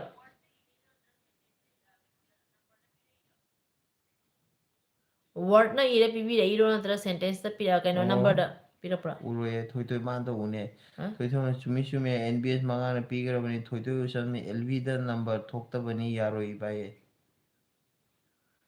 ꯑꯣ ꯑꯊꯤꯡꯕ ꯊꯝꯃꯤꯅꯦꯕ ꯑꯃ ꯄꯤꯅꯗꯅꯕ ꯍꯥꯏꯅ ꯑꯣ ꯁꯤ ꯑꯩ ꯂꯩꯀꯣ ꯑꯩ ꯊꯣꯏꯊꯣꯏ ꯎꯁꯝꯅ ꯎꯔꯣꯏ LBꯗ ꯅꯝꯕꯔ ꯑꯕꯗꯨꯜ ꯔꯖꯥꯛꯅ ꯑꯣ ꯃꯈꯣꯏꯒꯤ ꯃꯆꯟ ꯃꯆꯥꯗꯤ नंबर ꯇꯧꯔꯗꯤ पिगनबो ꯃꯈꯣꯏ ꯑꯩꯒꯤ ꯅꯝꯕꯔꯗꯣ ꯄꯤꯒꯅꯕ ꯄꯤꯅꯤꯡꯉꯒ ꯄꯤꯈꯣ ꯁꯨꯝ ꯑꯣ ꯑꯩꯒꯤ ꯅꯝꯕꯔ ꯑꯣꯏꯅ ꯁꯨꯝ ꯍꯥꯏꯖꯔꯛꯑꯒꯦꯀꯣ ꯏꯃꯥ ꯍꯣꯏ ꯍꯥꯏꯔꯒ ꯑꯗꯨꯝ ꯄꯤꯔꯣ ꯍꯣꯏ ꯀꯩꯒꯨꯝꯕ ꯄꯤꯕꯤꯔꯛꯑꯣ ꯍꯥꯏꯗꯤ ꯍꯣꯏꯁꯨ ꯑꯗꯨꯝ ꯍꯥꯏꯔꯛꯑꯣ ꯍꯣꯏ ꯍꯥꯏꯅ ꯁꯨꯝ ꯍꯥꯏꯔꯛꯑꯣ ꯍꯥꯏꯕꯤꯔꯛꯑꯣ ꯑꯩꯅ ꯁꯨꯝ ꯅꯝꯕꯔ ꯄꯤꯕꯁꯦ ꯃꯌꯥꯝꯅꯗꯤ ꯑꯩꯉꯣꯟꯗ ꯄꯤꯅꯨ ꯄꯤꯅꯨ ꯍꯥꯏꯌꯦꯕ ꯑꯩꯅ ꯑꯗꯨꯝ ꯃꯌꯥꯝꯁꯦ ꯎꯅꯅꯤꯡꯕ ꯅꯨꯡꯁꯤꯕ ꯑꯗꯨꯝꯕ ꯃꯌꯥꯝ ꯃꯔꯤ ꯑꯃ ꯊꯝꯅꯤꯡꯕꯗꯩ ꯅꯝꯕꯔꯁꯦ ꯄꯤꯊꯣꯛꯄ ꯑꯗꯣ ꯃꯤꯅ ꯍꯥꯏꯌꯦ ꯅꯪꯒꯤ ꯅꯝꯕꯔꯗꯣ ꯅꯁꯥꯗꯣ ꯈꯔ ꯚꯦꯂꯨ ꯂꯩꯍꯜꯂꯨ ꯅꯝꯕꯔ ꯄꯤꯈꯤꯅꯨ ꯑꯗꯨꯒꯩꯗꯤ ꯑꯃ ꯑꯃ ꯃꯌꯥꯝ ꯍꯥꯏꯕ ꯅꯝꯕꯔꯕꯨ ꯄꯤꯊꯣꯛꯄꯔꯣ ꯑꯗꯨꯒ ꯃꯊꯧ ꯇꯥꯕ ꯏꯆꯤꯟ ꯏꯅꯥꯎ ꯋꯥꯔꯤ ꯁꯥꯟꯅꯕꯒꯤ ꯅꯝꯕꯔꯗꯣ ꯁꯨꯝ ꯑꯃ ꯄꯤꯕꯁꯦ ꯀꯥꯏꯗꯕ꯭ꯔꯥ ꯍꯥꯏꯅ ꯑꯩ ꯑꯗꯨꯝ ꯈꯟꯕꯗꯤ ꯑꯗꯨꯝ ꯄꯤꯕꯅꯦꯕ ꯃꯊꯧ ꯇꯥꯔꯒ ꯐꯣꯟꯗ ꯋꯥꯔꯤ ꯁꯥꯟꯅꯅꯤ ꯃꯊꯧ ꯇꯥꯗꯕ ꯃꯤꯅ ꯇꯧꯔꯛꯑꯒ ꯀꯛꯊꯠꯄꯤꯈ꯭ꯔꯅꯤ ꯃꯋꯥ ꯂꯧꯗꯕ ꯃꯤꯅ ꯇꯧꯔꯛꯑꯒ ꯀꯨꯀꯤ ꯀꯤꯔꯒ ꯑꯩ ꯏꯆꯤꯟ ꯏꯅꯥꯎꯒ ꯃꯔꯤ ꯊꯝꯅꯕꯁꯤꯗꯤ ꯊꯥꯗꯠꯄ ꯌꯥꯗꯦꯅꯀꯣ ꯑꯗꯨꯗ ꯃꯈꯣꯏꯒꯤ ꯃꯆꯟ ꯃꯆꯥꯗ ꯇꯧꯔꯗꯤ ꯃꯈꯣꯏ ꯅꯨꯡꯉꯥꯏꯒꯗ꯭ꯔꯥ ꯑꯃꯨꯛꯇ ꯍꯥꯏꯔꯛꯑꯣꯀꯣ ꯀꯨꯀꯤ ꯅꯍꯣꯏ ꯅꯨꯡꯉꯥꯏꯅꯤꯔꯥ ꯀꯨꯀꯤ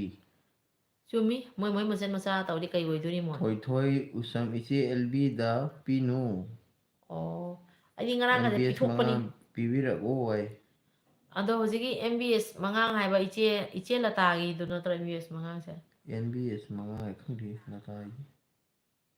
ꯍꯧꯖꯤꯛꯀꯤ ꯏꯃꯥ ꯂꯇꯥ ꯏꯃꯥꯅꯁꯨ ꯂꯥꯛꯑꯝꯕꯅꯦꯕ ꯑꯗꯣ NBS ꯃꯉꯥꯡꯅ ꯄꯤꯕꯤꯔꯣ ꯍꯥꯏꯃꯅꯤ ꯑꯗꯣ ꯄꯤꯖꯔꯛꯀꯦ MBS ꯃꯉꯥꯡ ꯑꯩꯁꯨ ꯍꯧꯖꯤꯛꯀꯤ ꯏꯃꯥ ꯂꯇꯥꯒ ꯁꯤ ꯅꯝꯕꯔꯁꯦ ꯑꯃꯠꯇ ꯑꯣꯏꯔꯝꯒꯅꯤ ꯑꯗꯣ ꯑꯩꯒꯤ ꯚꯤꯗꯤꯑꯣ ꯑꯃꯗꯤ ꯂꯩꯕꯅꯤ ꯚꯤꯗꯤꯑꯣ ꯑꯅꯤ ꯂꯩꯕꯅꯦꯕꯀꯣ ꯃꯌꯥꯝ ꯁꯤꯌꯔ ꯇꯧꯕꯤꯌꯨ ꯍꯥꯏꯅ ꯚꯤꯗꯤꯑꯣ ꯑꯃ ꯂꯩꯕꯅꯤ ꯑꯩꯅ ꯐꯝꯃꯒ ꯂꯩꯕꯅꯤ ꯑꯗꯣ ꯁꯨꯃꯥꯏꯅ ꯈꯨꯗꯥꯡ ꯅꯝꯂꯞ ꯇꯧꯔꯒ ꯑꯗꯨꯒꯤ ꯑꯩꯒꯤ ꯅꯤꯄꯥꯅ ꯑꯩꯒꯤ ꯅꯥꯀꯟꯗ ꯁꯨꯝ ꯂꯦꯞꯅ ꯂꯩꯕꯅꯦꯕ ꯑꯗꯨ ꯚꯤꯗꯤꯑꯣꯗꯨꯒꯁꯨ ꯑꯩꯒꯤ ꯐꯣꯟ ꯅꯝꯕꯔ ꯌꯥꯎꯕꯅꯤ ꯖꯤꯄꯦ ꯅꯝꯕꯔꯗꯣ ꯑꯗꯨꯒ ꯁꯨꯝ ꯑꯩ ꯐꯣꯟ ꯆꯠꯂꯦꯕ MBS ꯃꯉꯥꯡꯒꯤ ꯑꯃꯤꯇꯥ ꯍꯥꯏꯕꯅꯤ ꯑꯩ ꯃꯥꯁꯦ ꯑꯃꯤꯇꯥ ꯑꯗꯨꯒ ꯁꯤꯡꯖꯨ ꯔꯤꯀ꯭ꯋꯦꯁ ꯚꯤꯗꯤꯑꯣꯔ ꯃꯨꯛꯕꯥꯡꯔ ꯍꯥꯏꯅ ꯑꯃꯁꯨ ꯂꯩꯕꯅꯤ ꯑꯗꯨꯒꯁꯨ ꯑꯩ ꯐꯣꯟ ꯅꯝꯕꯔ ꯌꯥꯎꯕꯅꯤ ꯑꯃꯨꯛꯇꯪ ꯐꯪꯕ꯭ꯔꯥ ꯌꯦꯡꯕꯤꯌꯨꯅꯦ ꯏꯆꯤꯟ ꯏꯅꯥꯎ ꯃꯌꯥꯝꯒ ꯁꯨꯝ ꯋꯥꯔꯤ ꯁꯥꯟꯅꯅ ꯈꯣꯠꯅꯅ ꯂꯩꯕꯅꯤꯀꯣ ꯑꯃꯅ ꯑꯃꯨꯛ ꯄꯤꯈꯤꯅꯨ ꯍꯥꯏꯔꯛꯄ ꯑꯃꯅ ꯑꯃꯨꯛ ꯄꯤꯌꯨ ꯍꯥꯏꯔꯛꯄꯁꯦ ꯑꯩꯁꯨ ꯈꯔ ꯀꯟꯐ꯭ꯌꯨꯁ ꯆꯠꯂꯦ ꯏꯃꯥꯒꯗꯤ ꯌꯥꯝ ꯊꯦꯡꯅꯅꯤꯡꯉꯤꯗꯣ ꯚꯤꯗꯤꯑꯣꯗꯣ ꯐꯪꯗꯕ ꯇꯥꯔꯒꯗꯤ ꯅꯝꯕꯔꯗꯣ ꯄꯤꯖꯔꯛꯀꯦ ꯑꯗꯣ ꯑꯩꯒꯤ ꯁꯤꯡꯖꯨ ꯔꯤꯀ꯭ꯋꯦꯁ ꯚꯤꯗꯤꯑꯣ ꯍꯥꯏꯅ ꯑꯃ ꯂꯩꯕꯅꯦꯕꯀꯣ ꯑꯗꯨ ꯚꯤꯗꯤꯑꯣꯗꯣ ꯑꯃꯨꯛꯇꯪ ꯌꯦꯡꯕꯤꯌꯨ ꯑꯗꯨ ꯅꯠꯇꯕ ꯃꯪꯂꯦꯝꯕꯁꯤꯡ ꯉꯥꯏꯈꯣ ꯏꯆꯦ ꯐꯦꯁꯕꯨꯛꯇ ꯑꯣꯏꯅ ꯄꯤꯅꯔꯣ ꯏꯆꯦ ꯑꯗꯨꯅ ꯐꯔꯅꯤꯌꯦ ꯏꯃꯥꯗꯣ ꯐꯦꯁꯕꯨꯛ ꯄꯥꯏꯔꯤꯔꯥ ꯄꯥꯏꯗ꯭ꯔꯤꯔꯥ ꯈꯪꯗꯦ ꯒ꯭ꯌꯥꯟ ꯑꯃ ꯇꯥꯗꯦ ꯑꯩꯁꯨ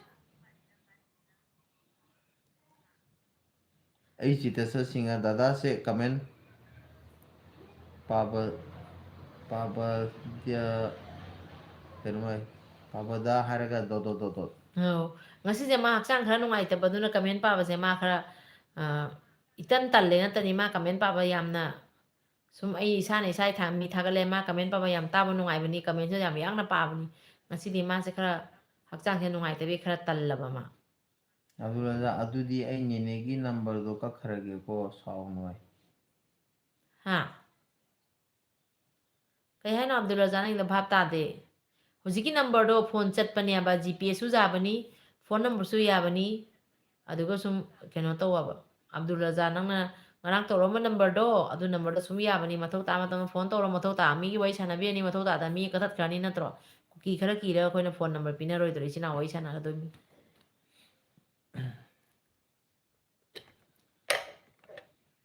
ꯍꯧꯖꯤꯛꯀꯤ ꯏꯃꯥ ꯑꯩ ꯖꯤꯇꯦꯁꯣꯔ ꯗꯗꯥ ꯑꯗꯨꯗꯤ ꯑꯩꯅ ꯃꯪꯂꯦꯝꯕꯁꯤꯡ ꯑꯅ NBSꯀꯤ ꯀꯔꯤ AP ꯍꯥꯏꯕꯅꯤ ꯑꯗꯨꯗ NBSꯀꯤꯗꯤ ꯍꯥꯏꯕꯅꯤ ꯑꯗꯨꯗ ꯑꯣꯏꯅ ꯄꯤꯅꯔꯣꯅꯦ ꯏꯆꯦ ꯅꯥꯎꯔꯦꯝꯗꯣ ꯅꯝꯕꯔꯗꯣ ꯐꯦꯁꯕꯨꯛꯇ ꯑꯣꯏꯅ ꯄꯤꯅꯔꯣ ꯍꯥꯏꯕꯅꯦꯀꯣ ꯎꯝ ꯃꯤꯔꯣꯜ ꯂꯥꯏꯅꯦ ꯏꯕꯥꯏ ꯏꯆꯦ ꯃꯣꯏꯅꯤꯒꯤꯗ ꯉꯥꯏꯍꯥꯛ ꯌꯥꯎꯔꯨꯔꯦ ꯍꯣꯏ ꯀꯩꯁꯨꯝ ꯀꯥꯏꯗꯦ ꯏꯕꯥꯏꯁꯦꯗꯤ ꯈꯪꯗꯦ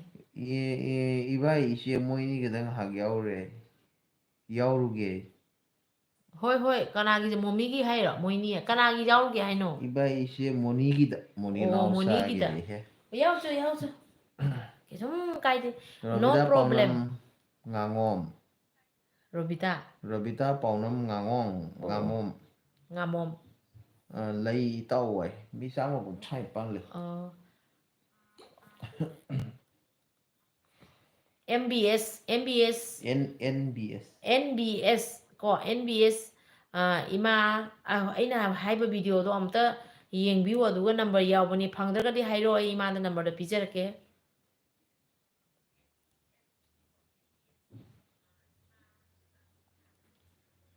इचे पीरो नावरेमदो फोनबुक पाइबनी हैबा फेसबुक पाइबनी हैबा इचे फेसबुक पीरो नावरेमदो फेसबुक पाइबनी है kana hai mangleman hai ra ha तो मालूम तुम पियन करो adu manglemba pibi gro ai number do nang khangna bro khangna ba ta re number dam da pi gro Facebook to isu अदुलजा आई थोगगे कोनिने आई नुपी फोन तौरे hoi tho एनबीएस मंगांग वर्डनी इरगा थाजर खरबनी आईगी नंबर दो मथक्ता अमक्तंग येंबियो वर्डने Irga थागी asmai tawro word na khara iro doi loiga number amani jalo totally word nga ta totally number nga to idi yada basu jai aigi video amada amta yengbiyo adu video du number do yaubani singju request video aina amasu leibani amana aiga maga phamna leiba video ama sai khadang na man leiba video adu su yaubani amta yengbiyo mayam share to biu aina ire bini video du gi title da mayam share to biu aina adu video du ga so aigi number yaubani akogi NBS haiba मांगले मत तुम पियन करो mayam share to biu aina video ama leibane ba khobani phamna leibane ba adu video du ga aigi number do yaubani NBS मंगांग हो येंजगे मांगले मसिंगा कानादे खंगदे इचे आई नावरेम की video येंगली अदुदा सुम हाइबनी है oh hujiki channel pai da boy mare kaino mangle ba SS na hai mayam mai singe SS SS ain de lai ali SS hi ma'am SS welcome aduda oisi kanano ao abdulaja oisi kanano mite haido sakhu kanano hangau dre kam jika manan hok pura khangde engon da ude loisandro me khoi pung 3 thoi ta barusu hujiki sa ka indo de ne bang koi na sana ga khan mali ngasi sada nuai te na sai baza thok do hidak logo da bani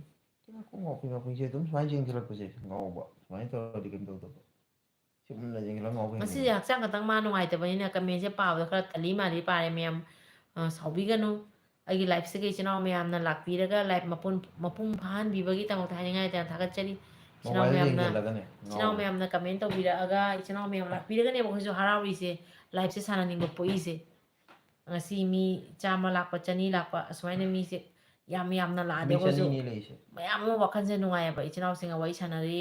amana ma haijila amana ma tan ma se khara pok te ba kona sum life la china chinaw je nga su wai sana si mayam ge ba mot tanasi तो हुजिक एना ma'am दा हंगे वाफम अमता हंगजगे NBS सु लेबा तारगदी comment तो बिरो Ming ओइना पंजाबे तमक्ता वारो बिगनु अदो मणिपुर लान जिगी मतंग दा मयाम ओइबा mode अमतंग थम्बिउ हुजिक Manipur दा तोइबा इरांग से इसागी ओइबा मोड अमा इंग तप्पा पुरकन बै पामा मो खंगदे इसागी ओइबा करम मोड वाफम अमा थमनिंगी लूप अनि न हुजिक तौना रिबसे असिगी मतंग दा वाफम अनि के तंग थम्बिरामु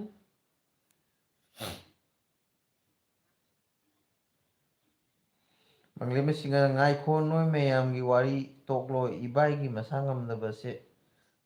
hangdi ai o ibai ka yoina ngamdaba no guess ongoinda ngasi ko khara ngaure guess na tawine khangya ba ngasi je ising thakpa watle ngarang se ising thakpa watle aduna guess oine ba sina pe ising bi da tum na jaga ka to sai dole kan to tum ning ba ngasi wa suwa re jam mi bidi khara lei samari le mi bidi khara lei ne loisala ke khalak pa nga tang leira loisala ne minute tara ram leira loisala ni hujiki aina yamna nungai ta ba ngasi hujiki NBS se number se ma video da phang da ba ta de sum number se pi khirani thok pa lakani thok pa channel ka ai channel la adu to channel la ada to ba hai thok pa la ani NBS to video yeng wa thok ra ma re video thiba yam nungsi ko ma chahi ꯑꯩꯈꯣꯏꯗ ꯏꯆꯥ ꯀꯧꯔꯕ ꯍꯥꯏꯕꯁꯦ ꯆꯍꯤꯁꯦ ꯈꯔꯗꯤ ꯌꯥꯝꯃꯕꯅꯦꯕ ꯈꯪꯅ ꯀꯧꯔꯕꯅꯤ ꯀꯩꯅꯣ ꯑꯗꯣ senior ꯈꯪꯅ ꯍꯥꯏꯁꯦ ꯀꯧꯔꯛꯑꯕꯅꯤ ꯁꯤꯅꯤꯌꯔ ꯑꯣꯏꯔꯕꯅꯤ ꯑꯗꯣ ꯏꯃꯥ ꯍꯣꯏꯅ ꯃꯩꯔꯥꯁꯪꯗ ꯂꯩꯔꯒ ꯑꯩꯒꯤ ꯃꯣꯕꯥꯏꯜ ꯑꯩꯒꯤ ꯚꯤꯗꯤꯑꯣꯒ ꯊꯥꯕꯤꯔ ꯌꯦꯡꯕꯤꯕꯁꯦ ꯂꯥꯏꯕꯛ ꯌꯥꯝ ꯐꯕꯅꯦꯕ ꯑꯗꯣ ꯌꯥꯝ ꯅꯨꯡꯁꯤꯌꯦꯕꯗꯣ ꯏꯃꯥꯗꯣ ꯊꯣꯛꯈ꯭ꯔ ꯃꯥꯜꯂꯦ ꯑꯗꯣ ꯑꯩꯒꯤ ꯚꯤꯗꯤꯑꯣ ꯌꯦꯡꯕꯤꯔꯤꯕ ꯏꯆꯤꯜ ꯏꯅꯥꯎ ꯃꯌꯥꯝ ꯄꯨꯝꯅꯃꯛꯁꯨ ꯍꯥꯏꯅꯤꯡꯉꯥꯏ ꯂꯩꯇꯅ ꯊꯥꯒꯠꯆꯔꯤ LBꯗ ꯂꯥꯛꯄꯤꯔꯤꯕ ꯏꯆꯤꯜ ꯏꯅꯥꯎ ꯃꯌꯥꯝ ꯄꯨꯝꯅꯃꯛꯁꯨ ꯍꯥꯏꯅꯤꯡꯉꯥꯏ ꯂꯩꯇꯅ ꯊꯥꯒꯠꯆꯔꯤ ꯁ꯭ꯋꯥꯏ ꯍꯧꯖꯤꯛꯀꯤ ꯌꯦꯡꯁꯤꯜꯂꯒꯅꯦ ꯏꯃꯥꯗꯣ ꯂꯥꯛꯑꯒ ꯆꯠꯂꯒ ꯀꯩꯝ ꯇꯧꯗꯦ ꯏꯃꯥꯗꯣ ꯂꯥꯛꯑꯒ ꯏꯃꯥꯗꯨꯒ ꯅꯝꯕꯔ ꯄꯤꯔꯝꯒꯦ ꯑꯗꯨꯒ LBꯁꯦ ꯂꯣꯏꯁꯤꯜꯂꯁꯤ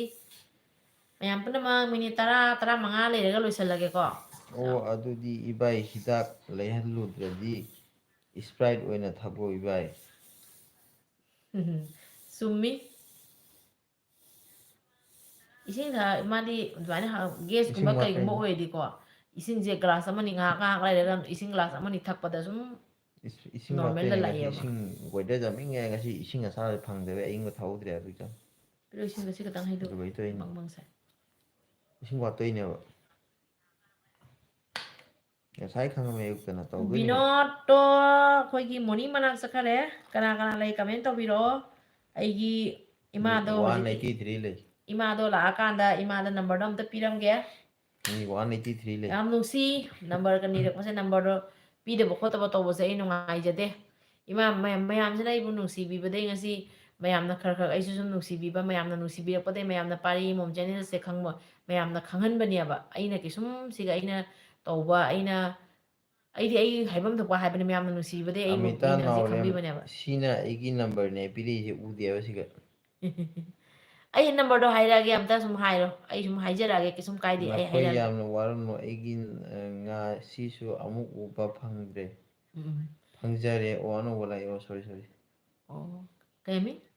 ꯄꯥꯈꯤꯗꯣꯏꯅꯦ ꯁꯤ ꯏꯃꯥꯒꯤ ꯅꯝꯕꯔꯗꯣ ꯍꯥꯏꯕꯤꯌꯨꯔꯥ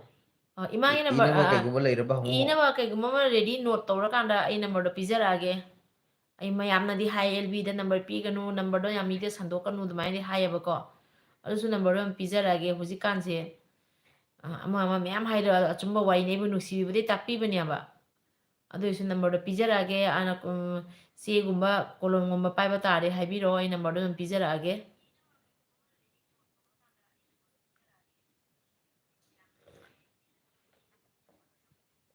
ꯉꯁꯤ LBCꯒ ꯑꯍꯥꯟꯕ ꯆꯪꯕꯤꯔꯛꯄꯤꯕ ꯏꯆꯤꯜ ꯏꯅꯥꯎ ꯃꯌꯥꯝ ꯄꯨꯝꯅꯃꯛꯄꯨꯁꯨ ꯍꯥꯏꯅꯤꯡꯉꯥꯏꯗꯅ ꯊꯥꯒꯠꯆꯔꯤ ꯅꯧꯅ ꯂꯥꯛꯄꯅꯦ ꯅꯪ ꯈꯛ ꯂꯥꯛꯈꯤꯕꯅꯦ ꯑꯅꯧꯕ ꯑꯗꯨꯝ ꯃꯊꯪ ꯄꯥꯔꯛꯀꯦ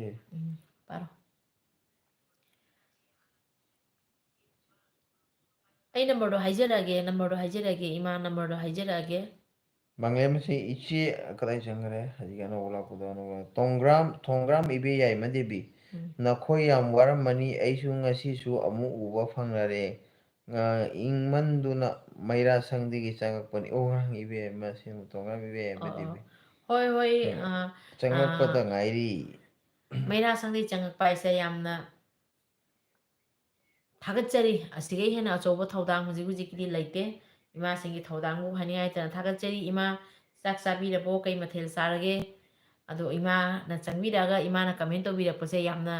ꯑꯩ ꯍꯔꯥꯎꯖꯩ ꯌꯥꯝ ꯂꯥꯏꯕꯛ ꯐꯕꯅꯤ ꯏꯃꯥ ꯑꯣꯏꯅ ꯅꯨꯡꯁꯤꯕꯤꯕ ꯍꯥꯏꯅꯤꯡꯉꯥꯏꯗꯅ ꯑꯁꯨꯃꯥꯏꯅ ꯏꯃꯥ ꯍꯣꯏꯁꯤꯒ ꯋꯥꯔꯤ ꯈꯔ ꯁꯥꯟꯅꯖꯒꯦꯅ LBꯁꯦ ꯊꯥꯖꯕꯅꯦꯕ ꯏꯃꯥꯅ ꯑꯗꯨꯃꯥꯏꯅ ꯃꯩꯔꯥ ꯁꯪꯗꯩ ꯆꯪꯉꯛꯑꯒ ꯑꯩꯉꯣꯟꯗ ꯀꯃꯦꯟ ꯇꯧꯕꯤꯔꯛꯄ ꯏꯃꯥ ꯐꯅꯌꯥꯝꯅ ꯑꯩꯉꯣꯟꯗ ꯍꯧꯖꯤꯛ ꯍꯧꯖꯤꯛ ꯀꯃꯦꯟꯁꯦ ꯇꯧꯕꯤꯔꯦꯀꯣ ꯃꯩꯔꯥ ꯁꯪꯗꯩ ꯆꯪꯉꯒ ꯃꯩꯔꯥ ꯁꯪꯗ ꯈꯨꯟ ꯉꯥꯛꯏꯕ ꯏꯕꯨꯡ ꯏꯄ꯭ꯋꯥꯁꯤꯡꯁꯤꯒꯤꯅꯤ ꯍꯥꯏꯅ ꯏꯃꯥꯁꯤꯡꯅ ꯑꯃꯨꯛ ꯁꯪꯉꯤꯕꯅꯦꯕ ꯑꯗꯨ ꯏꯃꯥꯁꯤꯡꯗꯨꯅ ꯑꯩꯒꯤ ꯚꯤꯗꯤꯑꯣ ꯌꯦꯡꯕꯤꯔꯒ ꯑꯩꯕꯨ ꯅꯨꯡꯁꯤꯅꯒ ꯃꯦꯁꯦꯖ ꯇꯧꯕꯤꯔꯛꯄꯁꯦ ꯑꯩꯁꯦ ꯌꯥꯝ ꯍꯔꯥꯎꯕ ꯑꯃ ꯐꯥꯎꯔꯦꯕ ꯏꯃꯥꯁꯤꯡꯅ ꯑꯃꯤꯇꯥ ꯅꯥꯎꯔꯦꯝ ꯅꯨꯡꯁꯤꯕꯤꯕꯁꯦ ꯍꯥꯏꯕꯤꯔꯣ ꯃꯤꯇꯩꯔꯣꯟꯗ ꯍꯥꯟꯅ ꯍꯥꯏꯔꯛꯑꯒꯦꯀꯣ ꯃꯤꯇꯩꯔꯣꯟꯗ 8ꯁꯦ ꯏꯔꯣ ꯑꯗꯨ ꯂꯣꯏꯔꯒ 00 ꯏꯔꯣ 2ꯒ 5ꯒ ꯏꯔꯣ ꯂꯣꯏ ꯈꯪꯉꯤꯅꯤ ꯏꯔꯕꯣ ꯍꯥꯏꯔꯣ ꯑꯁꯨꯝ ꯍꯥꯏꯔꯛꯑꯣ ꯍꯥꯏꯔꯤꯔꯣ ꯃꯌꯥꯡ ꯅꯠꯇꯦ ꯂꯣꯏ ꯈꯪꯉꯤꯅꯦ ꯍꯥꯏꯔꯣ 700 2595 204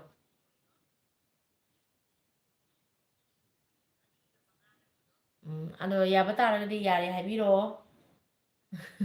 ꯑꯩꯅ ꯅꯝꯕꯔꯁꯦ ꯑꯁꯨꯃꯥꯏꯅ ꯏꯃꯥꯁꯤꯡꯅ ꯍꯥꯏꯔꯛꯑꯒ ꯑꯩꯅ ꯄꯤꯗꯕ ꯉꯝꯗꯦ ꯏꯃꯥꯁꯤꯡꯅ ꯉꯁꯤ ꯎꯟ ꯃꯔꯛꯇ ꯂꯩꯔꯒ ꯃꯩꯔꯥꯁꯪꯗ ꯑꯍꯤꯡ ꯂꯦꯜꯂꯒ ꯏꯃꯥ ꯍꯣꯏꯅ ꯑꯩꯕꯨ ꯅꯨꯡꯁꯤꯕꯤꯕꯗꯒꯤ ꯅꯝꯕꯔ ꯍꯥꯏꯔꯒ ꯑꯩꯅ ꯀꯃꯥꯏꯅ ꯅꯝꯕꯔ ꯄꯤꯗꯕ ꯉꯝꯗꯣꯏꯅꯣ ꯑꯩ ꯀꯅꯥ ꯀꯤꯅ ꯏꯆꯦ ꯅꯝꯕꯔ ꯑꯩꯒꯤ ꯄꯤꯔꯣꯏꯗꯣꯏꯅꯣ ꯃꯣꯠ ꯑꯣꯏꯅꯗꯤ ꯊꯣꯛꯂꯤꯕ ꯂꯥꯟꯁꯦ ꯌꯥꯡꯅ ꯂꯣꯏꯁꯤꯟꯕꯅ ꯄꯥꯝꯃꯤ ꯂꯩꯕꯥꯛ ꯃꯤꯌꯥꯝ ꯂꯣꯏꯅ ꯋꯥꯅꯔꯦ ꯍꯧꯒꯠꯂꯛꯂꯤꯕ ꯑꯉꯥꯡꯁꯤꯡꯁꯨ ꯁ꯭ꯀꯨꯜ ꯀꯥꯗꯗꯅ ꯂꯥꯏꯔꯤꯛ ꯂꯣꯏꯅ ꯀꯥꯎꯔꯅꯤ ꯏꯪꯕꯁꯤꯗ ꯏꯃꯥ ꯃꯌꯥꯝꯒꯤ ꯁꯤꯡꯒꯤ ꯀꯥꯟꯅꯕꯗ ꯈꯟꯕꯗ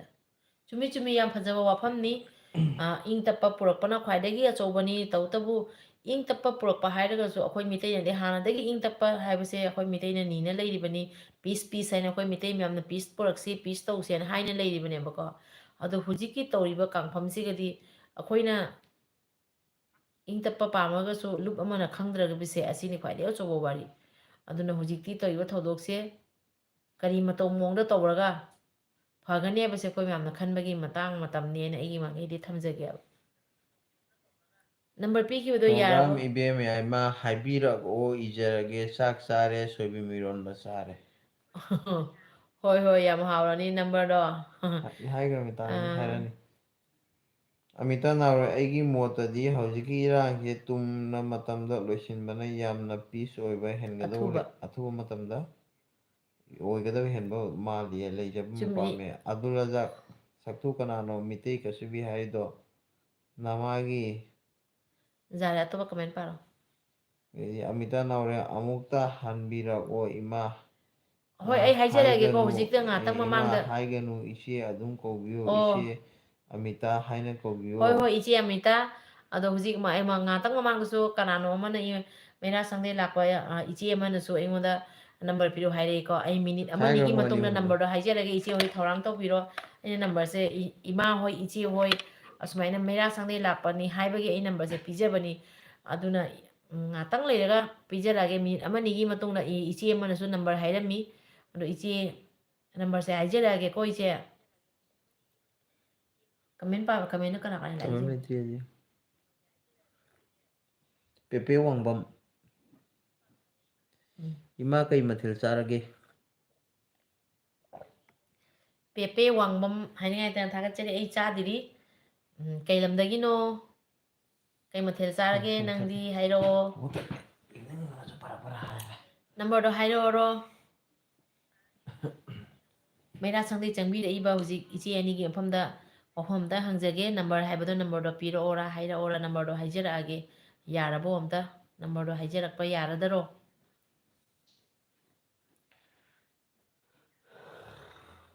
ꯃꯥꯂꯦꯝꯕ ꯏꯅꯥꯎ ꯏꯅꯥꯎꯅ ꯆꯍꯤ ꯃꯇꯥꯡꯗ ꯌꯥꯝ ꯂꯤꯛꯑꯒ ꯌꯥꯝ ꯐꯖꯕ ꯁꯖꯦꯁ ꯑꯃ ꯇꯧꯔꯦ ꯌꯥꯝ ꯅꯨꯡꯁꯤ ꯑꯗꯣ ꯑꯁꯤꯒ ꯍꯧꯖꯤꯛ ꯆꯪꯉꯛꯏꯕ ꯏꯆꯤꯜ ꯏꯅꯥꯎꯁꯤꯡ ꯆꯦꯅꯦꯜ ꯄꯥꯏꯕ ꯑꯣꯏꯔꯒꯗꯤ ꯃꯥꯂꯦꯝꯉꯣꯟꯗꯁꯨ ꯁꯞꯄꯣꯔꯠ ꯇꯧꯕꯤꯌꯨ ꯌꯥꯝ ꯅꯨꯡꯁꯤꯕ ꯏꯅꯥꯎꯅꯤ ꯑꯃꯤꯇꯥ ꯅꯥꯎꯔꯦ ꯁꯨꯃꯥꯏꯅ ꯂꯥꯏꯞꯇ ꯋꯥꯔꯤ ꯁꯥꯟꯅꯕ ꯐꯪꯕꯁꯦ ꯌꯥꯝꯅ ꯅꯨꯡꯉꯥꯏꯖꯩ ꯌꯥꯝ ꯅꯨꯡꯁꯤꯌꯦ ꯑꯩꯁꯨ ꯑꯁꯨꯃꯥꯏꯅ ꯂꯥꯏꯐꯇ ꯋꯥꯔꯤ ꯁꯥꯟꯅꯩꯁꯦ ꯃꯌꯥꯝꯒꯤ ꯑꯣꯏꯕ ꯃꯣꯠꯁꯦ ꯈꯔ ꯐꯪꯕ ꯉꯝꯃꯦꯕꯀꯣ ꯚꯤꯗꯤꯑꯣꯗꯁꯨ ꯃꯌꯥꯝꯅ ꯌꯥꯝ ꯅꯨꯡꯁꯤꯅ ꯀꯃꯦꯟ ꯇꯧꯕꯤꯔꯛꯏ ꯑꯗꯣ ꯚꯤꯗꯤꯑꯣꯗꯨꯒꯤ ꯃꯇꯥꯡꯗ ꯀꯃꯦꯟ ꯂꯥꯛꯄꯅꯦ ꯂꯥꯏꯐꯁꯤꯒꯅ ꯃꯌꯥꯝꯒꯤ ꯑꯣꯏꯕ ꯃꯌꯥꯝꯅ ꯀꯔꯤ ꯈꯜꯂꯤꯕ ꯑꯃꯤꯇꯥ ꯅꯥꯎꯔꯦꯝ ꯌꯥꯔꯦ ꯍꯥꯏꯕꯤꯔꯛꯑꯣ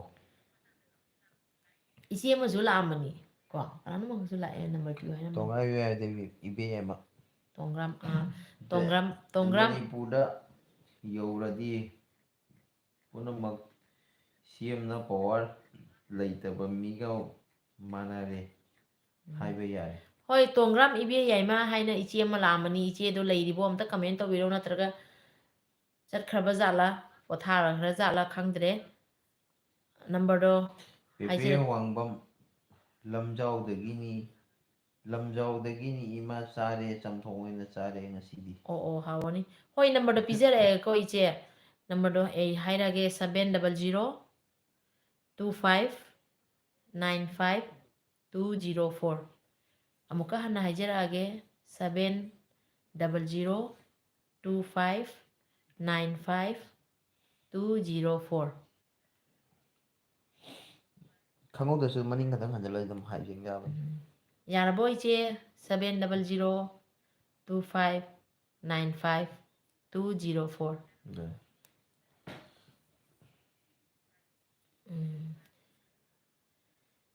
ꯅꯝꯕꯔꯁꯦ ꯁꯨꯝ ꯄꯤꯔꯕꯅꯤ ꯑꯩ ꯏꯆꯦ ꯍꯣꯏ ꯃꯩꯔꯥ ꯁꯪꯗꯩ ꯆꯪꯉꯛꯄ ꯏꯆꯦꯁꯤꯡꯒꯤ ꯈꯜꯂꯒ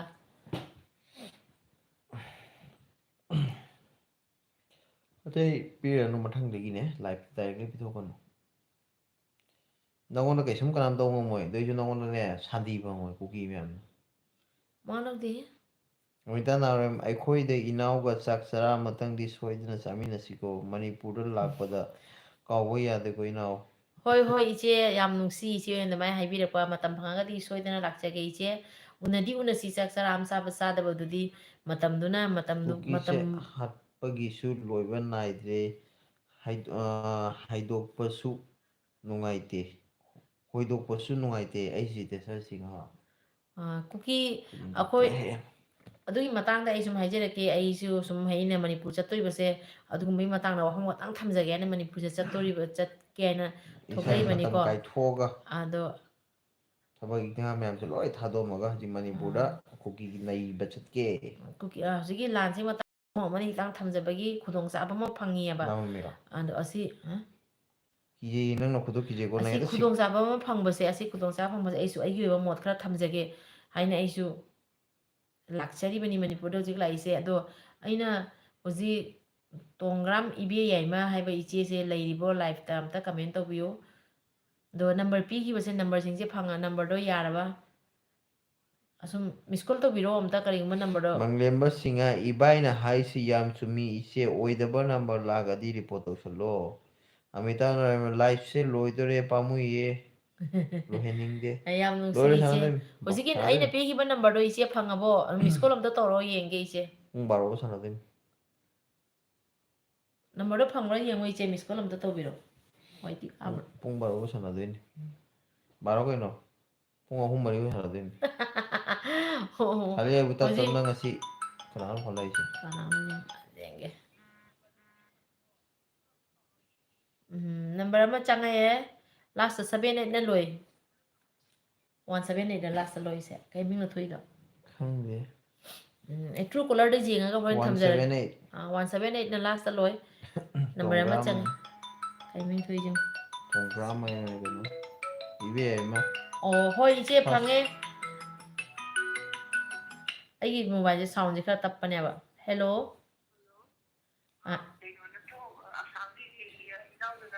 ꯑꯩ ꯂꯥꯏꯐꯇ ꯏꯆꯦ ꯎꯔ ꯌꯦꯡꯉꯨ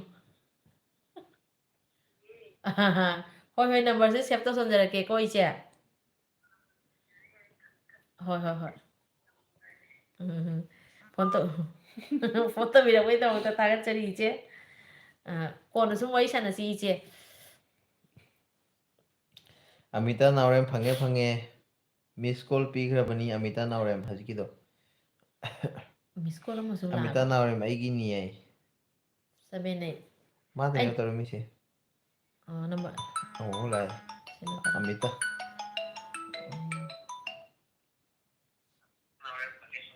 ꯍꯦꯜꯂꯣ ꯑꯣ ꯑꯣ ꯑꯣ ꯍꯣꯏ ꯍꯣꯏ ꯏꯕꯨꯡ ꯅꯨꯄꯥꯅꯤ ꯅꯝꯕꯔꯁꯦ ꯑꯩ ꯁꯦꯚ ꯇꯧꯁꯟꯖꯔꯒꯦꯀꯣ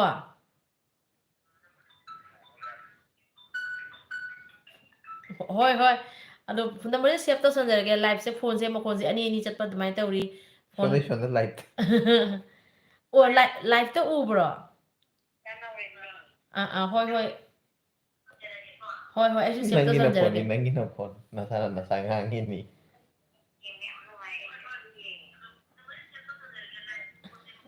ꯍꯣꯏ ꯍꯣꯏ ꯏꯆꯦ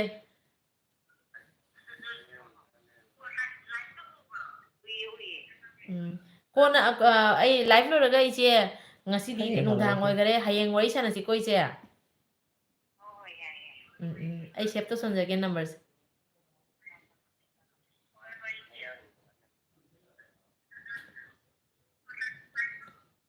ꯑꯩ ꯀꯩ ꯑꯩꯒꯤ ꯃꯈꯣꯟꯅꯤꯅꯦ ꯍꯣꯏ ꯍꯣꯏ ꯏꯆꯦ ꯅꯝꯕꯔ ꯃꯈꯣꯟꯁꯦ ꯑꯅꯤ ꯑꯅꯤ ꯆꯠꯂꯦ ꯑꯩ ꯂꯥꯏꯠꯇꯒꯤ ꯍꯌꯦꯡ ꯃꯈꯣꯟ ꯋꯥꯔꯤ ꯑꯃꯈꯛ ꯁꯥꯟꯅꯁꯤꯀꯣ ꯐꯨꯗꯣꯔꯛꯏꯕ ꯏꯆꯦ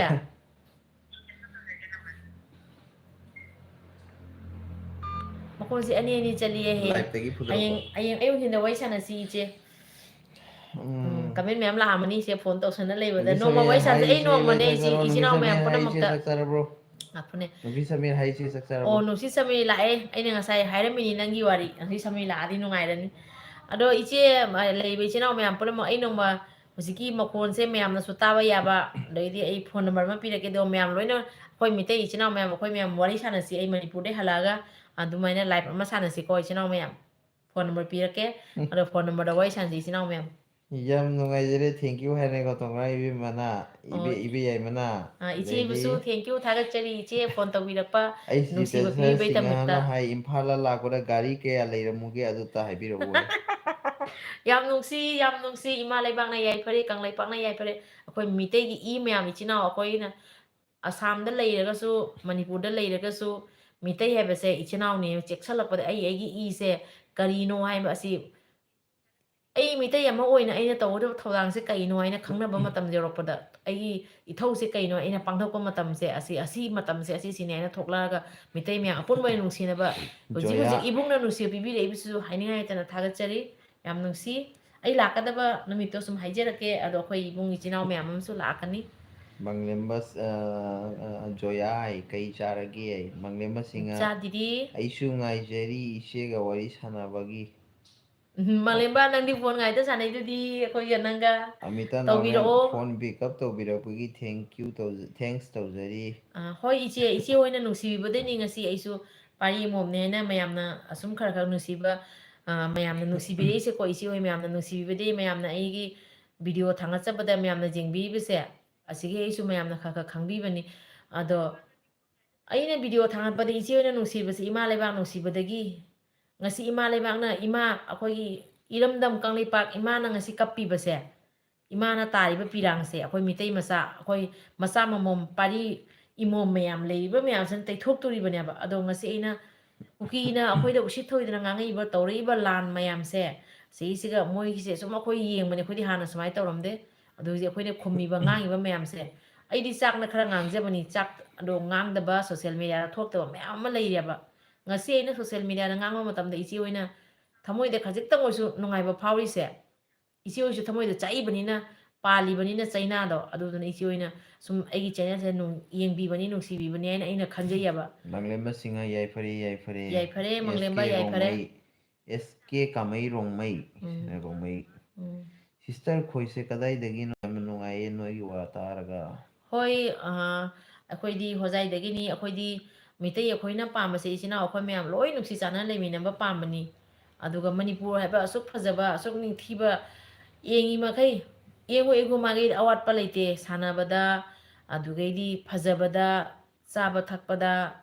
ꯃꯥꯒꯤ ꯈꯨꯗꯤꯡꯃꯛꯇ ꯑꯋꯥꯠꯄ ꯂꯩꯇꯦ ꯑꯁꯤꯒ ꯑꯩꯈꯣꯏ ꯃꯌꯥꯝ ꯑꯁꯨꯛ ꯅꯨꯡꯁꯤ ꯆꯥꯟꯅꯅ ꯂꯩꯔꯤꯕꯁꯦ ꯑꯁꯤꯒ ꯊꯨꯒꯥꯏꯗꯩ ꯍꯣꯠꯅꯔꯛꯏꯕ ꯀꯨꯀꯤ ꯐꯨꯔꯨꯞꯁꯦ ꯑꯗꯨ ꯃꯣꯏꯅ ꯇꯧꯔꯤꯕꯁꯦ ꯑꯩꯈꯣꯏ ꯌꯥꯅꯤꯡꯗꯦ ꯑꯃꯤꯇꯥ ꯅꯥꯎꯔꯦꯝ ꯏꯅꯥꯎꯒꯤ ꯊꯧꯅꯥꯁꯦ ꯎꯕꯗ ꯀꯜꯂꯛꯆꯩ ꯑꯩꯈꯣꯏꯗꯁꯨ ꯊꯧꯅꯥ ꯌꯥꯝ ꯍꯥꯞꯄꯤ ꯍꯣꯏ ꯏꯆꯦ ꯑꯩꯈꯣꯏ ꯃꯤꯇꯩ ꯅꯨꯄꯤ ꯃꯤꯇꯩ ꯏꯃꯥ ꯃꯤꯇꯩ ꯍꯥꯏꯕꯁꯤꯗꯤ ꯃꯥꯂꯦꯝꯗ ꯊꯥꯛ ꯋꯥꯡꯅ ꯂꯩꯔꯤꯕꯅꯤ ꯑꯩꯈꯣꯏꯒꯤ ꯂꯤꯡꯖꯦꯜ ꯑꯩꯈꯣꯏꯗ ꯌꯥꯎꯔꯤꯕ ꯏꯕꯨꯙꯧ ꯄꯥꯈꯪꯕꯅ ꯑꯩꯈꯣꯏ ꯊꯧꯖꯥꯟꯕꯤꯔꯛꯄꯗꯒꯤ ꯑꯩꯈꯣꯏꯗ ꯉꯁꯤ ꯆꯦꯜꯂꯤꯕ ꯏꯁꯦ ꯑꯩꯈꯣꯏꯒꯤ ꯃꯤꯗꯁꯨ ꯂꯥꯟꯗꯕ ꯑꯩꯈꯣꯏꯗꯁꯨ ꯂꯥꯟꯕꯤꯔꯛꯀꯅꯨ ꯍꯥꯏꯅ ꯑꯩꯈꯣꯏꯁꯦ ꯂꯩꯖꯕꯅꯤꯀꯣ ꯑꯗꯣ ꯂꯥꯜꯂꯛꯑꯒꯗꯤ ꯑꯁꯨꯝ ꯌꯦꯡꯉꯒ ꯑꯗꯣ ꯃꯣꯏꯒꯤ ꯑꯩꯈꯣꯏꯒꯤ ꯂꯩꯔꯤꯕ ꯄꯜꯁꯦ ꯑꯁꯤ ꯂꯥꯜꯂꯛꯑꯒꯗꯤ ꯑꯩꯈꯣꯏꯁꯨ ꯇꯨꯃꯤꯟꯅꯗꯤ ꯑꯩꯈꯣꯏꯁꯨ ꯂꯩꯔꯣꯏꯑꯕ ꯖꯣꯌꯥ ꯆꯥꯛ ꯂꯥꯝꯗ꯭ꯔꯤꯕꯣ ꯑꯣꯏ ꯆꯥꯔꯅꯤ ꯉꯥꯏꯍꯥꯛꯇꯪ ꯂꯩ ꯑꯃꯤꯇꯥ ꯏꯆꯦ ꯍꯣꯏ ꯃꯌꯥꯝ ꯅꯥꯎꯔꯦꯝ ꯂꯩꯕꯅꯤꯅ ꯑꯩꯁꯦ ꯀꯨꯀꯤꯅ ꯁꯨꯝ ꯇꯧꯔꯤꯁꯦ ꯌꯨꯝꯗꯥꯡꯕꯅ ꯀꯥꯏꯅꯕ ꯍꯥꯏꯗꯨꯅꯤ ꯇꯧꯕꯤꯃꯜ ꯈꯪꯗꯕ ꯁꯥ ꯉꯥꯛꯇꯅꯤ ꯃꯅꯤ ꯇꯧꯋꯤꯃꯟ ꯈꯪꯗꯕꯅꯤ ꯃꯣꯏꯁꯦꯀꯣ ꯋꯥꯔꯤ ꯍꯥꯏꯕꯨ ꯃꯣꯏꯒꯤꯅꯦꯅ ꯂꯝ ꯑꯃ ꯂꯩꯇꯦ ꯃꯣꯏꯒꯤꯅꯦꯅ ꯀꯔꯝꯕ ꯂꯝꯗꯩ ꯃꯣꯏꯁꯦ ꯂꯥꯛꯏꯅꯣ ꯍꯥꯏꯔꯤꯕꯗ ꯃꯣꯏꯁꯤꯗꯤ ꯔꯤꯐ꯭ꯌꯨꯖꯤꯅꯤꯅ ꯃꯥꯒꯤꯗꯤ ꯃꯣꯏꯁꯦ ꯇꯥꯡꯖꯕ ꯑꯣꯏꯅ ꯁꯨꯝ ꯂꯥꯛꯄꯅꯤꯅ ꯃꯅꯤꯄꯨꯔꯁꯤꯒ ꯉꯁꯤ ꯆꯪꯉꯛꯑꯒ ꯃꯅꯤꯄꯨꯔꯁꯤꯅ ꯂꯩꯔꯝꯃꯤꯕ ꯃꯅꯤꯄꯨꯔꯁꯤ ꯐꯖꯔꯤꯕ ꯃꯅꯤꯄꯨꯔꯁꯤꯒ ꯅꯨꯡꯉꯥꯏꯕ ꯐꯪꯉꯤꯕ ꯃꯌꯥꯝꯁꯦ ꯑꯁꯤ ꯎꯕꯗ ꯃꯣꯏꯁꯦ ꯀꯜꯂꯛꯄꯅꯦꯕ ꯀꯜꯂꯛꯑꯒꯗꯤ ꯀꯥꯟꯅꯔꯣꯏꯑꯕ ꯊꯥꯡꯉꯩ ꯁꯦꯡꯅ ꯑꯗꯨꯒꯤꯗꯨꯒ ꯏꯆꯝ ꯆꯝꯅ ꯍꯥꯟꯅ ꯂꯩꯔꯝꯕ ꯑꯗꯨꯃꯥꯏꯅ ꯂꯩꯃꯤꯟꯅꯅ ꯅꯨꯡꯁꯤ ꯆꯥꯟꯅꯅ ꯂꯩꯔꯝꯕꯗꯣ ꯍꯧꯖꯤꯛꯇꯤ ꯑꯩꯈꯣꯏꯅ ꯃꯣꯏꯁꯤꯕꯨ ꯀꯃꯥꯏꯅ ꯊꯥꯖꯔꯨꯗꯣꯏꯅꯣ ꯇꯨꯡꯗ ꯑꯃꯨꯛ ꯃꯣꯏ ꯑꯁꯨꯃꯥꯏꯅ ꯇꯧꯔꯣꯏꯅ ꯀꯃꯥꯏꯅ ꯑꯩꯈꯣꯏ ꯈꯜꯂꯨꯗꯣꯏꯅꯣ ꯐꯠꯇꯕꯁꯤꯡꯕꯨ ꯇꯨꯝꯅ ꯃꯥꯡꯍꯟꯕ ꯉꯝꯕ ꯑꯣꯏꯁꯤꯀꯣ ꯍꯣꯏ ꯑꯃꯤꯇꯥ ꯅꯥꯎꯔꯦꯝ ꯆꯨꯝꯃꯤ ꯏꯆꯦ ꯐꯠꯇꯕꯁꯤꯡꯗꯤ ꯌꯦꯛꯅꯕ ꯍꯥꯏꯁꯤꯗꯤ ꯌꯦꯛꯅꯕꯒꯨꯝ ꯃꯥꯌꯣꯛꯅ ꯇꯥꯏꯀꯣ ꯌꯦꯛꯅꯕꯗ ꯑꯩꯅ ꯉꯁꯤ ꯃꯔꯨꯞꯅꯤ ꯈꯜꯂꯨꯕ ꯌꯥꯗ꯭ꯔꯦ ꯅꯪꯁꯤꯕꯨ ꯀꯣꯛꯇꯥꯕꯅꯤꯍꯦ ꯌꯦꯛꯅꯕꯁꯦ ꯑꯩꯈꯣꯏꯅ ꯃꯔꯨꯞꯅꯦ ꯈꯟꯕ ꯌꯥꯗꯦꯀꯣ ꯑꯩꯈꯣꯏꯅ ꯃꯔꯨꯞꯅꯤ ꯑꯩꯈꯣꯏꯒꯤ ꯏꯅꯥꯎꯅꯤ ꯑꯩꯈꯣꯏꯒꯤ ꯏꯕꯨꯡꯅꯤ ꯑꯩꯈꯣꯏ ꯏꯆꯤꯟ ꯏꯅꯥꯎꯅꯤ ꯍꯥꯏꯅ ꯀꯨꯀꯤ ꯏꯆꯤꯟ ꯏꯅꯥꯎ ꯍꯥꯏꯅ ꯂꯩꯔꯝꯃꯤꯅꯦꯕ ꯑꯗꯨꯒ ꯃꯣꯏꯅꯗꯤ ꯅꯤꯡꯗꯒꯤ ꯊꯥꯡ ꯊꯤꯜꯂꯛꯑꯝꯃꯦꯕ ꯑꯩꯈꯣꯏꯗ ꯌꯦꯛꯅꯕꯅꯦ ꯃꯣꯏꯁꯦ ꯌꯦꯛꯅꯕ ꯑꯣꯏ ꯂꯩꯔꯝꯃꯦꯕ ꯑꯗꯨꯅ ꯌꯦꯛꯅꯕ ꯍꯥꯏꯁꯦ ꯀꯔꯤꯅꯣ ꯍꯥꯏꯕꯁꯦ ꯑꯩꯈꯣꯏꯁꯨ ꯍꯧꯖꯤꯛ ꯌꯦꯛꯅꯕ ꯑꯃ ꯎꯅꯕꯗ ꯌꯦꯛꯅꯕꯒꯨꯝꯅ ꯑꯩꯈꯣꯏꯁꯨ ꯊꯣꯛꯇꯥꯏꯌꯦꯕ ꯃꯣꯏꯅ ꯉꯔꯥꯡ ꯅꯍꯥꯟ ꯑꯩꯈꯣꯏꯒꯤ ꯏꯆꯝ ꯆꯝꯖꯔꯤꯕ ꯅꯣꯡꯃꯒꯤ ꯆꯔꯥ ꯇꯥꯜꯂꯒ ꯁꯤꯡ ꯃꯄꯨꯟ ꯃꯌꯥꯝꯗꯨ ꯎꯕꯗ ꯅꯨꯡꯉꯥꯏꯕ꯭ꯔꯥ ꯊꯃꯣꯏꯁꯦ ꯇꯥꯆꯦꯟꯒꯤꯅꯤ ꯗꯥꯎꯟ ꯆꯠꯂꯦꯔꯣ ꯃꯥ ꯉꯁꯤ ꯀꯣꯛ ꯅꯨꯡꯉꯥꯏꯇꯕꯁꯤꯒ ꯈꯔ ꯅꯨꯡꯉꯥꯏꯇꯔꯦ ꯀꯃꯦꯟ ꯄꯥꯕꯁꯦ ꯋꯥꯔꯧꯕꯤꯒꯅꯨ ꯑꯗꯨꯅ ꯉꯔꯥꯡꯒꯤ ꯇꯧꯔꯤꯕ ꯊꯧꯗꯣꯛꯇꯣ ꯑꯗꯨꯒ ꯏꯆꯟꯗꯨꯅ ꯏꯆꯥꯗꯨꯅ ꯀꯞꯄꯤꯕ ꯃꯌꯥꯝꯁꯦ ꯑꯩ ꯏꯃꯨꯡꯗ ꯊꯣꯛꯑꯝꯃꯗꯤ ꯀꯔꯤ ꯑꯣꯏꯅꯤ ꯉꯁꯤ ꯑꯩ ꯏꯃꯨꯡꯗ ꯊꯣꯛꯑꯝꯃꯗꯤ ꯑꯩꯅꯁꯨ ꯍꯥꯏꯒꯅꯦꯕ ꯂꯦꯝꯅ ꯊꯥꯔꯣꯏꯀꯣ ꯃꯣꯏꯁꯤꯗꯗꯤ ꯂꯦꯝꯅ ꯊꯥꯔꯣꯏꯀꯣ ꯍꯥꯏꯅ ꯑꯁꯨꯃꯥꯏꯅ ꯃꯌꯥꯝ ꯑꯃ ꯆꯥꯛꯅ ꯂꯩꯔꯤꯕꯅꯦꯕ ꯑꯩꯈꯣꯏꯒꯤ ꯏꯃꯨꯡꯗ ꯂꯩꯖꯔꯤꯕ ꯏꯃꯨꯡ ꯑꯃ ꯃꯣꯏꯅ ꯂꯣꯏꯁꯤꯜꯂꯗꯤ ꯑꯩꯈꯣꯏꯁꯨ ꯃꯣꯏꯒꯤ ꯂꯩꯕ ꯃꯕꯨꯡ ꯄꯨꯝꯅꯃꯛ ꯑꯩꯈꯣꯏꯁꯨ ꯂꯣꯏꯁꯤꯟ ꯇꯥꯏ ꯌꯦꯛꯅꯕꯗꯩ ꯌꯦꯛꯅꯕꯅꯦꯅ ꯑꯩꯈꯣꯏ ꯍꯧꯖꯤꯛ ꯈꯜꯂꯅꯤꯑꯕ ꯁꯥꯟꯇꯤ ꯍꯥꯏꯕ ꯄꯤꯁ ꯍꯥꯏꯕꯁꯦ ꯑꯩꯈꯣꯏ ꯏꯃꯥ ꯃꯌꯥꯝꯅ ꯀꯌꯥꯝ ꯙꯔꯅꯥ ꯇꯧꯅ ꯂꯥꯟꯁꯦ ꯍꯧꯔꯛꯄꯗ ꯐꯝꯈꯤ ꯑꯗꯨꯒ ꯂꯥꯟꯁꯦ ꯇꯧꯔꯛꯄꯗ ꯁꯦꯟꯇ꯭ꯔꯦꯜꯗꯒꯤ ꯈꯨꯗꯛꯇ ꯂꯣꯏꯁꯤꯟꯕ ꯌꯥꯕ ꯂꯥꯟꯗꯣ ꯃꯣꯏꯅ ꯈꯨꯗꯛꯇ ꯂꯣꯏꯁꯤꯟꯗꯔꯦ ꯈꯔꯅꯤ ꯃꯇꯨꯡꯗ ꯂꯥꯛꯑꯦ ꯑꯃꯤꯠ ꯁꯥ ꯂꯥꯛꯑꯝꯃꯦ ꯑꯃꯤꯠ ꯁꯥ ꯂꯥꯛꯑꯝꯃꯒ ꯑꯃꯨꯛ ꯍꯥꯏꯔꯦ ꯅꯨꯃꯤꯠ 10-15ꯅꯤ ꯃꯅꯨꯡꯗ ꯑꯩ ꯂꯥꯛꯈꯤꯒꯅꯦꯅ ꯑꯗꯣ ꯉꯁꯤꯐꯥꯎ ꯅꯨꯃꯤꯠ 10-15ꯅꯤꯁꯦ ꯐꯥꯗ꯭ꯔꯤꯕꯗꯤ ꯈꯪꯗꯔꯦ ꯂꯥꯛꯄꯤꯗꯔꯦ ꯑꯗꯣ ꯁꯦꯟꯇ꯭ꯔꯦꯜꯅ ꯀꯔꯤ ꯈꯜꯂꯤꯕ ꯅꯣꯏ ꯏꯁꯇꯦꯠꯅ ꯀꯔꯤ ꯇꯧꯔꯤꯕ ꯃꯌꯥꯝꯅꯁꯨ ꯂꯣꯏꯅ ꯎꯔꯤꯀꯣ ꯑꯁꯤꯁꯦ ꯑꯊꯨꯕ ꯃꯇꯝꯗ ꯃꯤꯠꯌꯦꯡ ꯆꯪꯁꯤꯟꯕꯤꯌꯨ ꯂꯣꯏꯁꯤꯟꯕꯤꯌꯨ ꯇꯪꯗꯨ ꯂꯩꯇꯥ ꯄꯨꯕꯤꯔꯛꯎꯇꯅꯤ ꯑꯩꯈꯣꯏꯅ ꯍꯧꯖꯤꯛꯁꯨ ꯍꯥꯏꯔꯤꯕꯁꯦ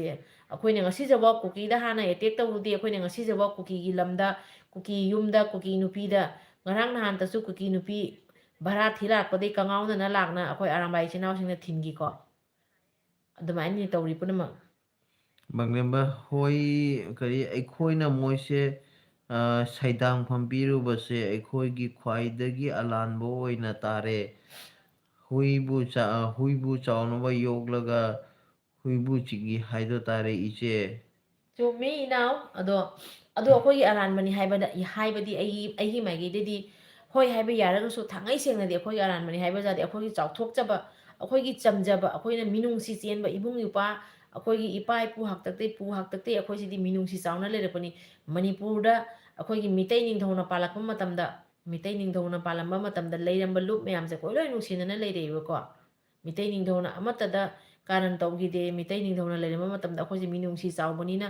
ꯀꯨꯀꯤꯁꯤꯡꯁꯨ ꯑꯩꯈꯣꯏꯅ ꯁꯨꯝ ꯃꯤꯅꯨꯡꯁꯤ ꯆꯥꯎꯅ ꯏꯆꯤꯟ ꯏꯅꯥꯎꯅꯤ ꯂꯩꯐꯝ ꯈꯪꯗꯅ ꯂꯩꯔꯤꯕ ꯆꯥꯐꯝ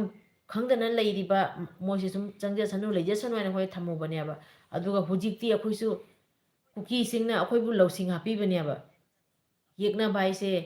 ꯑꯁꯨꯃꯥꯏꯅ ꯇꯧꯏ ꯍꯥꯏꯅ ꯈꯪꯍꯜꯂꯛꯄꯅꯦꯕ ꯑꯗꯨꯅ ꯃꯇꯝ ꯈꯨꯗꯤꯡꯃꯛꯇ ꯑꯩꯈꯣꯏ ꯍꯧꯖꯤꯛ ꯆꯦꯛꯁꯤꯟꯕ ꯍꯥꯏꯁꯦ ꯑꯁꯤꯅ ꯑꯩꯈꯣꯏ ꯑꯆꯧꯕ ꯇꯤꯌꯦꯟ ꯃꯩꯇꯩ ꯑꯃꯒꯤ ꯃꯄꯥꯔꯤ ꯃꯃꯣꯝꯗꯤ ꯂꯥꯞꯅ ꯂꯩꯕꯁꯨ ꯅꯛꯅ ꯂꯩꯕꯁꯨ ꯏꯒꯤ ꯃꯆꯨ ꯃꯒꯨꯜ ꯍꯟꯗꯦ ꯖꯣꯡꯗꯦ ꯏꯆꯜꯕꯨ ꯊꯥꯒꯠꯆꯔꯤ ꯀꯩ ꯃꯃꯤꯡ ꯍꯥꯏꯕ TN ꯃꯩꯇꯩ ꯑꯣ ꯊꯥꯒꯠꯆꯔꯤ ꯏꯕꯨꯡꯕꯨꯁꯨ TN ꯃꯩꯇꯩꯕꯨꯁꯨ ꯍꯥꯏꯅꯤꯡꯉꯥꯏ ꯂꯩꯇꯅ ꯊꯥꯒꯠꯆꯔꯤ LBꯗ ꯂꯥꯛꯑꯒ ꯌꯥꯝꯅ ꯃꯃꯜ ꯂꯩꯕ ꯀꯃꯦꯟ ꯇꯧꯕꯤꯔꯛꯄ ꯑꯗꯨꯒ ꯃꯣꯇꯤꯚꯦꯁꯟ ꯑꯣꯏꯕ ꯀꯃꯦꯟ ꯃꯌꯥꯝ ꯑꯃꯁꯨ ꯇꯧꯕꯤꯔꯛꯏ ꯑꯗꯣ ꯃꯣꯇꯤꯚꯦꯁꯟ ꯑꯣꯏꯕ ꯀꯃꯦꯟ ꯇꯧꯕꯤꯔꯛꯄ ꯃꯌꯥꯝ ꯄꯨꯝꯅꯃꯛꯁꯨ ꯑꯃꯨꯛꯀꯁꯨ ꯍꯟꯅ ꯍꯥꯏꯅꯤꯡꯉꯥꯏ ꯂꯩꯇꯅ ꯊꯥꯒꯠꯆꯔꯤ ꯑꯗꯣ ꯆꯨꯝꯃꯤ ꯑꯩꯈꯣꯏ ꯃꯤꯇꯩ ꯏꯆꯤꯟ ꯏꯅꯥꯎ ꯃꯌꯥꯝꯁꯦ ꯃꯤꯇꯩꯗ ꯌꯥꯎꯔꯤꯕ ꯏꯁꯦ ꯑꯁꯤ ꯏꯁꯦ ꯑꯩꯈꯣꯏ ꯅꯛꯅ ꯂꯩꯔꯒꯁꯨ ꯊꯥꯞꯅ ꯂꯩꯔꯒꯁꯨ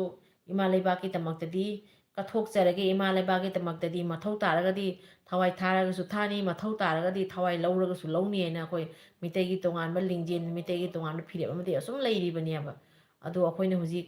ꯄꯥꯡꯊꯣꯛꯇ꯭ꯔꯤ ꯑꯩꯈꯣই ꯏꯕꯨꯡ ꯏꯄ꯭ꯋꯥ ꯃꯌꯥꯝꯁꯤꯅ ꯍꯧꯖꯤꯛ ꯄꯟꯗꯣ ꯋꯥꯡ ꯂꯥꯟꯅ ꯊꯣꯛꯇ꯭ꯔꯤꯑꯕ ꯑꯗꯣ ꯀꯨꯀꯤꯗ ꯍꯥꯏꯒꯗꯕꯗꯤ ꯑꯗꯣ ꯃꯤꯇꯩ ꯏꯕꯨꯡ ꯏꯄ꯭ꯋꯥꯗ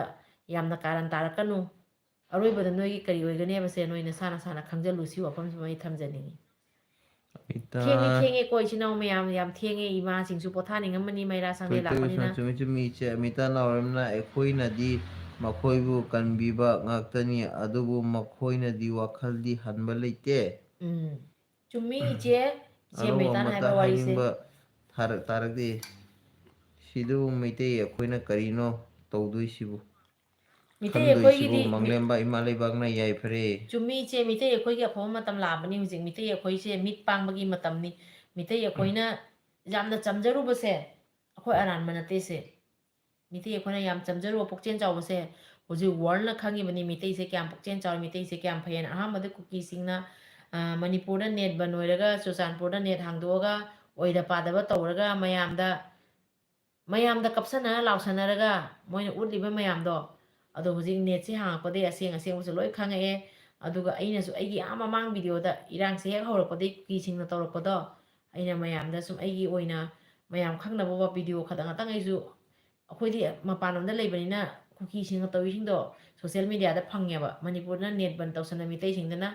kai sum khutta upai leitre video thagat pa khangde moina tawribase nakana moromdana mitei romda mitei leiba lamda yumai thaba mitei de otpa dukan da huran ba changba yum lut tawba sana lupa huran ba smaina moi myam se tawre nakana madana social media da oida pada ba sandokpa smaina ni moina tawrimo base lanse mai angamba thakani moina tawrimi base ado hujikti mayam ju khangnare masada yauriba ST si bauna moi phangdoira phangoidura khangdriyaba aina haijagadabadi illegal immigrants mayam laibase asise moise hujik moigi mafamda loina yohanbagi matamse yowre se mayam minute 10 ka sanaraga loisalage minute 10 hairaga aina pung 13 de loisange khalamani do pung 13 khai taraktore iche hoisu potharo leichinaw mayam se potharo minute 10 am loiraga loisalage masu masado ngasi khara kano tawbanina comment pabado khara nungaitere waro biganu ado khara ni di live se lakpa ngamoye na khali ado namita naurem phare adudi naw pasu masa nungaiti haibanina pothabiruro ko ngasidi loisilo ko good night sweet dream hoi iche yam nungsi iche oina yam nungsina comment tawbirakpai tamakta haningai leitana thagachari hoi akhoi myam punamak nungai jai phana leiminasi khoman punsiba udo pakhangwana yai phare David leidibo hipnaba sam landa thawai tharaba singse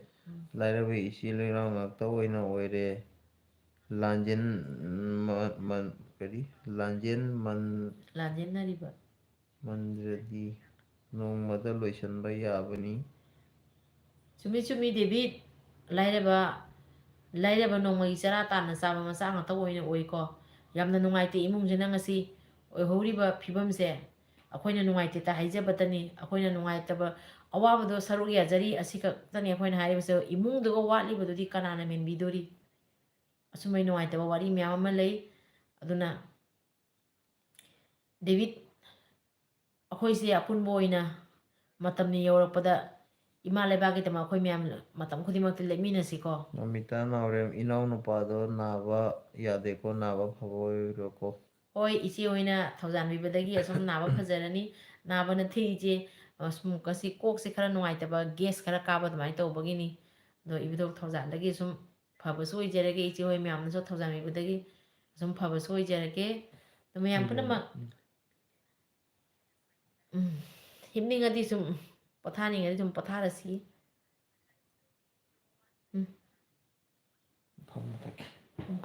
ngatang utlamo super ino hada ma haido gaji no ito se khali ngasi ke jom sa da ngi chatpa do thu in lo na ising thau do mana sak lamgal li sak wat pa jati apa sak lamgal le bang se mana duty se khara ngan na chakhare breakfast taw gidre aina ada tan sum kai gum sa ya ba ain tan nong sa ra dara khali no ngasi di tan su sa san dare ya adu na ma se gas khara oi gi ba kana no mi leida mem le aina haijagadabadi chinau myam akhoi myam wakhal linjin se hangatlaga thauna phagatlaga yeknaba mayoknanaba thorang tawra leirasi akhoi wakhal pikthabba jade thauna handaba jade leiriba akhoi mitei ibung ipa mayam ama leiribase akhoi mitei akhoi gi tamaktani arambai na ngasi lepibase mitei akhoi gi tamaktani maira pabi ima mayam thoibase mitei akhoi gi tamaktani mitei akhoi gi di yam leigare ibung ipa thauna phaba yam leigare mapuni na akoina kanagi makada akoina kibagi mathau leite akoigi ikada changakpa moisidine fajana leiragadi moibu tungi taba kari phirep to khana neinaba yaganeba aduga akoibu sit thawoidana tawra aba akoigi ibung ipa myam leirisina akoi tumina yeng leigadro ngasi ibung ipa myam na thawaina pon thawaina kathoiba myam se kanagino di mem le arambai tengol ichilaw myam na ngasi leiribase kanagino akoi myam gi tamakta arambai tengol na ngasi kathoiba myam se kanagino akoi myam gi tamakta aduna akoi di matam khudimokta aina ngasi social ꯃꯦꯗꯤꯌꯥꯗ ꯊꯣꯛꯑꯒ ꯑꯩꯅ ꯑꯆꯥꯛꯄ ꯐꯣꯡꯗꯣꯛꯄ ꯉꯝꯃꯤꯕꯁꯦ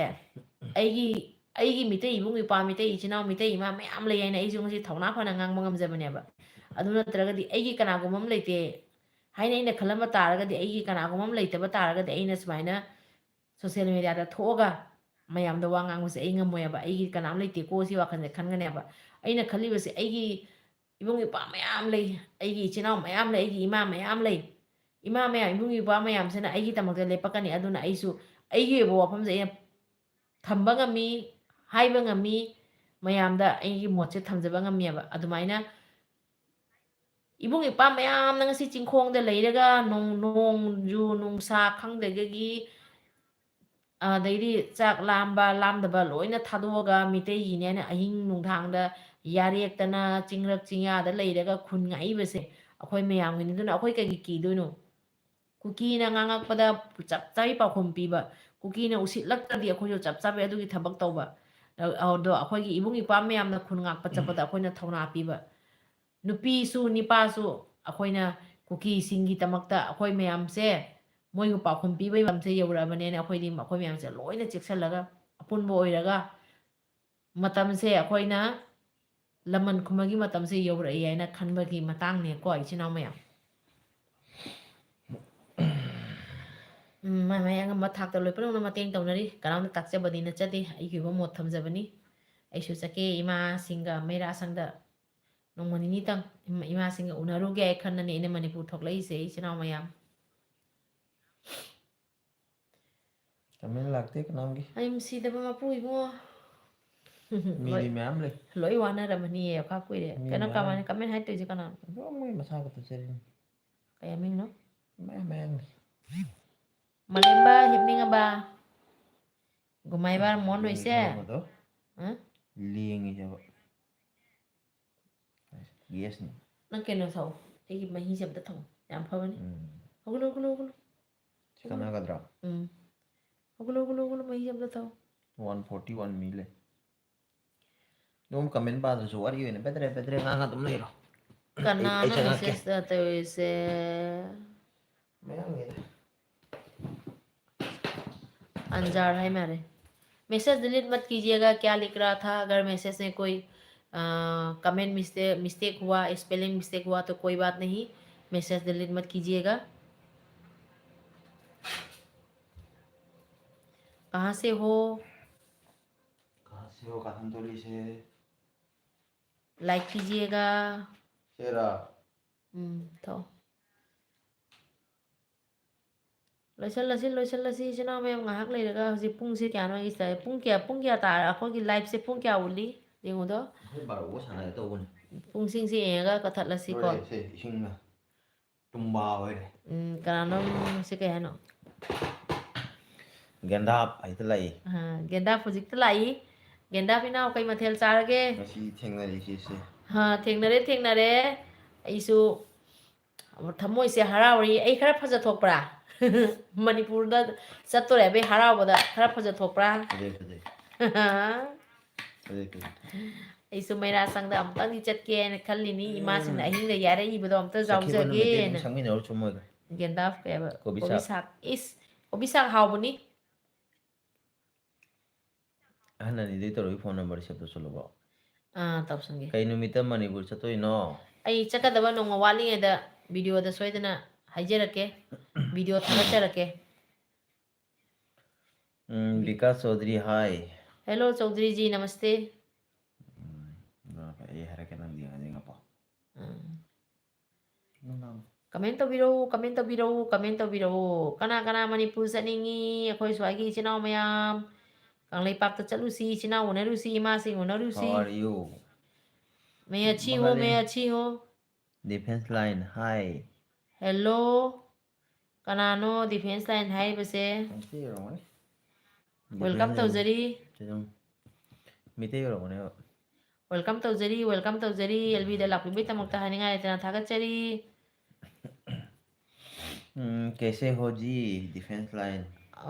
मैं अच्छी हूँ आप कैसे हो कहाँ से बोल रहे हो आप एलबी में आने के लिए धन्यवाद कहाँ से बोल रहे हो क्या खाया चावल खाया कि रोटी खाया क्या खाया? विकास चौधरी आप लोग मणिपुरी है? यस, हम तो मितई है। आप कहाँ से बोल रहे हो?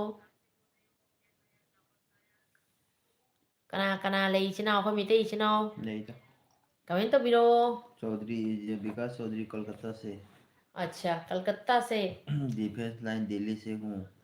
अच्छा, शुक्रिया एलबी में आने के लिए, धन्यवाद। दिल्ली कहाँ से बोल रही हो जी? दिल्ली कहाँ से हो आप? कलकत्ता, कलकत्ता के जो इलिस इलिस मास है चोरचोरी। गेंदाफ मेरा संग लाप यौबियु लेप यौबियु। होय अय अदुगी तमक्तसु लाइनी मेरा विकास संग चौधरी मेरा संग अमता वेस्ट बंगाल चचगेन। डिफेंस लाइन आई अच्छा लव अच्छा, Meitei community. Thank you thank you thank you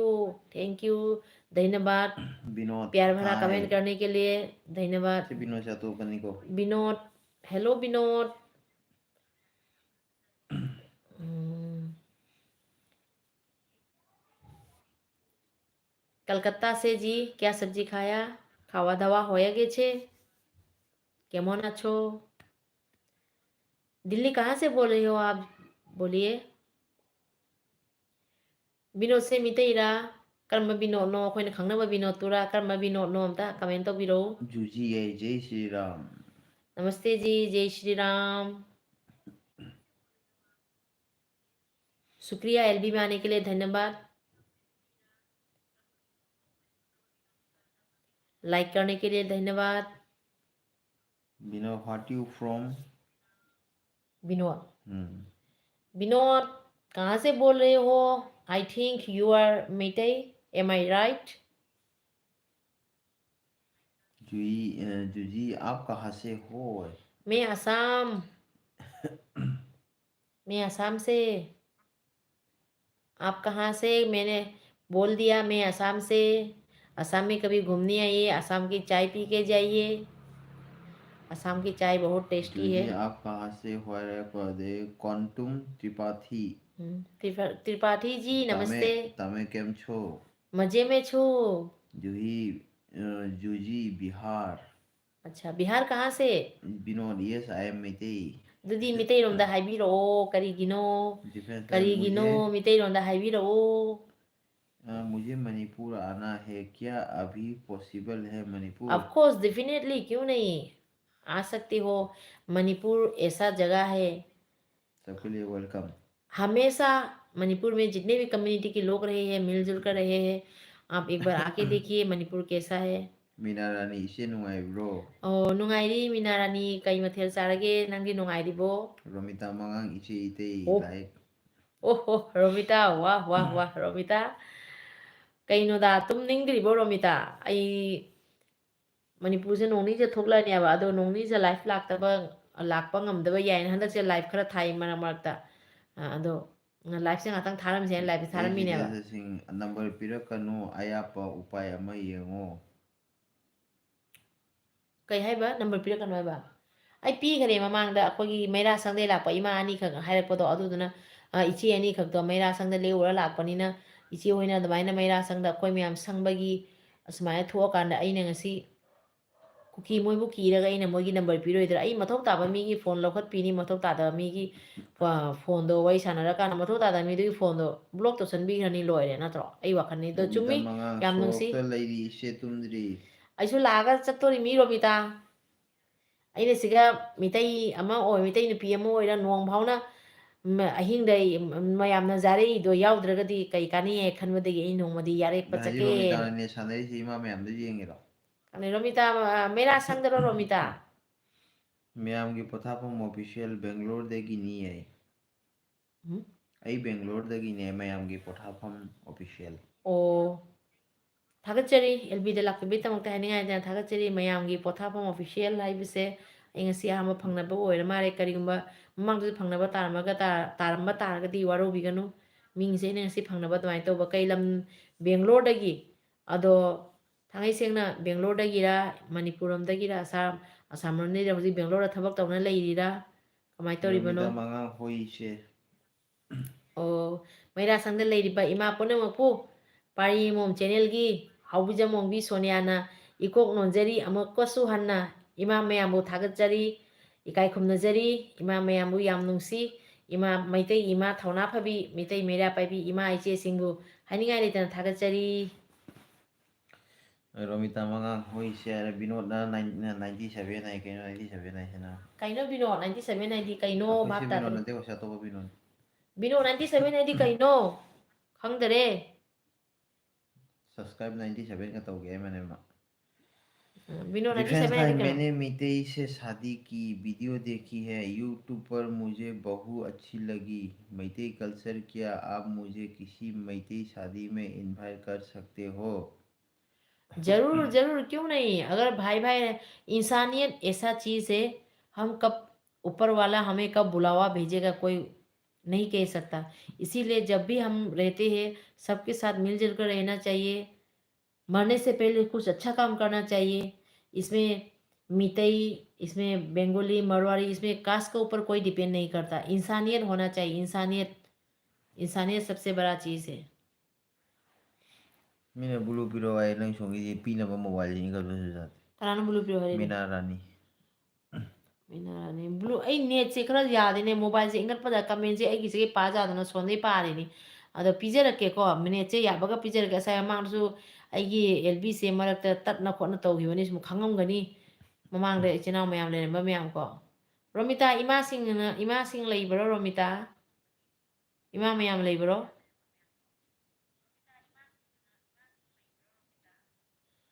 धन्यवाद एलबी में आने के लिए आप सबको धन्यवाद हार्दिक हार्दिक शुभ नए साल के लिए हार्दिक हार्दिक शुभकामनाएं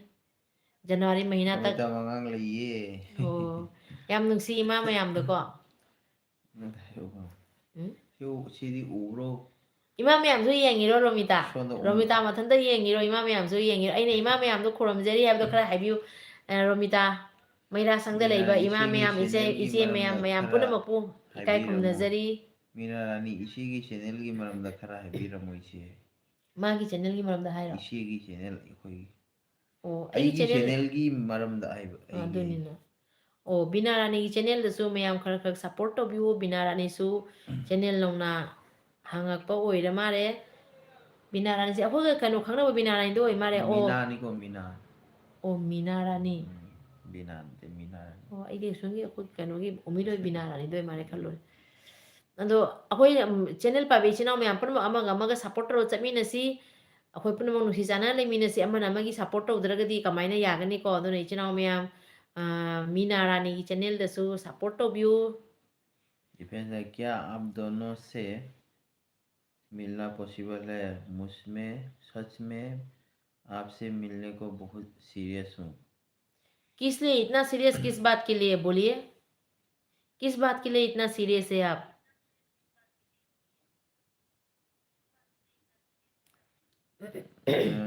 बनक्यानसाई लइये रमिता मंगांग ngasi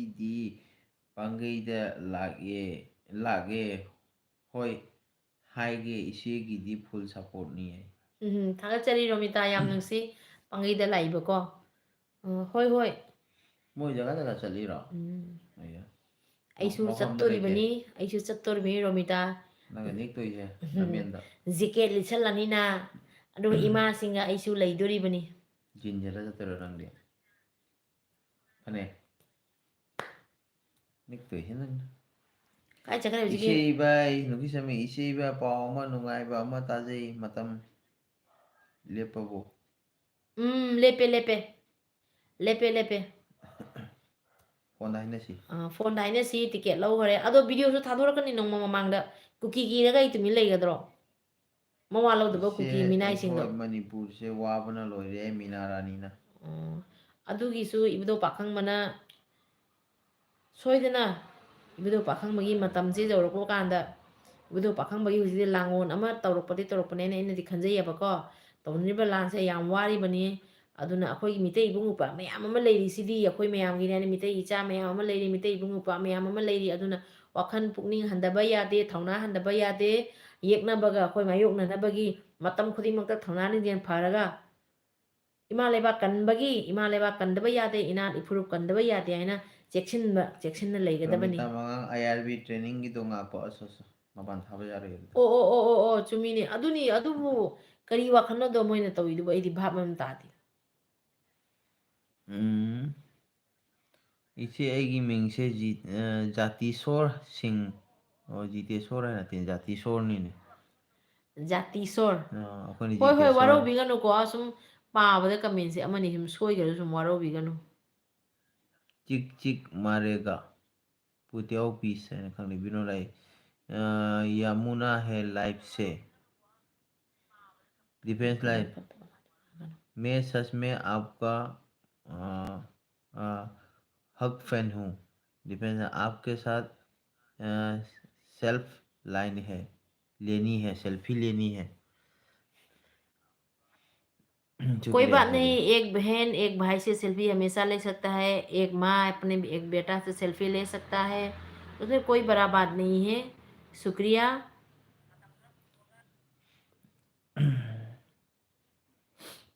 मीरा रानी इसी आएगी चैनल से कम्युनिटी पोस्ट तौबीरो प्लीज हजिति नो हाइगरो Oh, मालिको community post ti waro bigano ai hujidi community post kanam gi to hiroi akoi gi asik toriba irang se ai irang gi ba related video ta thangali bani irang gi ba wari irang gi ba toriba sumba thodok mayam saiba mayam sigi mot phongdok na ba loi tawnari bani aduna ai soidana tawrakani community post se tawtabu Meera Rani कम share येंगे video को कोना जेंगो tawtabu ai ko akoi hauminarapa ichinau mitai ichinau khoi punamakki loina ai punamakki community share soidana tawrakani do ima leibak se amta tangdu le taraga akhoi myam harau te amna lerpado aduga inauna soidana aina kawba tar so inauna haibiro ai kawsu kawjaroi akhoi ichinau myam punamo ai so hauminarakpani hauminarakpa ichinau ai se amana amma kauna ba yade ichinau bu kamai kauna dano soidana ai keno tawrakani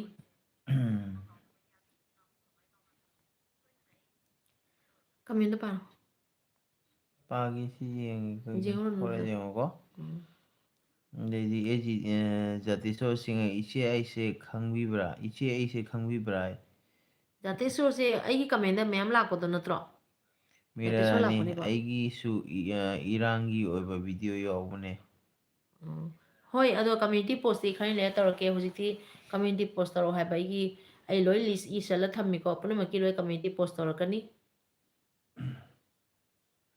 ado loisana ba tawsida mitai china myam so yam yam dare तो जी सासु ना देंगे loisalagi ko ichina myam loisana ba tawrasi loisana ba tawrasi loisana ba tawrasi mitai china myam kana kana leiriba jati sor गोनी तनी mitai china wani si tangai na ma do loisana ba tawrasi दाइगा का भोजन बिरम loisanaba tawrage chak chanaba tawrage thengsu yamna thengjille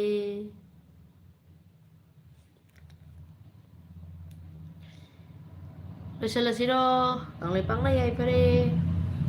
video pakhang mana yai phare matamse 12 ta halasi era 37 thana thana masira sak chaurasi हाँ relation है सारा nang sing sa thak chalo दास रे ai hipa phari ni hip tinga jaroi ai nganna hogale ngana theng ni hipe 12 hele hipada nunti gi dia du le hipagi jo kesam mari le dor bathana kai som ja de inga inga ngasi nang ai physical ile chatro adugadi ada chaka le nang thakte hoi ma chaka le yin nang thaktra bai ba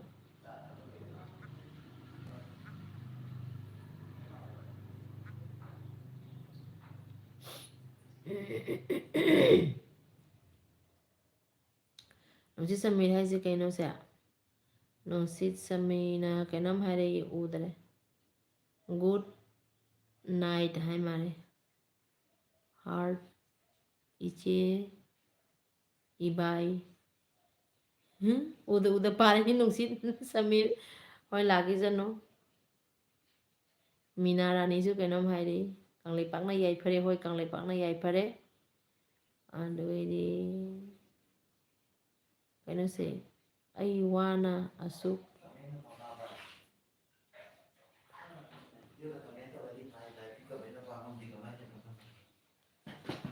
miche ude kamen pana mi lae ti buka si asik kai hai no Gì? Cái này thấy nhỉ mà xem.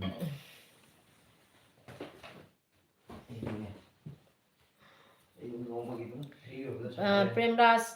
loisꯟꯅꯕ ꯇꯧꯔꯁꯤꯔ ꯑꯝꯇ ꯀꯃꯦꯟ ꯇꯧꯕꯤꯔꯣꯀꯣ ꯅꯠꯇ꯭ꯔꯒ ꯉꯥꯛꯇꯪ ꯊꯥꯔ ꯊꯝꯃꯣ ꯍꯥꯏꯔ ꯂꯣꯏꯁꯤꯜꯂꯁꯤ ꯍꯥꯏꯔ ꯑꯝꯇ ꯍꯥꯏꯔꯣ ꯑꯩ ꯑꯃꯨꯛ ꯗ꯭ꯌꯨꯇꯤ ꯆꯠꯂꯅꯤ ꯀꯅꯥ ꯇꯧꯗꯣꯔꯤ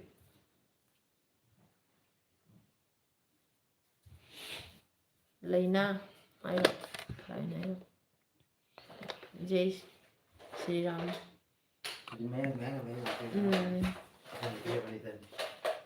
ꯄ꯭ꯔꯦꯝꯔꯥꯖ ꯂꯩꯔꯤꯁꯤ ꯅꯣꯏ ꯃꯁꯦꯟ ꯑꯩꯈꯣꯏ ꯃꯤꯇꯩ ꯏꯆꯤꯟ ꯏꯅꯥꯎꯗꯗꯤ ꯋꯥꯔꯤ ꯉꯥꯛꯇꯪ ꯁꯥꯟꯅꯔꯝꯃꯨ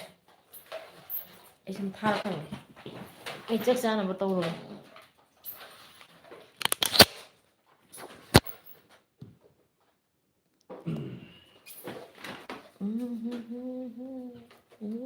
Litro.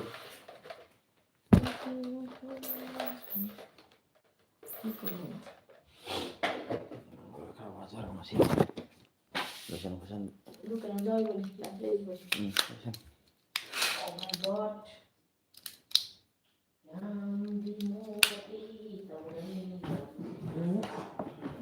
Cái một đó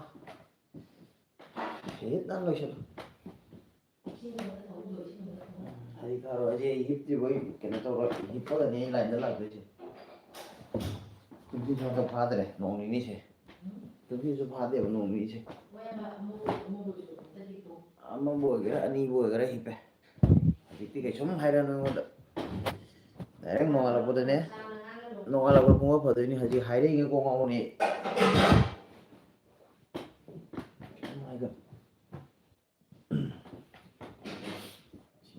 chỉ thay cái gì cần vậy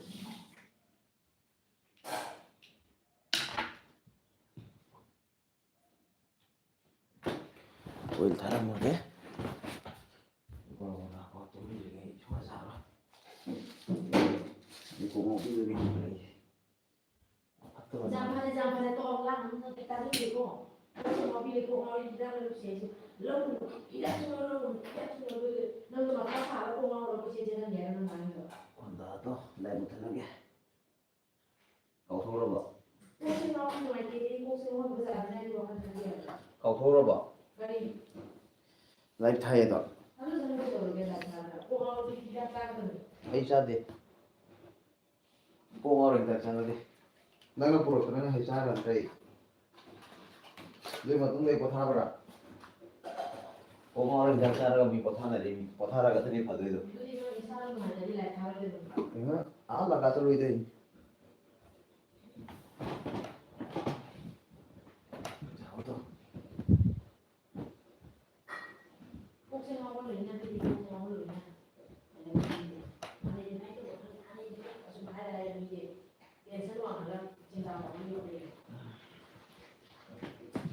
Okay.